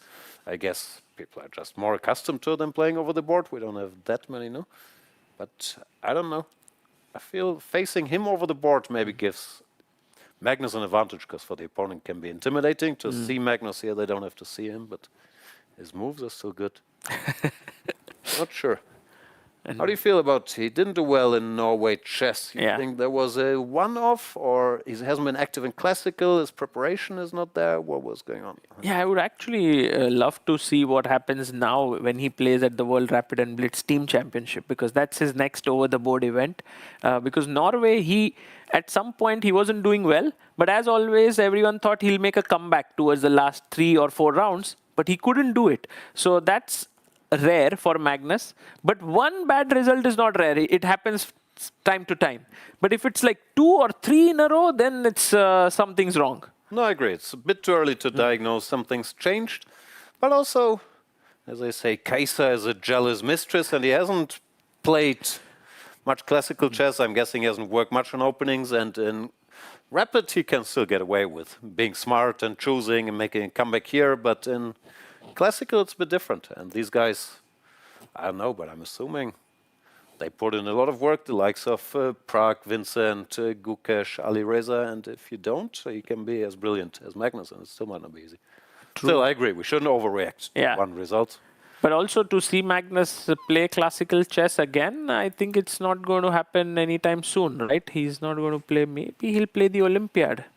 I would hope he plays the Olympiad also. I don't know, like, I don't know how he feels about it, if he just thinks, okay, this was an obligation, or if he feels, okay, this didn't go well, but I'd like to show these kids can still dominate them for 2-3 years. If he feels challenged now, I don't know. He's completely winning here, that's why we switched topics a bit. By what a comeback by he won. Carlsen, and the game is over. So 1-0 victory for Magnus in the first game, and then there you see no real emotions on his face. The job is still half done. Small smile. He's pleased. Oh, by the way, the game starts instantly. But what happened in the other semifinals? Briefly check in with the other guys. They're still playing. Jose Martinez is lost against Andrei Yesipenko. Andrei has 30 seconds. Martinez is faster. But 30 seconds, Andrei is experienced enough that he should win this. Right. I think even I would manage with 30 seconds, and that's normally the test for. There's no chance here. Okay, Andrei scores the win, and so now must-win game for his opponent. Back to Magnus, and we have this almost the same opening, but with reversed colors. Knight to e8. Oh, here I can reveal a little secret. This knight e8 line we were studying before one of the World Championship matches. I can't even recall which one. I guess against Fabi maybe in 2021. And then, while we were studying this line, a lot of analysis appeared on what do you call this chess-based life book, this tree you can see. And there was some serious inquiry if this was a coincidence or if one of the seconds maybe had forgot to switch off the life book. I'm not sure it's ever been resolved. I'm leaning towards coincidence, but we don't know. But anyway, this 98, there was some panic if this is still playable after that. But yeah, Magnus reshuffling. Magnus would have so many old ideas with him, right? Like, because he's played 5 World Championship matches. But then to recollect all of them is not easy, right? You have to go and forget lots of stuff if you. So then maybe he just opens something and says, okay, this is interesting, and maybe tries it out. Himself, I think Peter Heine spends, if he's not on Twitter or golfing, he spends his time choosing one of the files from 2021 and saying, then you change the date and send it to Magnus. Here's a fresh idea. So 98, 96. And it seems to work nicely. Anyway, this line, yeah, it's not the main line, but it's a setup that it's smarter than it looks, and it might get a theoretician like Le Quang slightly out of book. And it's not so easy because black always has some play here, so white can't get too cute. I think I've faced this recently in Bundesliga. Played terribly as usual, but white is supposed to just treat it quietly, go castle, put some Not rocks long to the castle. middle, not long castle or anything fancy, because black will immediately get enough counterplay. But I think there's some moves, yes? Castles, bishop f8, rook ae1, and Magnus going for your idea of a5, knight a6. Yeah, this is typical stuff, but also I like the move king h1. Somehow, often in these structures, if you can't get in f3, e4, your knight on e2 can end up a little silly. And one idea that's often played is king h1, really keeping the option to go knight g1, Ooh. knight f3, which looks dumb, but depending on what black does, this can be very useful. Reshuffling. So Magnus does all this stuff, b5, bishop f4 feels a bit slow. Maybe he's making square for the knight on g3, perhaps. Yeah. But yeah, I mean, maybe he wanted f3, e4, but always the e3 pawn was weak, so he just defended it. Not sure. By the way, this move b5, I mean, I used to play d4 all the time, and I used to feel like, oh, it weakens the c6 square and so on. But nowadays, it seems like b5 is the way to go, right? Yeah, no, this has completely changed, because I'm with you. Like, I've played these structures all my life, and if an opponent touched the b pawn, played b5, I would think, okay, this is going to be easy, with c6 is so weak. But once again, computers have completely changed how much we think about this, and very often this b5, b4 is a big source of counterplay for black, and yeah, it's really completely changed, because b5 was not even a candidate move in any of these positions, I don't know, 20 years ago, and now you see it. Every other game, you also look at the computer, b5, 0-0, bishop e6 plus 0-40, so often it's just straight up the best move.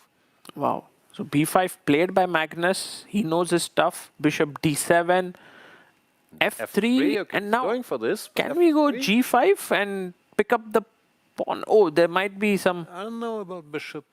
First of all, bishop e5, we're threatening checkmate. Bishop e7. Oh, wow. I was also wondering if bishop d6 and e4. So why is f3 so bad? Just b4, knight c4. Black has many options. It's logical, just the computer doesn't like it. Yeah, I think knight c4 seems like attacking the e3 pawn, but he did make a move. Push it. e4 is coming up, yeah. I played b4. Oh, sorry, this was not played. b4 was played, takes clam. Oh, he's playing well. Knight a4, takes. Knight Also, b5. Thanks to b5, all of a sudden he has these targets for counterplay. Oh my god, yeah. Just giving up the a3 pawn, yeah, not caring for it. And I think this is the best way for Liam to play here. He has the center, his pieces are well positioned. Maybe e5 could come up to open up the bishop. Yeah, or just take on c4, no, take the pawn back. Or what has he done? Somehow keep having to refresh here. No, maybe he's legit thinking. So bishop c4, dc4, queen c4, and that really makes the c6 pawn a bit weak. But yeah, but black has the two bishops, I guess. and he wasn't did happy take with it. Yeah. When knight g3 playing for an attack. Also, he's in a must-win. Maybe he thought after bishop c4 takes. He thought you can't beat Magnus from such a position. Knight b4. But now he's a pawn down. No, Carlsen looking very comfortable. Before. Jumps, bishop goes back.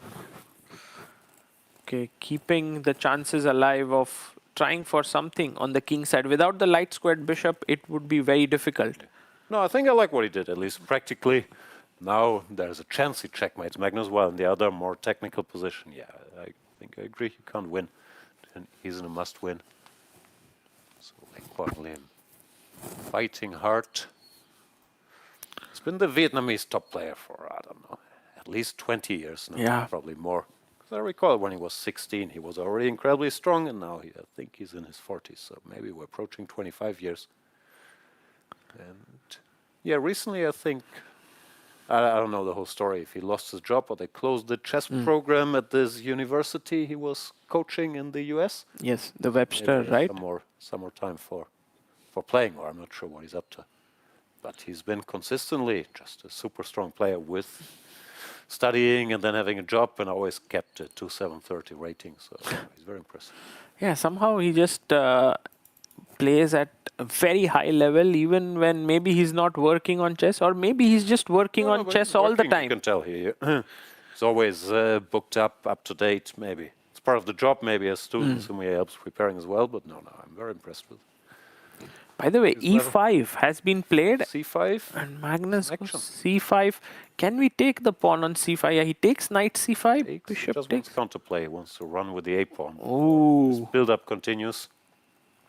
Yeah, at least practically. It looks like computer also likes it.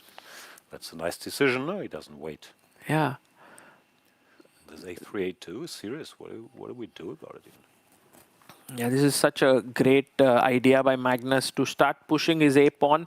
The queen would love to make a battery with the bishop, but there's no C2 square available. There's no kind of active plans that I can see. Maybe there's bishop F5 perhaps to trade the bishops and get your knight to F5. Yeah, that makes a lot of sense. As usual, computer says boo, but I agree, because what else can you do? Wait around. Which is a very sad move. Maybe to bishop F5 there was knight A2, right? And then you kind of start being in this difficulty as the F4 bishop is in trouble. Problem is here, knight F5, queen F4, and Right. queen F5. We lost coordination a bit, or still G6. We don't want an endgame with the A pawn. Ah, sorry, I'm making too many moves. But yeah, no good spot. Knight A2 is an issue. So this practically looks like game over. No, Lei Kwang is down 1-0, and he's under pressure to find a way to hang in here. Right, and I think Magnus made a move. I think a couple of more moves. Here Show up. did go bishop Played knight F5. takes. 3, G3, queen back, question mark for whatever reason. It's normal. Now the A pawn is super strong. You're also going to lose the C5 pawn unless white can do something crazy here, like bishop takes h6, and he bishop H6. takes it. Okay. I mean, Oh, Magnus looks a little shaken by that. yeah. Maybe you just ignore it, right? Because if you take queen h6, that looks fatal. Very scary. Just A2. Yeah, A2 played. So how does white hang in there? Queen C3 covers stuff, more or less for now. Queen c3. That's a nice move. So Magnus just... Oh, and he goes queen f4. He's like, okay, it's going to be mate or nothing.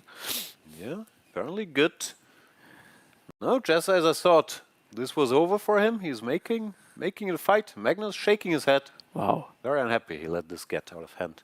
But he actually has played quite well. So he hasn't made too many errors. His position is still better. But I think humanly, you start worrying about moves like queen g4 coming in, e6. I don't know, he's just not so happy. No, also the trend has shifted, because I think he had everything under control. And this queen e7 apparently was a more serious mistake. Peter was right as usual, but queen h5, just keeping an eye on this guy, apparently kept things under control. Well, now... Oh, he takes knight e5. Takes the pawn. He looked upset, but he still makes good moves. It's also often the problem with these guys like Magnus or Hikaru. and so on. They're shaking their head and feels like the game is over, but then they still begrudgingly make the best move. And good luck beating them. Okay, knight e5. You can't increase the pressure on e5 somehow. Maybe some bishop takes g7. Does that work in any way? King takes, and we don't have a check, no? So I'm not sure what's next? I thought you could take on b4, but I guess then black just takes on h6. Oh, he goes bishop g5. 5, logical And as well. Queen b7 maybe to defend the knight. Why can't I play Oh, but e5 is f6? hanging. Ah, f6. No, apparently it's bad, but I don't understand why. Is there any tricks? Maybe f6, queen b4, Yeah. fg, f4 is too much. 6. No, you're right again. Queen b4, fg, and just queen d4, and the game continues. It's not a blunder, but also not that great. But then, I mean, you have to keep an eye on both of your knights, right? The e5 knight is under pressure, the b4 knight, so you can't play queen b7, because then rook takes e5, although you can, because the a pawn could queen. Oh. Yeah. I think what he's going to do is calculating now. But normally Magnus likes clarity. And he's calculating, I think, if he can get away with knight b to d3 and force some sort of endgame. Knight b d3, wow. So if bishop takes d3, you go... Knight takes d3. And bishop e7. 4. And and then eventually you'll take on e7 as well and make a I queen. only need a draw, right? Nice. I can go rook e7 and a1, worst case scenario. So we're talking about, this is far from forced. Yeah, if the knight goes here, takes, and now let's say takes, queen, and this would end peacefully, I'm assuming. Takes, and rook c1. This looks like a draw. Anyway, way too long, but yeah, no, he did play f6. f6, queen b4, and queen d4 on the board. He's back. a1 is now stopped. The e5 knight is under pressure. The black king looks a bit weak. d5 pawn can fall with a check. Yeah. Still, as long as the a2 pawn is there, there will be chances for Magnus as well. Queen to f7 he plays. Oh, and what about rook e5 now? He's trying to bail out again now. So rook e5, queen e5, a1, takes, queen f5, and probably draw in the end. But that position is your pawn down and it's playable. Yeah. Yeah, I agree. Takes, it's happening. Oh, no, he goes he rook e8. That's his point, not a1. Of course. He's trying to win the bishop cleaner. Still, queen b2, let's say. Queen f5, queen a2. Isn't white better? Yeah, the f3 pawn is a bit weak. Maybe you can get g4 in. It's happening. Queen b2. Get there quickly. Queen a2. And now maybe g4. Or to create some counterplay here.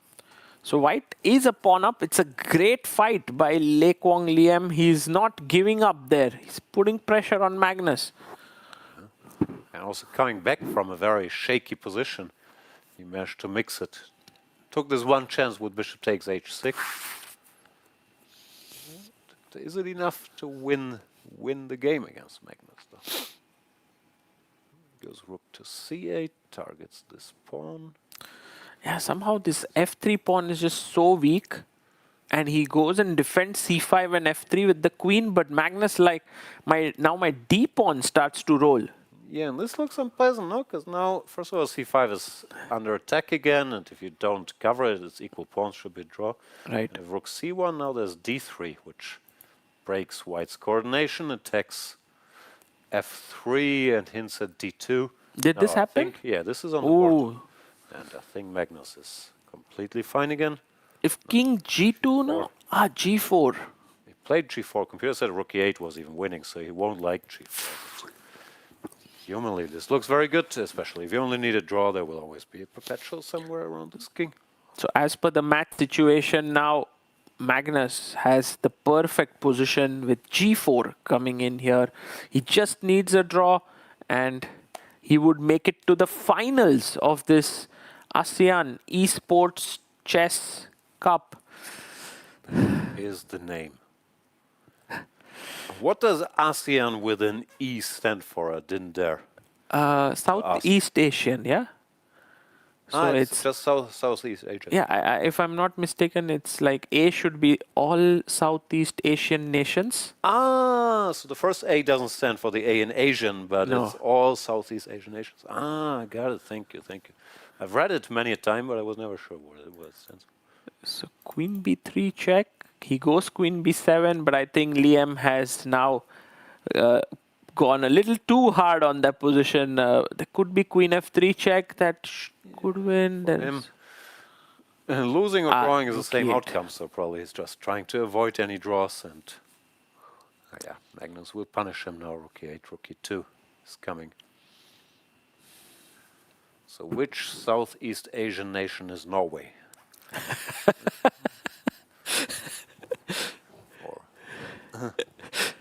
Yeah, this was like very interesting for me that Magnus and Fabi both turned up here and, you know, playing. Maybe it's just them coming here gives a lot of opportunities for everyone else to play. Yeah, that's the point, perhaps. No, also, of course.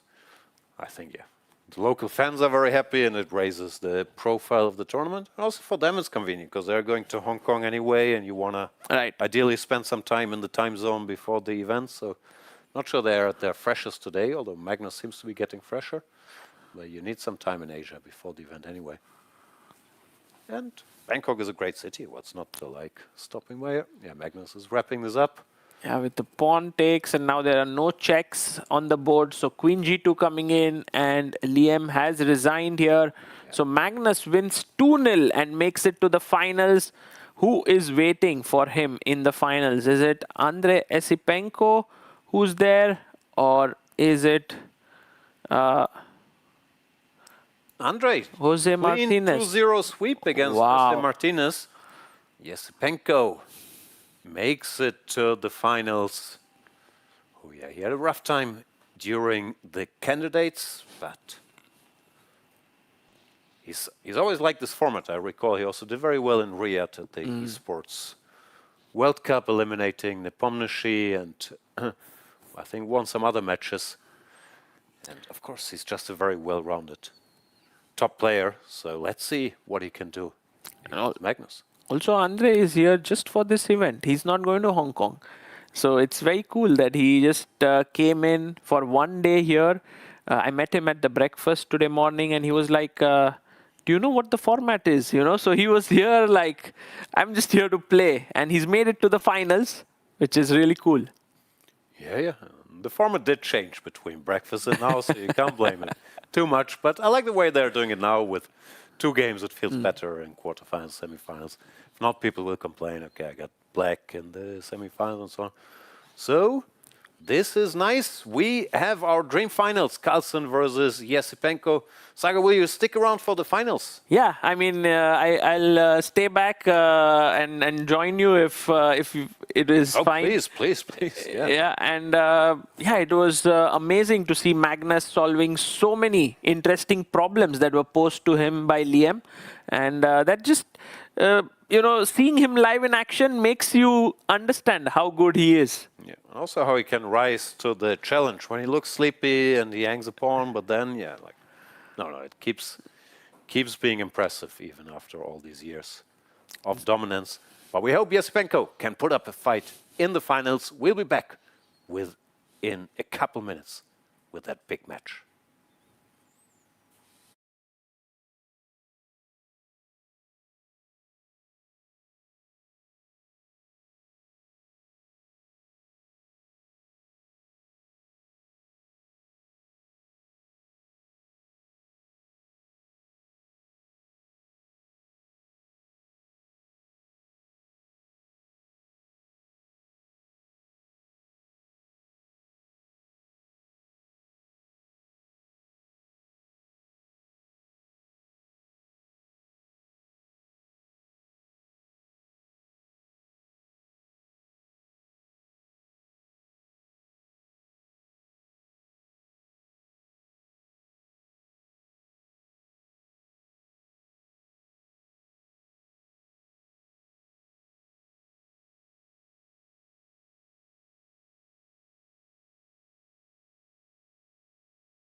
We're live.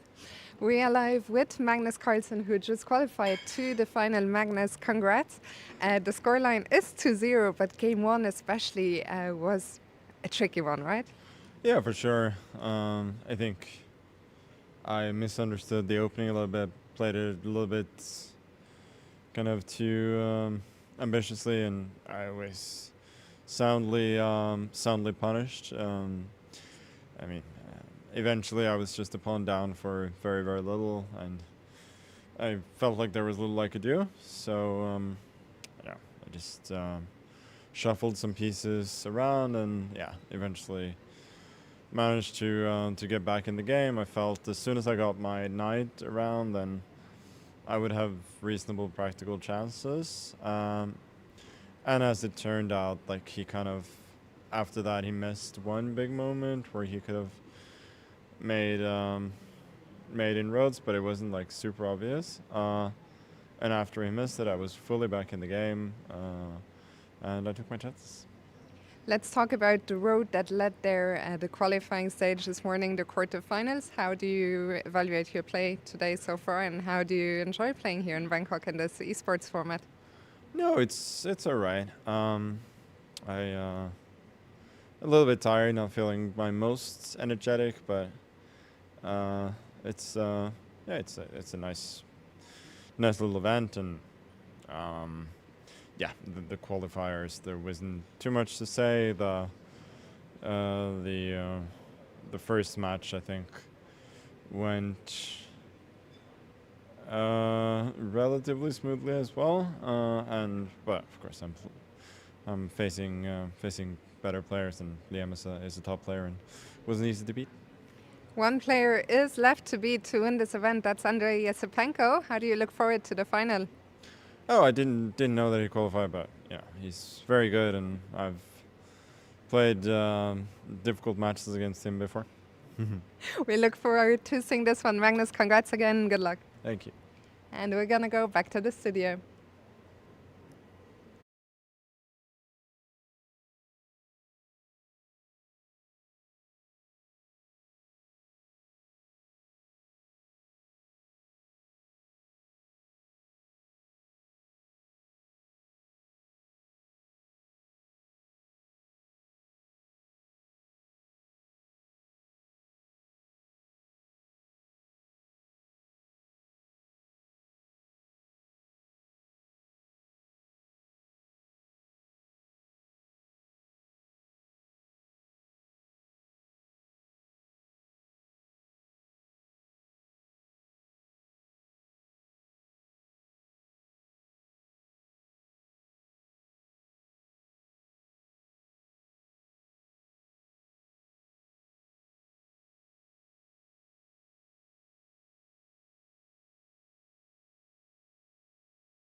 Welcome back. I'm delighted to be joined by Kai Tuorila, the chief organizer of the BCC, the Bangkok Chess Club Open.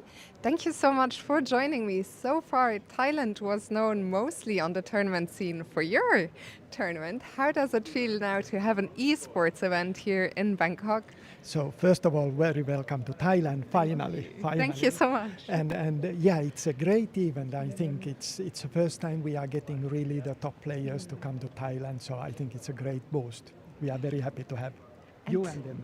Well, thank you so much. Tell us a little bit about your tournament and how it came to be that Bangkok Chess Club ended up organizing this big and famous open tournament. Right, we organized the first one, or I organized in 2002, and the last one was the 23rd edition already.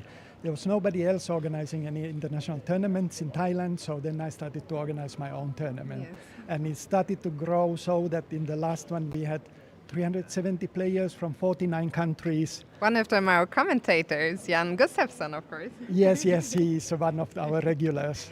And even 2 GM noms were made, which is very rare in the open tournaments. It is an incredible tournament. It happens in April, right? So if people want to come, keep an eye on the calendar. When will the dates for the next event be announced, do you know? Well, I think we can announce in 2-3 weeks' time. So it's usually on the middle of April, and we are looking for the same period. So you are most welcome then, and everybody most welcome to the out. I will do my best to come, and people watching this. The final will start. Kai, thank you so much for your time, and hopefully see you in Thailand next April. We hope so. Thank you. And see Jan there as well, back to the studio. Definitely. I will try. It's by far my favorite tournament, the Bangkok Chess Club Open in April every year. So whenever my schedule allows, I'll be there. It's called Bangkok Chess Club Open, but it travels throughout the country. It's in different locations in Thailand. So Sagar, if you have time to play, or if not play, at least come cover it. It's always nice hotels, good atmosphere. I've been there in 2017, back 9 years ago. That was my only time in Thailand. And now I'm back after 9 years here. So yeah, it's a beautiful place. In fact, the hotel where this is happening is so wonderful. There's like a river next to where we are staying. So very pretty. Yeah, it's an amazing location. And I'm getting too spoiled by all these world-class hotels that people are having chess tournaments in. To remind myself, it's not normal, you know, because you get used to staying. And then you go home at some point. Yeah, home is also nice. But once I go on vacations with the family and I check the prices, you know, okay, maybe. Yeah. But no, this is an amazing place, and it's beautiful to see. Not just Magnus coming here, but also the passion for chess, because I know there's a lot of chess fans in Thailand, and everybody's showing up here. It's really nice to see, so I'm glad. Yeah, and now we have Magnus versus Andrei Esipenko, the finals, and somehow the setup has been that Magnus has taken that table which is at the back of the rows, you know, the last row, and he's been sitting there since quarterfinals. Well, this is special Norwegian TV treatment. They're saying I have to stay at the same board all the time because of the NRK cameras. For a change, there's no NRK here, yeah? Like, would have been nice to have them. But in fairness, he is the top seed and they're playing matches, so it makes sense if he stays. And by the way, Magnus is someone who didn't ask for another mouse. You know, many of the players brought their own mouse here to play. Wow. I think Magnus was like, doesn't matter. 10 minutes, who cares? And I think the game must have started, yes? Yeah, sometimes it can take a while till it shows up here. And yeah, here we are. Carlsen with the white pieces against Andrei Esipenko.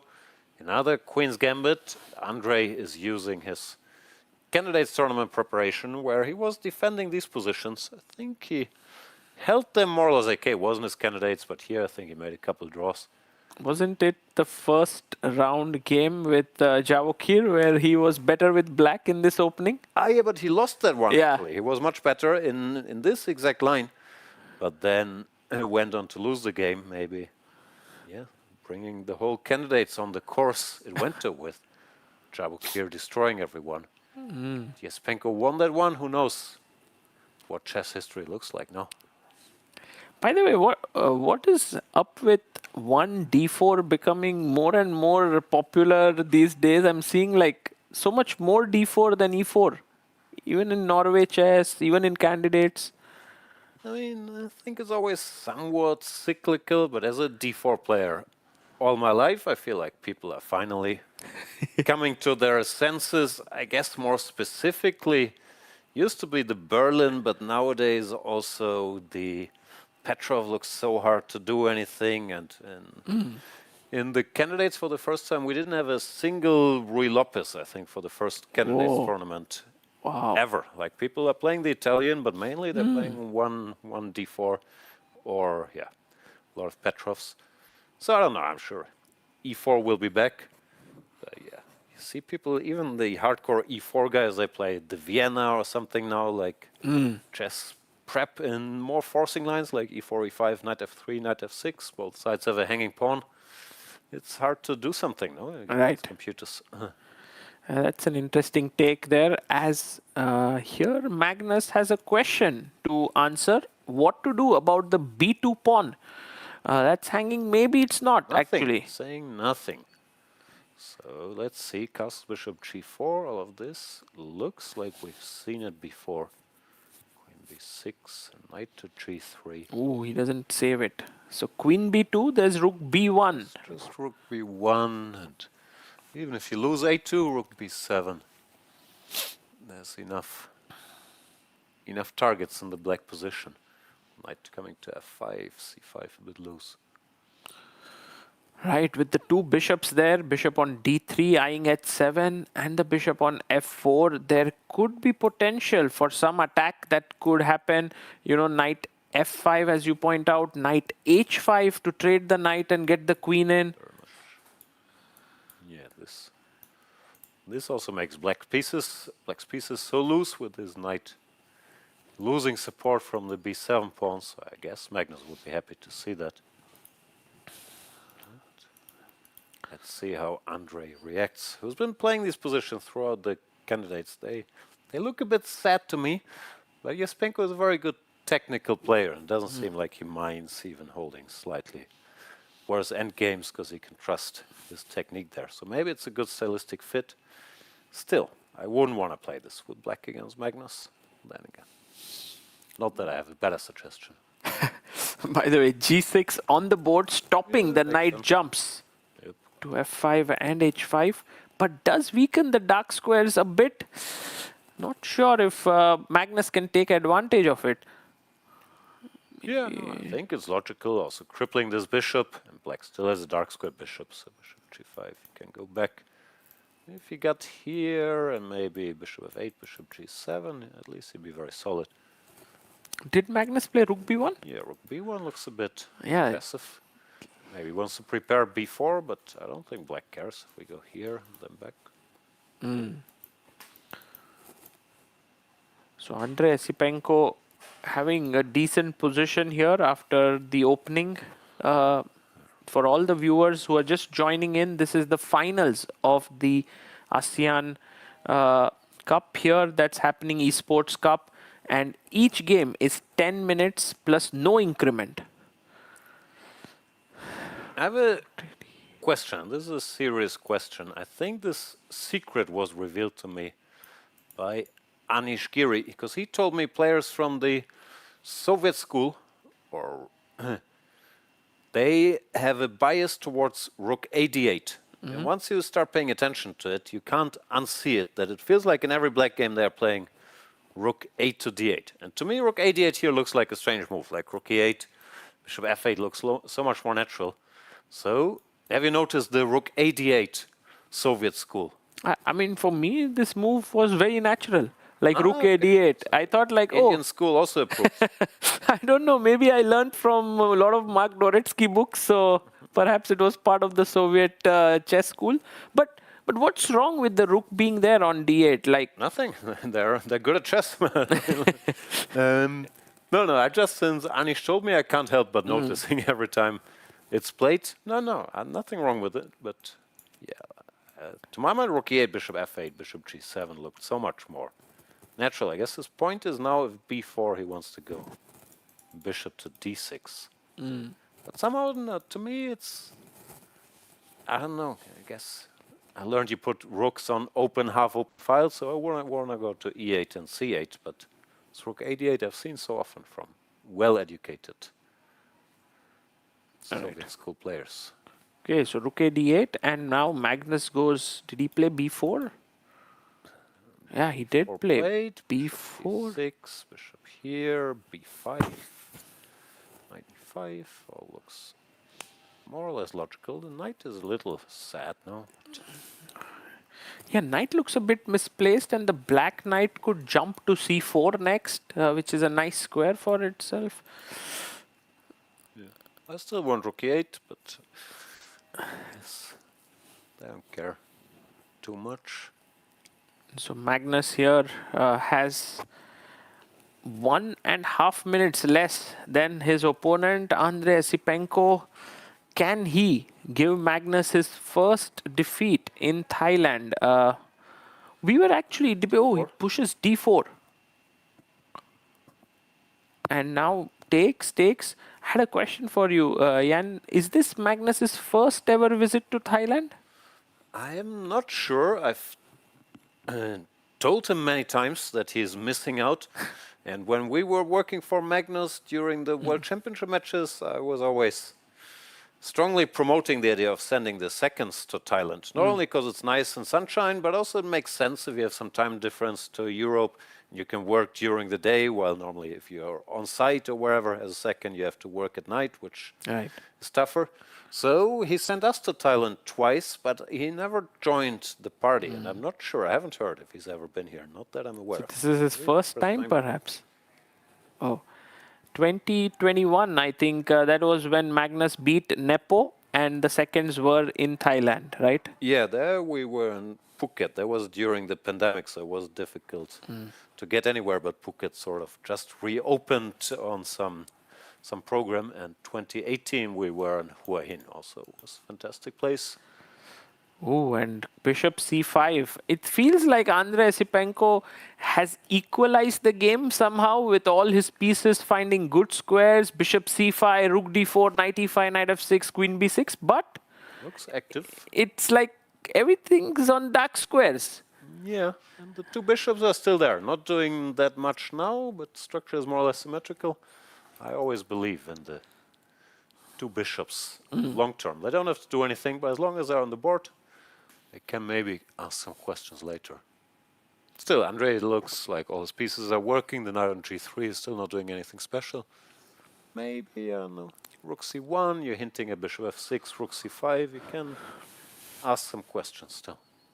Right. And also, I was just wondering if a plan like king h1 and f4, f5 could become quite interesting. I mean, it looks a bit slow, perhaps. I was told to never move the f-pawn. Strongly against it. Magnus does neither, goes rook to d1. Oh, but now you can take it, right? And you can't take with the rook because f2 hangs. And that is true. It's a bit strange. Guess he doesn't mind taking with what? The bishop? But yeah, it looks slightly odd. Also just rook fd8. What's his big point? Rook takes, bishop takes.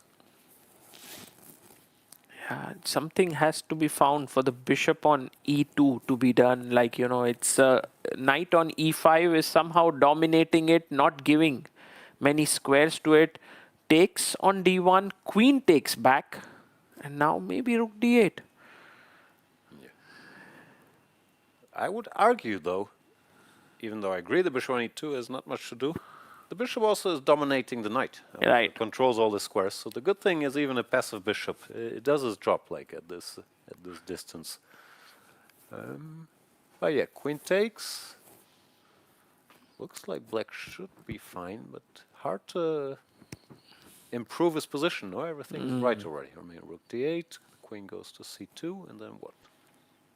Yeah, and There then goes rook e8. rook e8. Finally, your move on the Finally. board. A while. That also makes sense. No, Andre, I think he understands these positions well and seems to know what he's doing there also. Playing and preparing them, the entire candidates, of course, must have helped his feel. So far, he's holding his ground nicely here. You know, Andre actually finished the candidates not so well in the end. Do you think that event will, in general, help him in his chess career?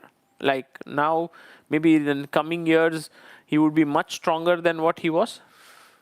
I don't know. Like, in general, I'm not a believer in this. Losses make you stronger, blah, blah, blah. I think often successes make you stronger and losses can also mess with your head a bit. Having said that, I think Andre is very strong. What I didn't like in the candidates, and of course with hindsight it's easier, didn't look like he was playing his chess. He was trying very hard to be creative, pose fresh problems, get fresh positions, fresh ideas. But he ended up in all these chaotic Sicilians, which didn't feel, because he's such a good classical player, he has good technique, he knows where the pieces are. But I feel like calculating in random positions is not his strongest suit against world-class players. And maybe, I mean, this is just my opinion, but maybe he also learned that about himself, that he should get slightly different types of positions, because there he is absolutely world-class when it comes to technique, preparation, like understanding where the pieces belong. Interesting. But yeah, I don't know. Of course, I think people always benefit, even if the result is bad, from just the preparation, the work that's being put in. Psychologically, I think it can go either way. It can also go the other way, that you think, okay, I'm already, I don't know how old he is, 24, 25, and I can't hang with the best players, so why keep trying so hard? But I hope it's not the case, because I think he's very special talent. And he beat Magnus in, when was it? Vaikanze. 2020 maybe, in Vaikanze, 2019, one of these years. And then, yeah, everybody was talking about him as the next big guy. Of course, many things happened, pandemic and other things, so it's understandable his career was impeded a bit, but I still think he's a very good player. Right. And now, after Queen D2, it's Andre who's gone below the clock than Magnus. Maybe there's some ideas like A5 in the position to kick the queen away. And he goes bishop E5 and Magnus quickly pushes A5. This now looks like black lost a teeny tiny bit of coordination. No, with the knight on D7, A5 is coming. But what about bishop Queen finally has a D4? square. So you just take and go just bishop F3 and just grind the end game. Like, not saying it's winning, but it looks pleasant. So important here for Andre to decide what to do with his queen. Should he offer it for a trade on D4? Should he move it back somewhere? Feeling you want to keep queens if possible. Here goes queen C5, but rook C1 keeps asking that question. Well, if you're not careful, bishop takes G3 would give you a piece. Because the pawn on F2 is pinned, so that is a threat. Well, yeah, He goes rook C1 and queen A3. And that is a mistake, but it's not an obvious mistake. Like, you don't realize what's the right move, you know, at first sight. Do you go knight F1? That doesn't look like punishment. Bishop F3. F3. Ooh, it's a great move. He attacks the B7 pawn now. Yeah, B6, I guess. You don't love on general grounds, because then the bishop gets this square. Maybe it can get fixed as well.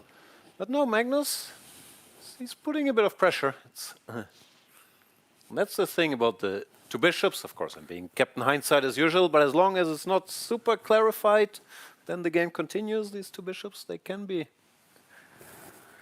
a nuisance in all kinds of endgames. Right. From Andre's time usage that, okay, this is not easy. He's getting worried here. He's unsure, and look at him. He's like, Shouldn't what forget, to play? No increment. Should I play b6? Should I not play? But how else? Oh, queen b3. That seems like a mistake made by him. Do you snatch the pawn on b7? It was this typical, like, he was thinking about whatever the normal moves, b6 or knight c5, didn't like them, and then you look at the clock, 1 minute 40, and you blitz out some move, which he probably hadn't thought about much. And now bishop takes b7, queen takes pawn, and bishop c6. Yes, Black exactly. a bit overloaded. Yeah, that's why he takes on g3. But I don't think that was the plan. No, this just looks terrible for black.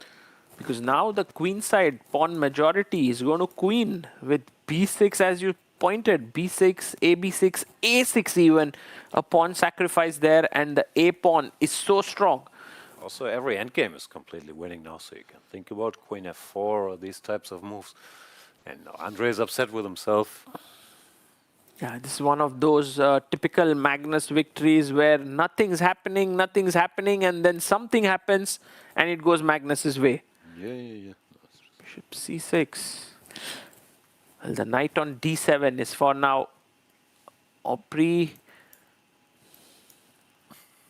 All these And things you- are threats, I guess. I don't even see a move for black. Because also black is so positionally lost, even if you can avoid loss of material, which I don't see how. Like this is still there. Okay, maybe you can do some gymnastics, like rook here. How losing is that? Hoping for some trickery, but no, it's also losing. Ah, it's checkmate. It's a nice one. Really help? It's a nice. Ah, but he played rook e6. Or no, was that me? No, rook e6. We played rook On the board. e6 with the idea of what you just suggested. Or maybe Ah, no, he wants to recapture. with the knight d7 Ah. and then g5 bishop is hanging. But you can still go rook Still c8 check. It's pretty tempting. Takes. Rook Also, c8 bishop knight. f4 just picks up a piece, no? Yeah, this is just over. Oh, because now d7 cannot be protected at all. Ah, he went queen h4. Okay, it's not that simple yet. So if queen d7, queen takes f4 is hanging. I guess everything wins, but you have to pick one. Like b6, ab, a6 should also win. Magnus gives a check. Bishop h6 also picks up stuff, no? Queen h6, rook g8. Ooh, bishop. Yeah, that's That's the played. smart way to do it. Bishop h6. If queen takes rook g8, double exclamation move. Does remind us of that h6 square that he played against Karyakin, rook h6 Yeah, move. it was more spectacular, but he has good memories of that square. King f6 and rook c1, he's switching back. Also nice move, not allowing any counterplay. Now, with this king on f6, just get chased down. Rook f1, bishop g5. Andre also running out of time. And now maybe you can even Queen take... d6. Oh, queen d6, wow. Rook e6, rook f1, and it's basically checkmate. Yeah, rook f1 and take on d7 is hanging. f7 would be weak. Yeah, also it's mate. Like the king has no squares. Oh, it's checkmate. Ah. So Magnus wins the first game, making it look easy. Andrei Yespenko played a good game, got out of the opening with an alright position. But Carlsen wants to make a good impression on his first visit in Thailand. Yeah, what a smooth win, by the way. It's sometimes, you see these wins by Magnus and then you are like, okay, that's so beautiful, I learned a lot. I can also try doing it, but it's so difficult. Yeah. It's Great ones make it look easy, but it never is. No, because you can't. Okay, the finish was nice, but there he was already winning. But all these small things, because it looked like nothing special was happening, and then all of a sudden he's winning. Ooh, and now for the second game, Magnus does not decide to play something really solid against e4. He goes for the Sicilian Khan, which is, a really, really very interesting opening for me because my wife, Amruta, she loves this opening so much. She built her entire chess career with it. And she always... always keep saying like, why is it not played often at the top level? And I guess Magnus is the only one who keeps trying it every now and then. Sometimes I'm feeling, nothing against the Khan, I also used to play this, but sometimes I'm feeling Magnus also, he likes to push himself a little bit. Things have been too easy. No, he's cruising, he won the first game with white, now with black. Let's play a sharp-ish Sicilian, and if he loses, there's still the Armageddon. So sometimes I have a feeling. So you think he's playing for the crowd here? Not really, but maybe also to keep himself engaged other than playing, I don't know, some boring Spanish or whatever would be a consistent choice. But no, as for the Khan, I mean, it's not played because it's not equalizing, no? And like people, especially at the top level, they try to equalize. I think it can be a great fighting weapon, but I don't know how to equalize cleanly after bishop d3, c4, or knight c3, and there's even many tricky sidelines like this a3 that Yesipenko played. b5, c4, Andre having some concept here. Queen e2. And he has a better structure already. The a6 pawn can be slightly weak. Black has this extra central pawn on d7. What do you make of this structure, Jan? Not sure. I think it's about dynamics, who gets to develop more cleanly if black is in time to wherever, get queen c7, bishop out, knight c6 castles without anything happening. I think the structure is very sound for black with the extra center, but if, I don't know, white is in time to put a rook on the c file and do some damage there. Like, I've never seen this a3, b5, c4 idea, but Andre, even though, as I criticized earlier, sometimes he has too many ideas, and I'm not sure these non-standard positions always help him. I always pay great attention to what he does in the opening. He's also working with David Paravian, who's a very, very good theoretician, very creative guy as well. Right. So interesting. Magnus goes queen c7. One question is, can we push e5 here? I mean, you attack the knight. Question. Does it force? Jumps. Knight g4 I have, for example. Knight g4, so that if I take on g4, the c4 bishop hangs. So Magnus still looks a bit sleepy, but yeah, doesn't affect his play. Do you think, like on the esports thing, the players sometimes feel a little less of that energy that comes when you're playing on the board, having an opponent here? Everyone gets a bit relaxed, yeah, like you can see. I think it's more you lose this feeling for I'm being watched. If there's an opponent sitting across from you, at least you know somebody's watching you. But here, if you're sitting in your chair, I also have it before you showed up. Like you forget there's a camera and you can just lean back and stare at the screen. And people are a little self-conscious also, maybe, the times. A little less self-conscious about, I don't want to look tired, sit upright or whatever you're told.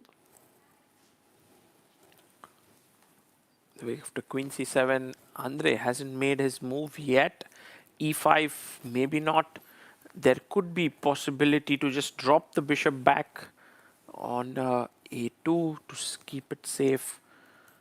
I'd also be curious if I have a way to get a rook to c1 ASAP. I don't know, bishop e3, I guess this guy hangs. So bishop here or bishop d2 even. But also maybe all of that is too complicated and you should just castle and see what black does. Right, and Magnus has 7 minutes 34 seconds. Andre down to 6 minutes 50 seconds. He does go e5. But knight g4 blitzed out. Okay, knight g4 we got right. Bishop Bishop f4. f4.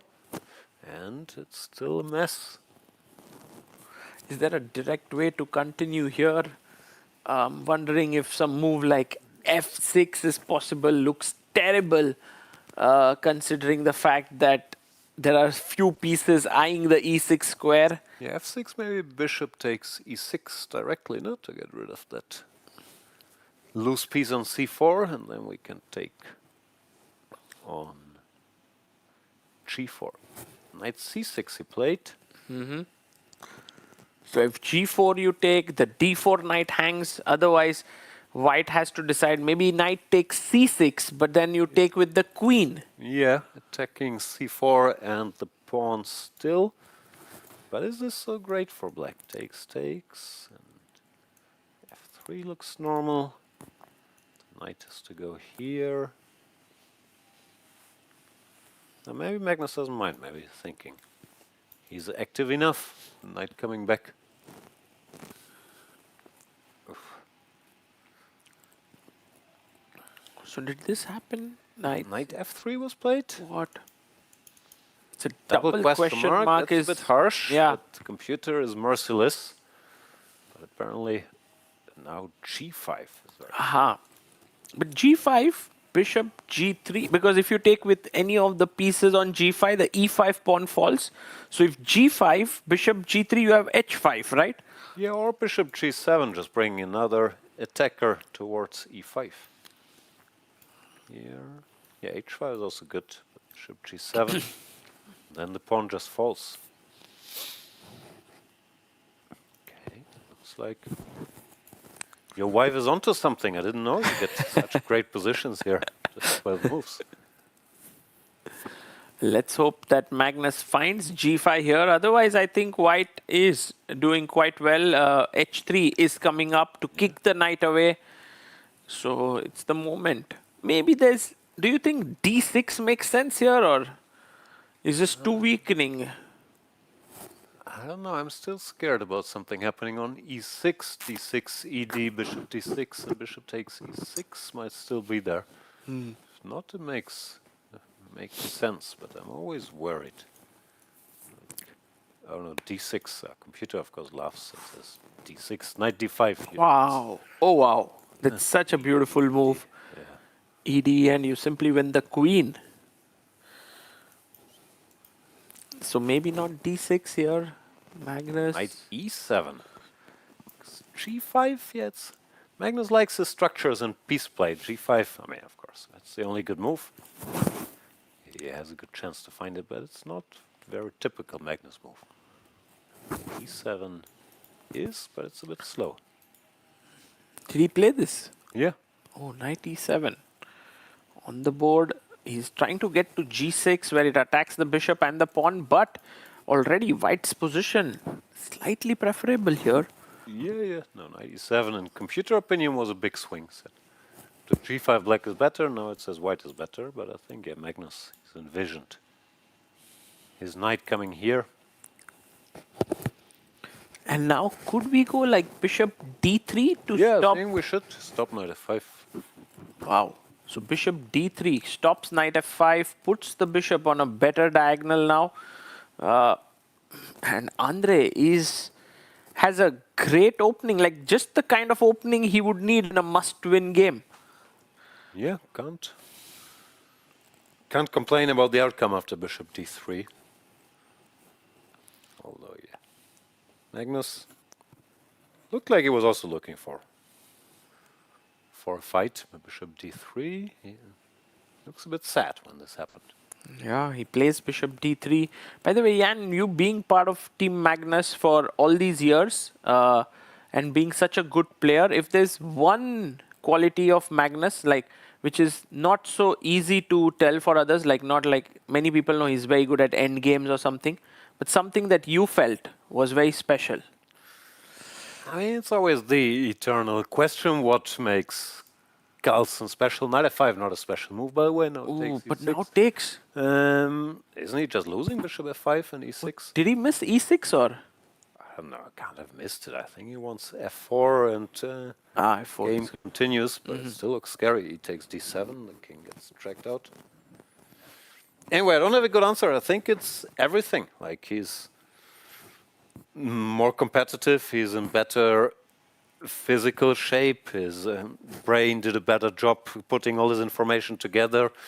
When he read things, he's more psychologically ruthless, feeling what he can get away with and what he can't. It's not the one thing. It's not he's good at endgames and other people aren't, but it's the complete package which you don't have so often. Like maybe once a generation, if so. Wow. Yeah, but I haven't noticed like one thing. He's not like an opening nerd. He's an opening nerd in the sense that he follows everything and he knows everything and he's excellent at choosing, but he's not a scientist like you could argue with the likes of Kramnik and Kasparov, where scientists are always looking for opening ideas. Magnus, I think he's more or less outsourced that. He has people for that, and then he's just very smart. Where to take the game, but every other aspects he is just scoring so highly. Nice. Those were some great insights there, Jan. But by the way, the question is, knight g5 by Esipenko wasn't the best. There was something stronger Let's figure there. it out, yeah. We keep chatting and ignoring the action. Rook takes d6 was winning on the spot. Wow. Okay, if queen takes, there's rook d1. But what if king d6? Maybe that just looks wrong. Rook d1, and the king can run, but not very far. Yeah, he just gets checkmated, 95. Wow. Easy to say with but it's not surprising this is bad for black. Well, this was a big chance then, but he did not play it. He didn't take on d6. He went knight g5, threatening the f7 pawn. Which also looks nice. And black did make a move. Rook e8. Rook a8, more question marks. King g4, king c6. King ends up there anyway. Oh my goodness. 95. Wow. Andrei Esipenko has stopped the king from moving at all here. King on c6 is just completely exposed. The queen is attacked now, offering a queen trade. Queen f3. Keep those queens. Give up the Threatening piece. knight e7. No, we're threatening Ah, yeah. the discovered double attack.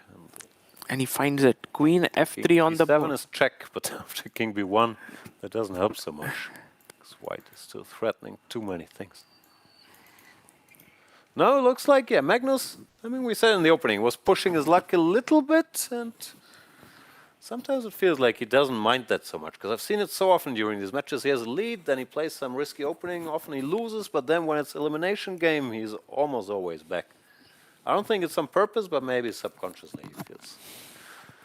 This reminds Sure, we'll me of try. his recent tiebreak in Sigaman against Arjun, where Magnus won the first game, then lost the second, and eventually won the tie, like the third Armageddon. Yeah, no, I've seen it so many times. There you could see Magnus just lifting his hand and saying there, okay, I don't know what to do next. Maybe he could just resign here. Too soon. Give it check. King b5 check. Knight takes. Knight e7 check picks up the queen or not? No, knight e7 check. King b5 attacks the white queen. No, king b5 is check. So I was saying no, we have this, but this actually wins for black, which is funny. Because with a check, you also attack the queen on f3. Yeah. Wow. That's So amazing. How does white actually win? Some quiet move. Maybe like king b1 gets the job done. I think it's slightly tricky here to find that, but for a player like Andrei, I think he'll do it. Yeah, I think he already played a move. Yeah, king b1 played. Nice. Keeping all of his threats. Knight e5. Now, queen. Queen anywhere. Queen c3. It's not over yet. No, because there's also a check here. I was also just wondering, how do you actually win? Knight e4. Attacking Knight the e7 c5 bishop. That's still, as long as there's no clean kill, things can happen. I mean, knight takes c5 and b4 regains the piece, but is that the best? I guess it regains the piece and also keeps this king in trouble.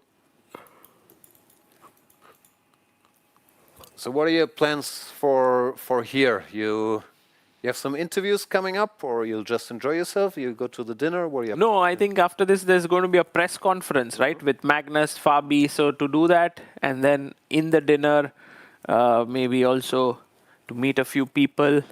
And then, of course, we have like this entire coverage of today that we've collected to sit down and then work on it through the night. Okay. So Spend the night editing, creating some videos out of it. Only had any of your work ethic. Rook takes e4. Magnus hanging in there. And now Queen e8, he gives check. Queen a4 is a killer. it's a- King d6, knight f6, and this is it. Wow. It was doomed anyway, but he missed Queen a4, the finishing touch. So we'll get Amazing. an Armageddon. Well played by Andre there. And 1-1. Amazing comeback.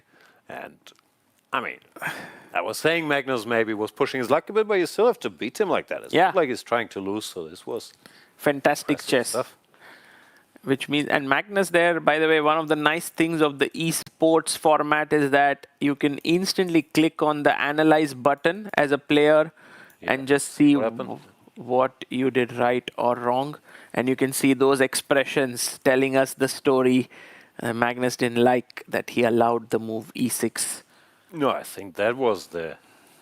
I mean, knight e7, knight g6 was a bit slow, and here it looked like he may missed bishop d3, and he started panicking a bit, but this is really asking for trouble with your king on d7. Doesn't matter if you're Magnus Carlsen, if they make some good moves. We have the drawing of lots for the Armageddon. Yeah. I believe it's white gets 5 minutes, black gets 4 minutes, and white has to win. So black gets draw odds and therefore less time. Magnus picks the white pieces, is in a must-win. Right. So Magnus will have 4 minutes, yes? No, Magnus gets white, he gets 5, but he- Andre gets 4 and Right. draw odds. I'm assuming it will take a minute to set that up, but hopefully, as soon as it is, will show up here.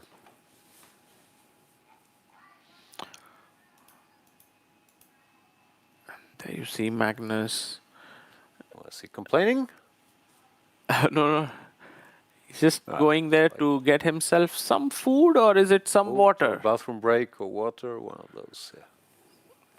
Andrei Sipenko, well, can he do the most difficult thing in the world of chess? Beat Magnus Carlsen when he knows what he needs, in that game. It's very rare that people are able to beat him. I was there at the World Blitz Championships 2019 when Magnus was playing against Hikaru Nakamura there.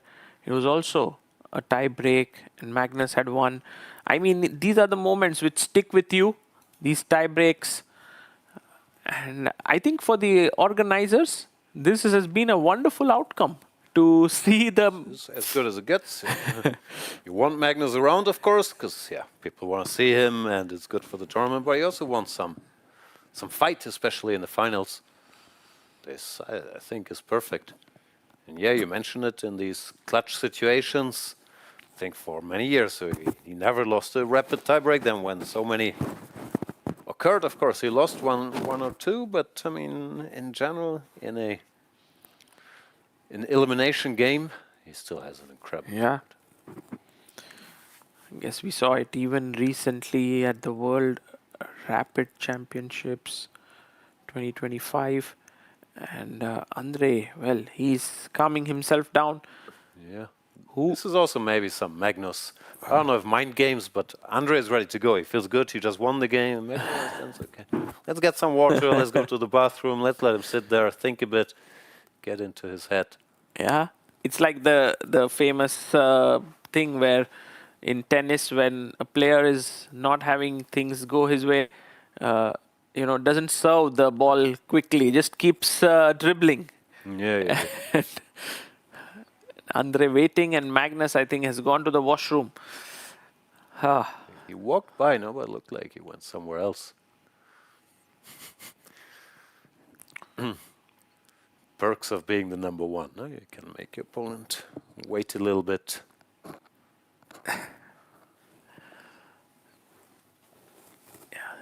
get into his head. Then again, they played for an hour non-stop. I think it's Yeah, fair if you need sure. to go to the bathroom, Sure. get some water. But in this format, what do you think about the Armageddon? It's slightly different than over the board, right? Like here, it's pure Armageddon. Like this, having 4 minutes as black maybe is more advantageous than on over the board, right?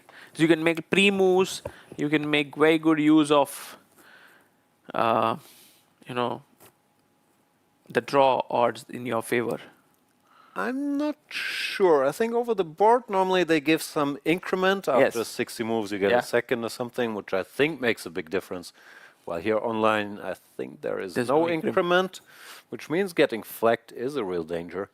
I guess it depends a bit on the level, but at my level, for example, I don't draw a lot of blitz games. Like I draw lots of tournament games because I'm a coward, but blitz games normally there's a decision, and I always thought, still haven't done the math, but 5-4 without increment, I would always pick white because thinking, okay, draw is unlikely, and with white you have a better shot. But once again, statistics will go a long way. And we do have the game. Magnus using what he used with some success. Maybe this is a new hobby horse of his against Ying Zhao in Knight. the my brain is fried. Quarterfinals, semifinals. This King's Indian attack with the knight on c3. And Andre actually took it and just made, like generally you put your knight on d2, right, as white? Yeah, but he played something similar in a different line earlier. I think Vincent Keimer was experimenting with this as well. d4 is a move here.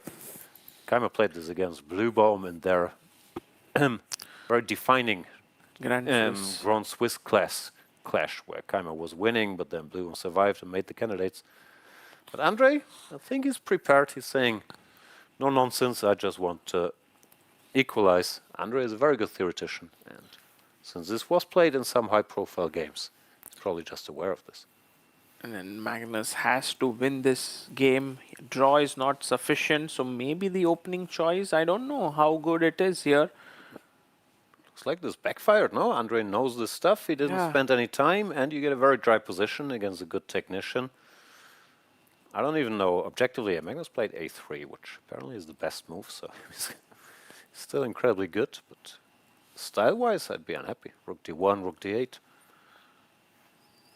H6 played here by Andre. 6, also natural, stops knight g5, but less forcing. Yeah, he's so good. Knight e1, knight d3, also the only way apparently to keep Knight play. going to the c5 square, right? And at some point, maybe he wants to jump on d5 with his knight. Maybe that's also part of the plan. Maybe right now it's a threat. Also freeing the way for the f-pawn. Knight e1. So Maybe h6 looks innocent, but maybe this was the moment to take and go rook d8 before white is ready to jump. do you think this knight e1 plan could be part of his preparation? No. No, right? Freestyling here. Okay, I mean, knight I don't e8. know, but I'd be surprised because after knight c3, there's so many lines that are more direct and good for black. So I'd be very surprised if he was deep here. But now he built up a little something. He put the knight on d5 as he indicated. Now either knight d3 or a potential f4. Knight to d3. Working his magic. And the time difference still 50 seconds in Magnus's favor. Rook d8 and f4 played. He's gaining More space. pressure. But oh, ef. Whoa, I thought Andre would stand his ground, play f6. But ef. And if gf, he wants f5. Interesting. And if you take with a piece, then black gets the e5 square. Yeah. Interesting idea by Andre, fighting back. I'm sure Magnus wanted gf on autopilot, but maybe f5. What about bishop Awesome, takes f4? Yeah, but Attacking the c7 pawn? Does that... is it really hanging? Maybe it is. I thought just g5, but maybe you can go bishop takes c7. There goes GF. with the pawn. Now F5. And this could get messy. Yeah, F5 played. And you can't. Timing is good. It's well timed, yeah. And look at the time on the clock now. 2:20 for Andre, 2:30 for Magnus. So the time is coming to equality. Position is around equal. Magnus jumps in with his knight to E5. Yeah. Apparently after F takes E4, there's nothing there. And Oh, but I don't know. F takes E4, knight C6. Ah, bishop D5, right? There's knight F6, yeah? Yeah. But, okay, Andre takes and goes rook D7. This allows E takes F, no? E takes F5, bishop takes F5. Okay, something. And Magnus has like active pieces. His black pieces are quite passive on E8 and F8. Yeah. This... Magnus, I think, feels that this is the moment. So he's taking his time. He plays, takes. Rook F1, excellently played. And if bishop takes C2, he has E6. And what about bishop E6 going back? I guess just knight F4, making sure bishop doesn't get too comfortable. What a move, rook F1. Yeah, like I was thinking all the while that something will happen on the D file. He shifts his attention there. Bishop C4, maybe just rook F2. Yeah, Andre is fighting, but there's no E6. coordination. E6, but E6 wasn't loved by Compi. Yeah, Compi said rook F2 and white is much better. Okay, but he played E6, rook D6, I guess. Rook to E1, G5. No, this is still a battle. Now, might be losing the E-pawn. Ooh, knight Knight G6. G6, but can we take on E6? But then there's no, rook bishop E6 is C5, right? B3. Ah, rook E6. Yeah, so rook E6, but then there's... I don't know, knight F8. I'm too slow. Knight F8, B3, bishop C5. Looks like something's gonna drop. But I guess if you don't take the pawn, there's a threat, right? E7. Look at Andre there. He's just like, what should I play? Ah, he's running out of time. Again, we've seen that phase before when he panicked in the last game. Okay, goes bishop G7. Good move. The best move, yeah? Best was B6 according to the computer, just Wow. covering C5. Wow. Bishop G7 is also decent. And what's the clock? It's 1:30 was 1 minute. Carlsen, yeah, Checks. not. And now, is there some knight F5 business? There's rook takes Apparently E6. Knight F5 is best, but it's not winning. Rook E6, knight G7, you take G7, and B7, and maybe white slightly better, but... Oh, Andre fighting hard here. Magnus takes. So precise. He just plays all the best moves. Wow. It's really... And now you can't even... Can you go knight F5? But then ace... No, you... I mean, Or maybe... even just bishop D2, no? I mean, not sure. And that endgame would... Go to bishop C6. C6 tries to block the bishop on B7. The computer does not agree. I think bishop F2, right? 2, and once again, you get that type of endgame. Now bishop F2 and white is now winning. Ooh, Magnus goes B3. Okay, I guess he's still in time to go bishop F2 next. C4. Bishop F2. There it comes. And this is... he has Yeah. keep the rooks, because if he exchanges with little time, there's zero hope. I think he just... Magnus is the better bullet player as well. Or at least I'm not aware of Andre being very experienced in this format. So I think you're just doomed here. He's been playing quickly, but I'm not sure if it's enough. Yeah, beautiful. These two bishops are... Look how quickly the white moves are coming in now. Oh, but look at this. Time-wise, Magnus has 26 seconds. Andre has 18 seconds. Anything can happen here on the clock. No. Andre is doomed. Magnus is so good at one minute chess, and Andre, I think, is less experienced and he has the worst position. Somehow these guys, they make it look so routine to convert stuff with 17, 18 seconds on the clock. It's insane. Okay, mouse slip. But, no, not mouse slip. He had to pre-move and he guessed wrong. Magnus wins. As always, Champion there. Jake, good fight. And I think it's the first smile for Magnus today. Like, apart from the fans on the board, I think he had come here to get the job done, and he does it in style. Never looks easy. Even here, there were some moments that Yeah. weren't obvious, but like you can't argue with how good he is and how many of those he does come through in the end. It's just very, very impressive. I loved how you were looking at the game and saying, like, wow, so accurate, right? So many moves were accurate in this last game. Especially in clutch time. Sometimes he messed around a bit in the opening, or we've seen before, if it's not an elimination. It's an elimination game, both have 1 minute. He just turns into perfection, and I don't know. It's very special to become stronger when the stakes get higher. Yeah. Like, Just rise up to the nice. occasion. yeah. No, very impressive stuff. And that brings us to the end. We should, at least for completeness sake, look at who finished third, because we ignored these guys.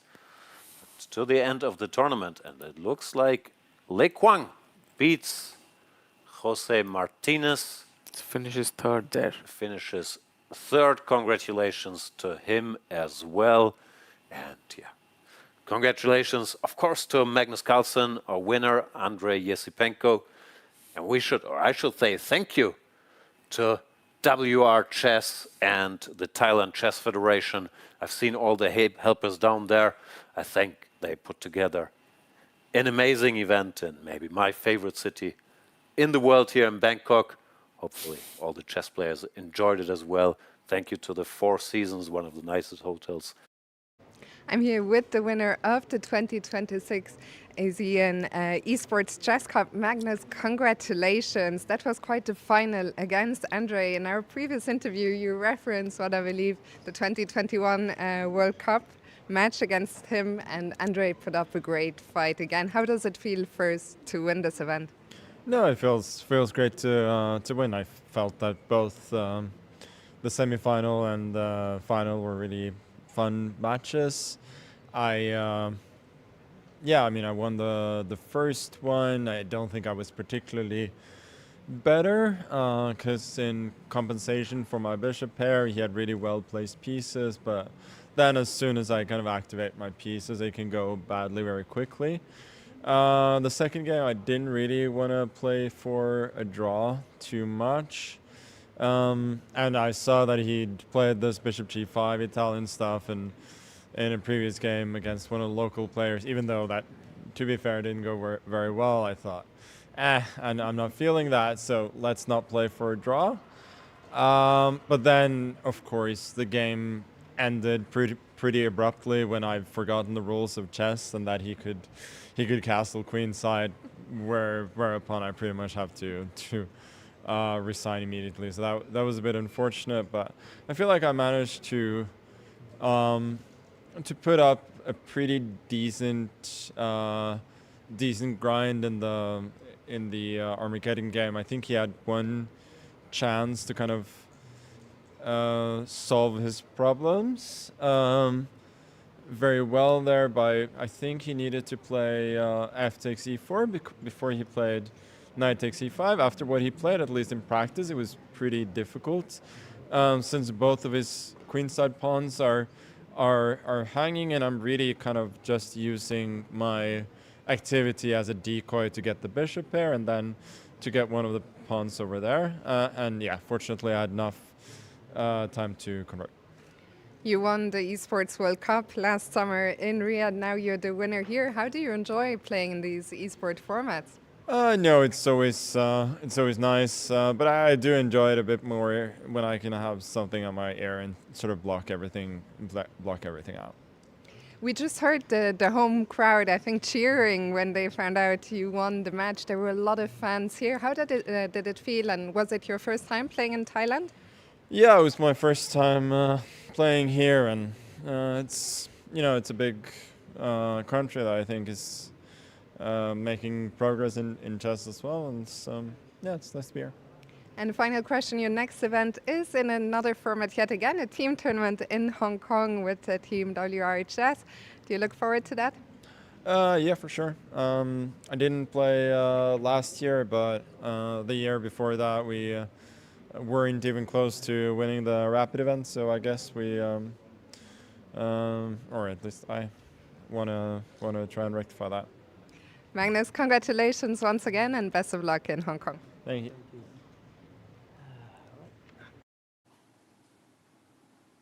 Yeah, congratulations to Magnus Carlsen. Always impressive how much not he just saw and evaluated, but even understood where the moment lied for Yestepenko to have a chance in the Armageddon. Keeps being a privilege to watch Magnus in action.